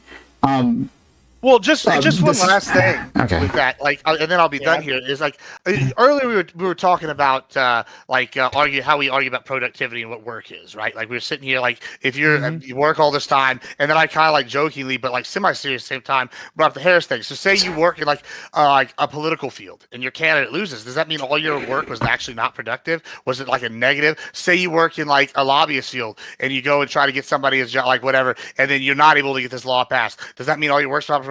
Say you're like a surveyor and you don't find any oil. Does that mean you're not productive? Like, I guess, like, how do you measure this productivity, right? The market can do that. The market can do that, and that's kind of what I'm saying. I think when you're putting these restrictions on this with the market and going, oh well, hey, whatever. I don't think not you putting want restrictions on the market though. But I don't think you understood what I was saying. But that's fine. It's fine. So whatever. You don't want the company to make money, right? I didn't say that. I didn't say that. You don't want them to be the driving goal. I get it. You don't want them to be the driving goal, right? Okay, so let me try to quickly shortchange this, right, with the rest of the people here.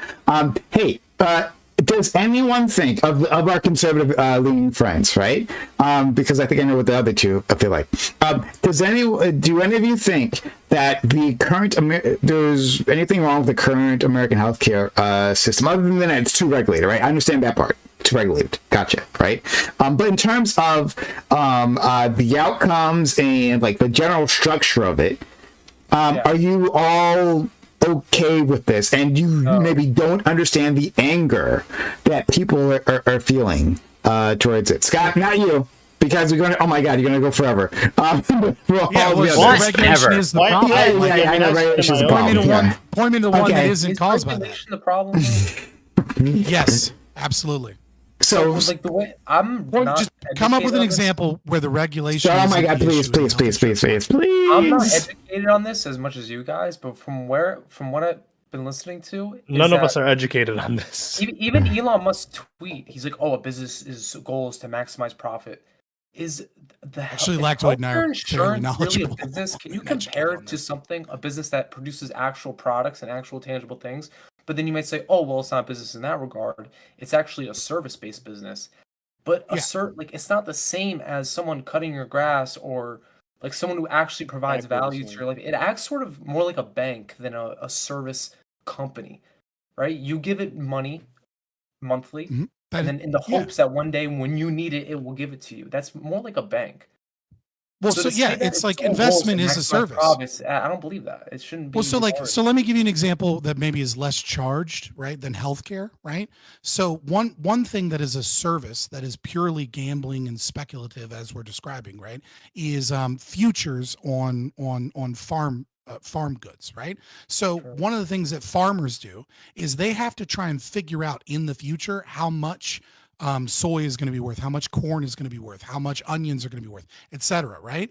And so when they plant, they don't they have to plant, and then they have to wait for it to grow, and then they have to harvest, right? So they have to figure out how much of each product they ought put into the ground and balance rotations, etc. And if they think that corn is actually going to go up in value, right, then they might plant more corn. Or let's say RFK is coming in and they're worried that corn syrup is going to be the new devil, so all of a sudden they're not going to plant as much corn.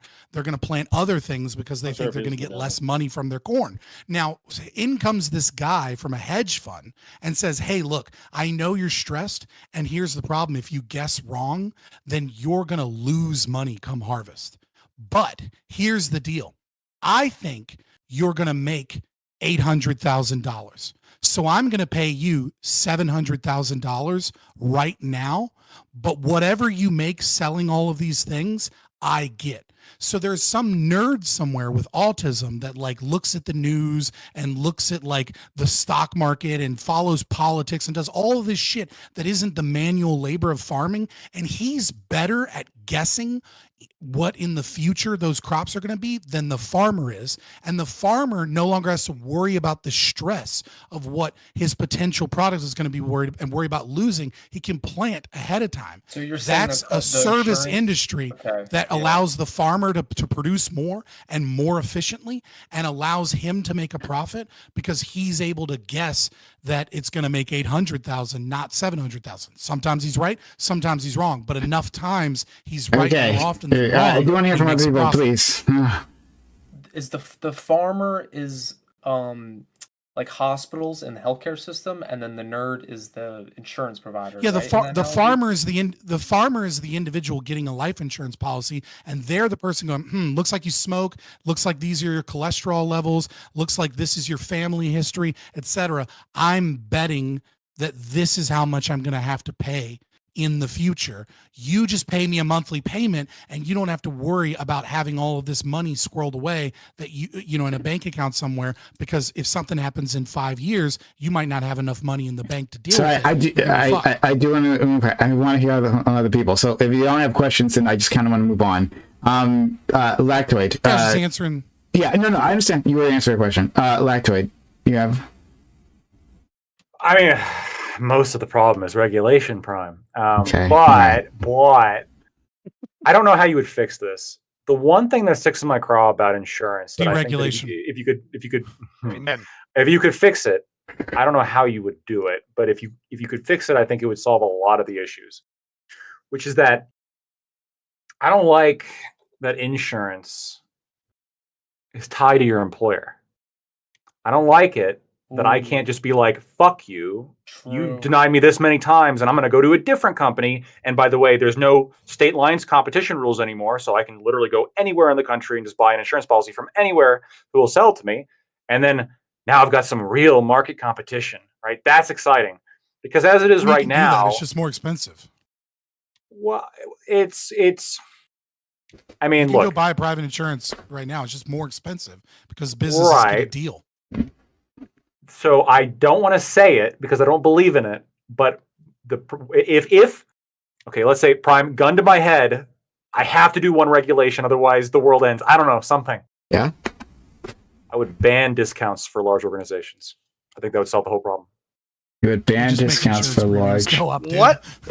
Wait. Are you talking about only for insurance or like for everything? So, insurance. But gun to my Scott, I said gun to my head. Okay? No, but only insurance or for like everything across the board. Say like, I'm going to be like a big organization. I'm going to get a discount for whatever service. Because you're buying in bulk, right? Like this is you are guaranteed. I thought about this. And so economies of scale. Yeah, I thought about this, but like, I really hate this. But I think the sign of a good thinker is somebody who can like accurately or steel man a position that they don't necessarily agree with. So here's my response to that.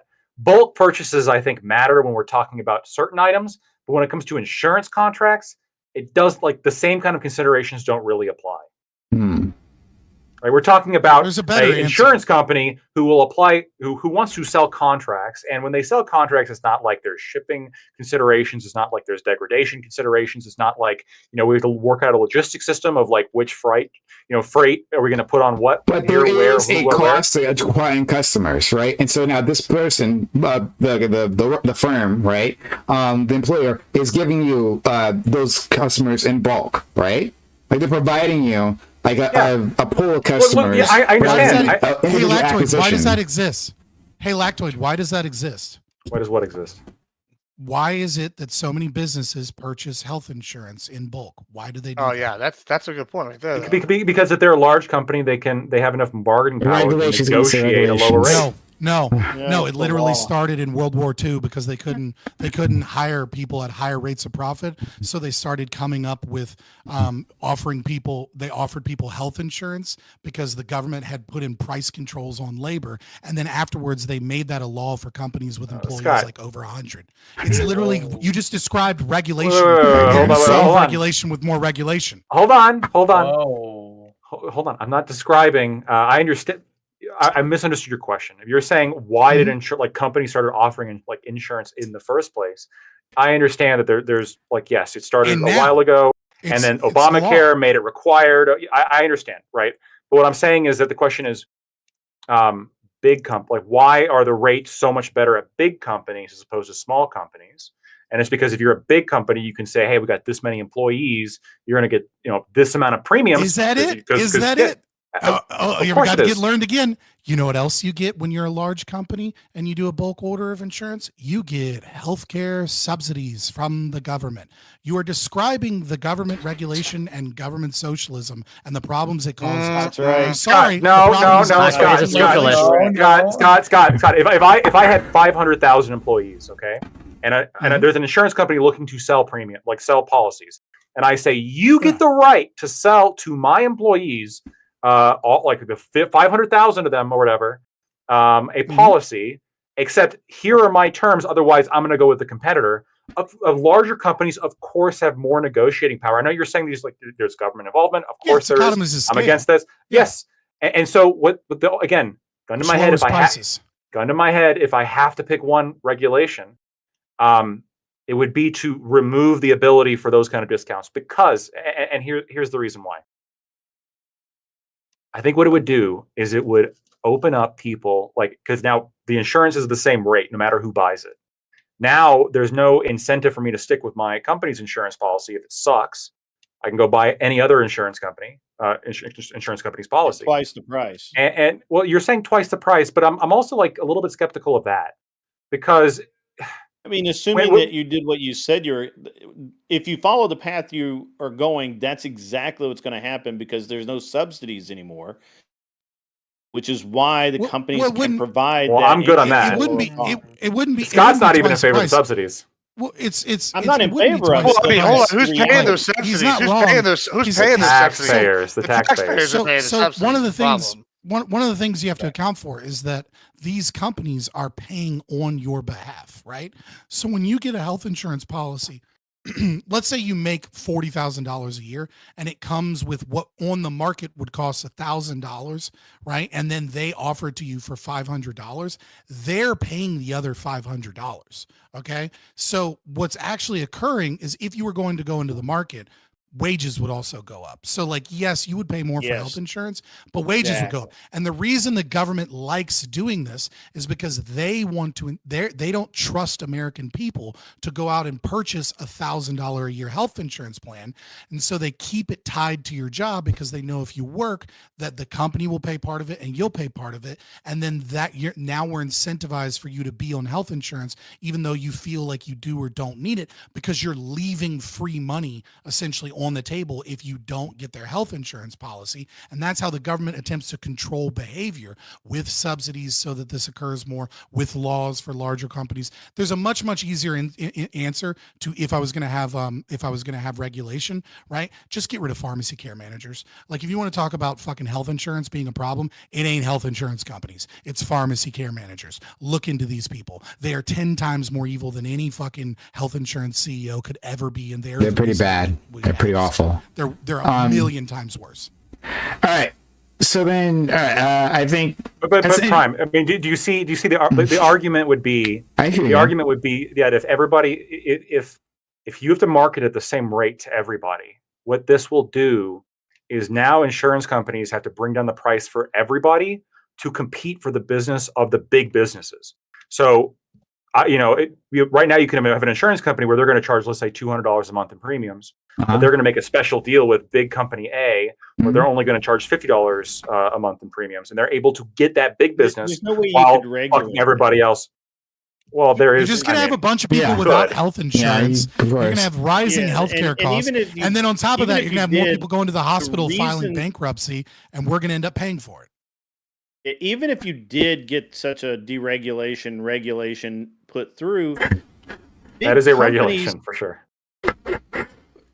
No, you're whatever. Anyway, even if you managed to get something like that to happen, big companies would literally figure out how to get a discount anyway, because it's what they do. It's just the way it works. Unfortunately, they'll just find some other way to fuck us up. Through government. Let me tell you the real problem with health insurance overall. First of all, I don't consider it necessarily actual insurance, because insurance actually pays when something happens, like automotive insurance. And when I bang my car up, I don't really have a problem getting my car fixed. When I bang my knee up, I have to dance around for 3 freaking days just to get somebody to answer me my call, and it takes 6 months to get bills that were due 3 months ago paid for. So I hate insurance in general, but I actually severely loathe the fact that insurance is now part of your salary, right? If you have an actual job, at some point you're going to have insurance as part of your compensation package. And I hate that. Yeah, it sucks. Because if a job would normally pay you, let's just say $80,000, but they throw in insurance and a couple of other perks, and now they get you for 55 or 60, that's money out of your pocket. It really is. Because you might not use insurance for 10 years or 20 years, whatever. I just don't go to the hospital that much, I guess. I don't know. Maybe people use it way more than I do. But lots of people use way more than you do. Statistically speaking, most people actually, when surveyed, say that they like their health insurance plan. When you ask them about the industry, they say they don't like it. But when you ask them individually if they like it, most people like it, because most people, they just like go to the hospital when they have a baby, or like they just go for like minor shit and it gets paid for. 5% of the population uses 50% of the healthcare costs. Ooh, right. Whoa. And that's a bad stat, right? And this is why I just hate insurance, guys. I would honestly ban the idea of insurance. What? It's gonna get worse when you want to talk about regulation. That is regulation. It's gonna be 10 times worse when Connor gets his socialism and Admiral Gibbs's cheeseburger and cocaine habits have to be paid for by the rest of us. Yeah, that's what's crazy is that I'm willing to pay for my cheeseburger cocaine addictions. All right, but like, hey, you know what? If he has it his way, y'all are paying for it. I don't necessarily. So Corey, as a resident, Canadian lactoid, we won't harp on you too much today. People are actually believing that, by the way. I'm not Canadian. Multiple people in the comment section have been making fun of me for being Canadian. I'm not Canadian. Absolutely Canadian. He's ashamed of it, and as he should be. Because you have shame. So, okay, so I hear a lot of people talk shit about like the UK and Canada for their healthcare, and how it's usually Americans, and how you got if you get a paper cut, you'll bleed out before you get any coverage and all that bullshit. Is this like anecdotally, is there any truth that you see to that? Have you ever used healthcare in a socialized country? Because I have. Yeah, I'm Canadian, and also I'm gonna ask the Canadian. The Canadian. Yeah. So the overwhelming majority of my experience in the healthcare, and I'm a heavy healthcare user, someone with a chronic illness. Okay, that for like over 20 years. Have been largely positive. Okay, I have had some negative experiences. Of course, definitely. But overall, at least for me, from my personal experience, like I've had a positive experience. I've sometimes had to wait, and I've definitely had some bad experiences in the ER in terms of waiting. But I could also say transparently at that time of like, of the few times where I had to wait in the ER, I probably shouldn't have gone to the ER. But of the times where I actually need to go to the ER and it was actually emergency, I was seen fairly quickly. And then do you think that's like the general sentiment of like people around you, or is it like, or is our perception that like, you know, once again, you won't see a healthcare provider for years or months, like regardless of your ailment? Is that like more true? I would say probably the overall actually sentiment of the healthcare, at least and also healthcare in Canada is provincial, so it'll be unique to the province of Quebec. So France even has better healthcare, as they say, but you know. Probably, I would say the overall sentiment towards Quebec healthcare is probably going to be like negative. I think actually the survey data back that up. Like probably the majority of people don't like it, but it depends on like we have issues with family doctors and access to family doctors, and depending on the specialties, some specialties. Although I think there's moving out towards like a federal dental program. To be fair, that's also true in America. If you ask them about the system, not about their individual experiences. Yeah, exactly. But I definitely do know multiple people that like, in addition to myself personally, that like they are happy with the healthcare that they receive. Like I have a specialist. I've had a specialist all throughout the past 20 years, starting at a pediatric hospital to now adult hospital. And there have been times where like, I've needed healthcare. Well, you're not too happy about it, right? I mean, because you have used private insurance multiple times because you knew that your services weren't good enough. I've used it once that I and you only know about that because I posted about it on Twitter. Like I'm not hiding it. Yeah. I'm just saying, like, you're obviously not too happy with it. You know, Scott you is enjoy honest. there being a private model. I have a Canadian in my chat saying he hates the healthcare that he has received in Canada. Canadian? Well, as in he's been to every province and sampled the healthcare, or in his province of Ontario, or whatever. I think he used to be in the insurance. Hang on. Because saying I hate the healthcare in Canada is it's a pretty stupid statement because it's provincial. He used to, I think, be an insurance agent as well. So, Farney, tell me what your deal is, man, so I can communicate. I was in China once, and I was a victim of their healthcare system, and I'm not a fan of socialized healthcare. So, is China socialized healthcare? I don't know. Actually, I don't know. I don't know. Gibbs. Well, it's a communist country. So. Well, it doesn't mean it's social. That's not how it is. Okay, whatever. Gibbs. I know we brought up earlier some of like the callous things, like if somebody has something. I know that our argument's been like, I'm not using it, why should I care? Why should I pay for it? I like also want to bring up the social. There's something something else that happens in like some of these social. Barney's in Ontario. He's in Ontario. Sorry guys, he's in Ontario. Is that like so? I have some friends and they live in the UK. And they're what I would call hypochondriacs. And they go to the place all the time. They'll have like a sneeze, and like, oh, I have socialized healthcare. I could just go there. Or like, and they'll like literally come up with all sorts of I don't honestly think it's any better than the private healthcare that these people like the left is advocating against, right? The argument's, oh, everybody should get all the treatment they want. Well, it's almost like you're encouraging these people to go like find something wrong with them a lot of time, and so they get a pill or something to take care of them. I feel like that's a problem. That's something we should talk about. It is a problem. Also, in addition to that, like these people are like, them not dealing with it and not going to the doctor and getting any care wouldn't be any better, right? Okay, but let me hear you out. You get referred to a therapist for your hypochondria. I had an aunt, right, and this is one of the. She was a hypochondriac. This is someone that lived here in America, and she would like call me all the time, call her family all the time. She was basically really ill, but she like was like, oh, this is happening. Oh, I think I have cancer. Oh, I have this, and she'd be scheduling like MRIs regularly, just like all the time. One an MRI. Did you ever schedule therapy? Oh yeah, she schedules all sorts of shit, bro. Like let me tell you, there was not enough. You should have got her treatment for that, right? If she has the health care. Listen, Papa. Listen, we tried. There were people tried. They're like, this is a hypochondriac, and she was taxing. She was very taxing on everybody in the family. Now, I'm imagining somebody like that doing that to a socialized healthcare system where they basically can't tell them no, and that's terrifying. That why would I want like hypothetically my tax dollars going to somebody who can't accept that there's actually nothing wrong with them, and they're just going and running up the bill on MRIs all the time? Like that. Come on, like why should someone have to pay for that? Like, can you actually give me an argument? I think that's like a minority of people that are doing that. So it's a pretty big minority, though. Like, it's an impactful minority. Heard, what was that? Factoid, lactoid? Yeah, 5%, 15%. About Yeah, about 5% of the U.S. population uses about 50% of all the healthcare expenditures. It's embarrassing. Like the chronically embarrassing. ill use up like almost all. Yeah, And this is why is that embarrassing? embarrassing? Yeah, if people have cancer, if people have these things, if Dude, it's a I know so minority many of people. hypochondriacs. I literally know so many hypochondriacs. This Do isn't you think- hypochondriacs. Do you think it's 5%. hypochondriacs that are using that much of the healthcare system? That's crazy. Dude, my mother. Some percentage prime of that Yeah, 5%. some percentage, indeed. Yes, Yeah. I'm sure you have a friend. Every Yes, no, single time. I'm sure you have a Every friend. Blackboard who's is a hypochondriac, so it's part of it. Hypochondriacs exist. Yes, they do exist, and there's not a somewhere majority within the of healthcare system. users. Granted, yes. Corey, I didn't even go to the most hospital after I people- crashed my motorcycle. I'm obviously joking.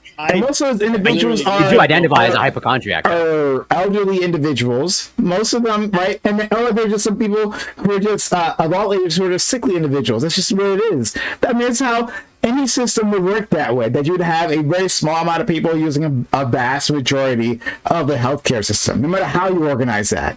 No. It's not just Yeah, I mean- scammers using the healthcare system, and that's the whole 5%. It's probably a small, like a relatively small An percent. impactful small I percentage. don't think it's impactful at all. Listen, It is impactful, you're and this actually affects something though, because of this fact that 5% uses 50%. Even by like the left's estimates that like if you move to a fully socialized healthcare system, the overall cost burden will be lower. Your average person will be paying more because that major cost used up by the 5% is going to be redistributed more amongst the rest of the people who purchase insurance, or I guess in this case, mandatorily purchase insurance through their taxes. So it's overall like financially. How much would each individual be paying like out of their taxes versus what they're paying monthly right now? It scales up. It scales up like because we have progressive tax system. So like if you don't make a lot of money, like you're probably not going to be paying all that much more. But if you like, I don't know, you make an okay amount of money, you're going to be paying a lot more. So like health insurance costs are, I've had several debates about it, and What if it was a I will flat just say fee? that it's very difficult to determine health insurance Flat costs. fee. And Now we're talking. one of the reasons is, first and foremost, you can't look at price in health insurance as a means of actually figuring out what the cost is and comparing it to, let's say, the UK in terms of like the NHS, right? One of the reasons you can't do that is if you look at just the price point, right? Well, there's the black book, right? There's the fact that insurance companies pay less and they negotiate to pay less. There's also the fact that you can get a bill and be like, hey, I can't pay that. And then they'll drastically reduce your bill. So is that actually the cost, or is that just the stated price? Another problem with it is Cadillac insurance plans exist in the US. They don't exist in the UK, right? So there are people that pay more money for their health insurance because they like really good health insurance, or because their union negotiated it, right? This was a big deal in like the 90s. People were talking, especially when or it came up again with Obama when he was trying to come out with the ACA, because people like Teamsters were worried that they were going to lose their insurance plans because their insurance plans are the best in America, right? You go to like the nicest hospitals, they don't ever deny anything. You get like, people treating you hand and foot, like because there's a higher quality of care because you pay more money, and that is negotiated in their union contract. So how do you'd have to compare base costs versus base costs in a place like NHS, because when you compare averages, it also includes bankruptcy that other people are playing, the black book, what the actual cost is, people that are paying more for a higher quality. So when you actually do the math and you try to find out, it's actually drastically more expensive in socialized countries as it is in America. But what you'll see is they'll constantly just list prices and be like, look how much a bag of saline costs. And it's like, why is saline so expensive? And that's another thing they do. It's very tricky, but what they'll do is hospitals make saline incredibly expensive. Why? Because if you go into the ER, the more injured you are and the longer you're there, the more saline you use. The less injured you are and the less time you're there, the less saline you'll use, right? So if you're a gunshot wound or you need surgery, you need a lot of saline. But if you go in with a cold, you don't get any saline. So saline is a thing that they jack the prices up on because it accurately is a predictor of where the most resources are going. If you're coming in with a gunshot wound, you're going to get a lot of doctors, surgeons, ER doctors, immediate care. These things are expensive, as opposed if you're there for a cold, these things are cheap. So again and again, you will see these comparisons about price, and they try and sell you this idea that socialized medicine is cheaper. And when you actually look into the data and understand the data, you will find that it is radically more expensive in those countries. And for whatever reason, I cannot figure out the life of me. Socialized countries are their medical deaths are ballooning, and their lack of doctors are so bad that they're almost incapable of engaging in preventative medicine like they should be. And it's something that you would think socialized systems would use, right? Because it's high time preference to not engage in that behavior. There's no reason that insurance companies in America and the NHS and socialized medicine don't just pay the couple grand it costs to get you genetic testing so you can know what diseases you're likely to get 40 years later. We should have that information. And yet, across the board, both in America and in these other countries, they don't engage in it. In America, we don't do it because our system, our for-profit socialized system, is not a health insurance system. It's a managed care system. The only thing they give a fuck about is keeping you healthy enough to survive for 5 years until you go to another employer, or even better, if you get so sick you lose your job and now you're the government's problem. And then everybody else can pay for it because you can't work a job and the health insurance company can wash their hands of it. But for some reason, they do the same shit in Europe and they do the same shit in Canada where they're not paying for things that have insane returns on investment. And I don't know, are all of the politicians that do this just fucking retarded? I don't know. I guess maybe socialists don't understand saving money. I don't get it. It's insane to me that isn't at least standard in those countries. But I mean, that's what you get. I wanted to touch on what Ali said real quick before we go too far. I have to leave. I wanted to end it. I actually wanted to wrap up. I want to wrap up. Speaking of which, I got to take my mom to the hospital tomorrow. But hold on, let's let our friend finish up, and then we'll wrap things up quickly. Fine. Oh yeah, I just wanted to say it was interesting right there to me that Ollie, you proposed like a flat rate. Because that's generally not a leftist position. It's more so that's generally something supported more by like Republicans. It's like a concept of not a leftist. Tax. Yeah, sure. Well, you're center left. I mean, you're not. You're I think I'm the only actual. I don't understand what a leftist is. We've been over this many times before. Right? I do understand. I think I'm the only centrist. If you're center left, you're not a centrist. Sure. But okay, well, he's not leftist. All right, he's absolutely leftist. Okay, anyway, he's left of you. Doesn't mean he's a leftist. Okay, all right, let's and which way. This has been great. I want to thank Ryan Tyler Cohen. Do you guys know who he is? Yeah, of course. They're a pretty big YouTuber, left-leaning progressive YouTuber. Really? Okay. Yeah, like millions of subscribers. I don't know them. But we're talking about the same Brian Tyler Cohen. Like maybe we're just totally different. But how would I know? I don't know the person. I'm saying. Did they rate you? But anyway, they rated me previously. I didn't see it on Twitch with 100 or so people. Shout out to that person. It was like that's like a giant. Again, millions of subscribers on YouTube. Well, now on Twitch. There's a whole 100 people on Twitch. I think they just started streaming on Twitch, I believe. Okay. Well, I should reach out. I don't know who this person is, but thank you. And if you're from his audience, this was a fucking while ago. Almost all of them left. But hit the subscribe button. No, I'd seen it previously, but there was no point. Whatever. Don't make fun of me. Anyway, hit the subscribe button if you're on Twitch here. We love to have you. Sorry. No, well, yes, subscribe, but I meant follow button. Yeah, follow the channel. And support us. We'd love to have you. We have these conversations all the time, and we get really agitated with each other. So shout out to that person. I don't get agitated. No, that's Ali. No, Ali is the one who just could not calm down. You're way too calm to be agitated. Yeah. Gibbs gets agitated. Ollie I don't know what goes on with all. We just won't stop, right? I don't have hater blockers on. Let's I'll give an outro. Radcoid, thank you for being here, friend. You were fantastic. It was a lot of fun. Thank you for coming through all the time.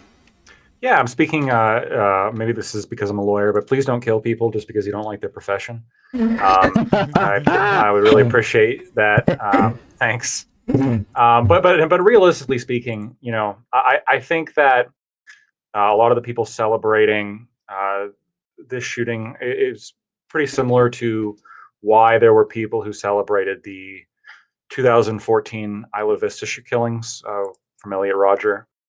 And it's ultimately because, as kind of I was trying to hint at before, I think fundamentally this sense of entitlement comes down to, I'm mad at you because you're getting something that I can't have. And I think that when this goes towards hate and anger and violence, this is, I think, bad, and I think one of the worst expressions of human emotion. If you like what I had to say, you can find me at Lactoid TV on Twitch, Twitter, and YouTube. And yes, Prime, that was very specific because it relates to a very specific word that I can't say on Twitch. So. Okay. Right. Well, I want to discuss a lot of this stuff more with you guys off stream. Lactoid, I wanted to say something previously though, and we don't have to expand on this here, but I don't think it's left or right thing. I think it's more of a populist expression of rage rather than strictly left or right. I think we reduce things to that binary, and we end up missing a lot of the nuance of these discussions. But so true. I think populism is somewhat economically left, though. Yeah. I think the good kind of populism is economically left, but there is a right wing populism. But we can right, but even right wing populism, right, which is economically left. Well, sure, but even right wing populism, you would agree, there's you might think they're racist or they're xenophobic or whatever, but the economic policies, when somebody goes up and is we're gonna implement this thing for free, or we're not going to let you die in the streets or whatever. This is I think right-wing populism, I don't think that's what right-wing populism looks like, but we'll discuss later. Let's get to go into Scott. Thank you. You are also fantastic. You added so much to this conversation. I do appreciate you. Sometimes I get a little pressure just because I got to move the conversation along, but I do appreciate all your additions. He taught me a lot. Scott taught me a lot. Oh, I appreciate it. So I am Fabian Liberty on X and YouTube primarily. I'm on other platforms, but that's where I usually am.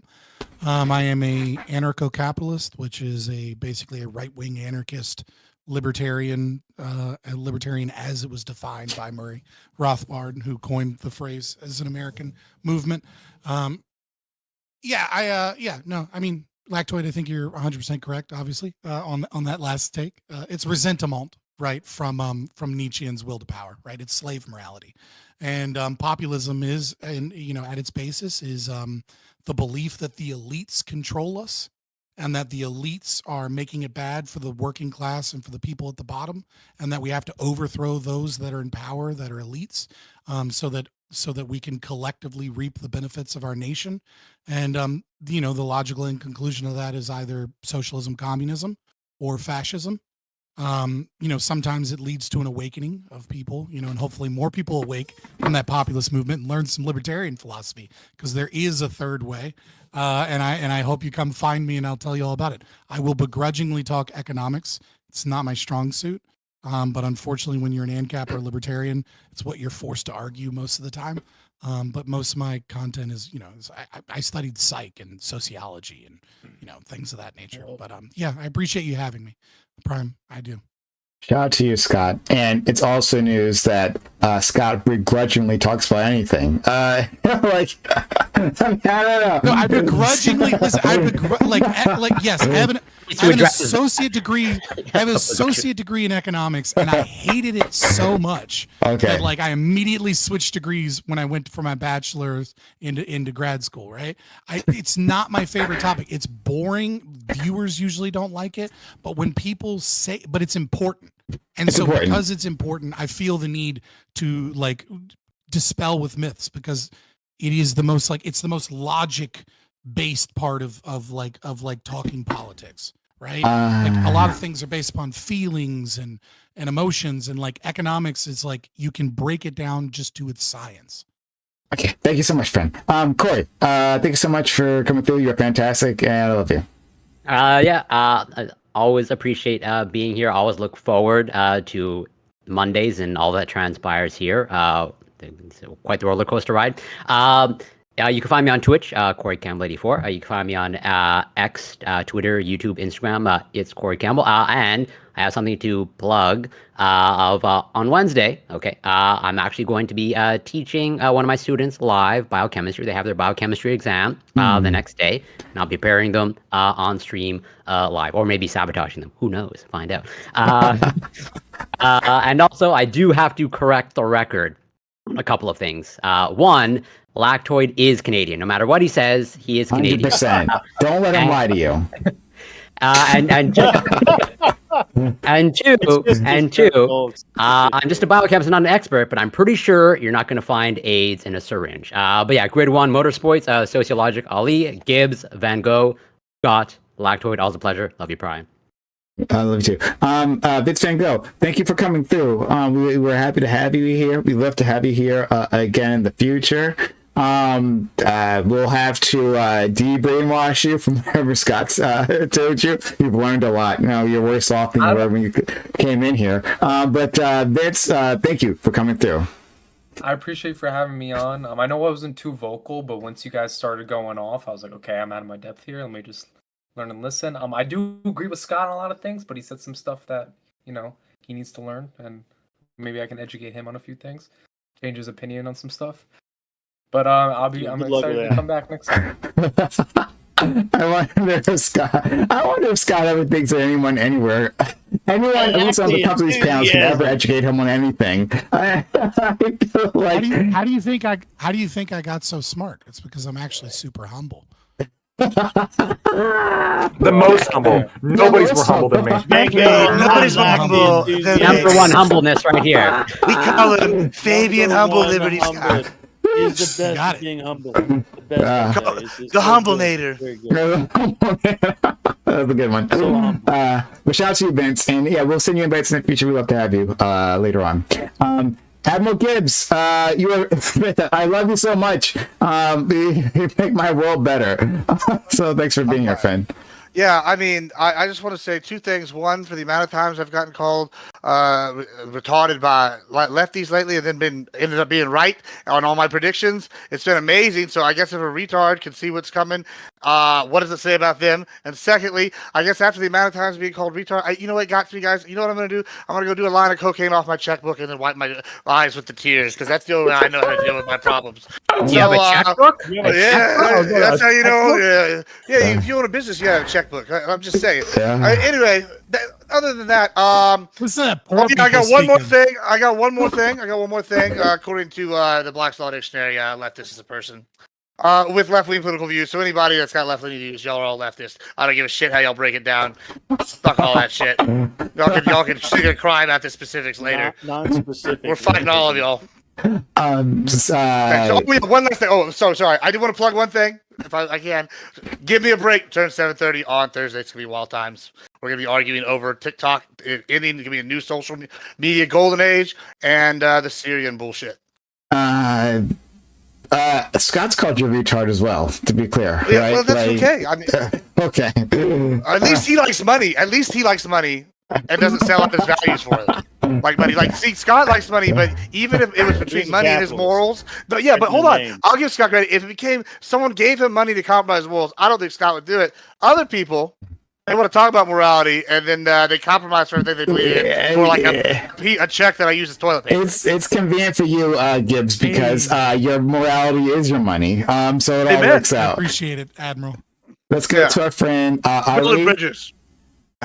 Thank you so much. You were fantastic. You were a lot of fun today. Yeah, when it comes to things that aren't so political, I usually am able to engage a little bit more. The politics stuff when it comes to regulations and laws and stuff, social topics. I got them. But I was actually going to suggest that we actually have a discussion, figure out what a leftist and the rightist and whatever it may be is. I think that'd be a pretty decent topic discussion for us. Just an intro. I think Yeah, Scott thanks would for be having me, extremely aggravated at that one. But he'd have so much to educate us on, No, I'm gonna leave that alone. Hold on. I'm not gonna get aggro. What are you talking about? Bullshit. Every time he says is aught problem, I take a shot now. I don't know if y'all know that, but I've been drinking every time he says it. I'm a classical liberal, guys, right? Obviously, I'm what you mean when you say liberal. I'm a real liberal. All of you moved. I haven't. Okay. All right. But yeah, Gibbsy.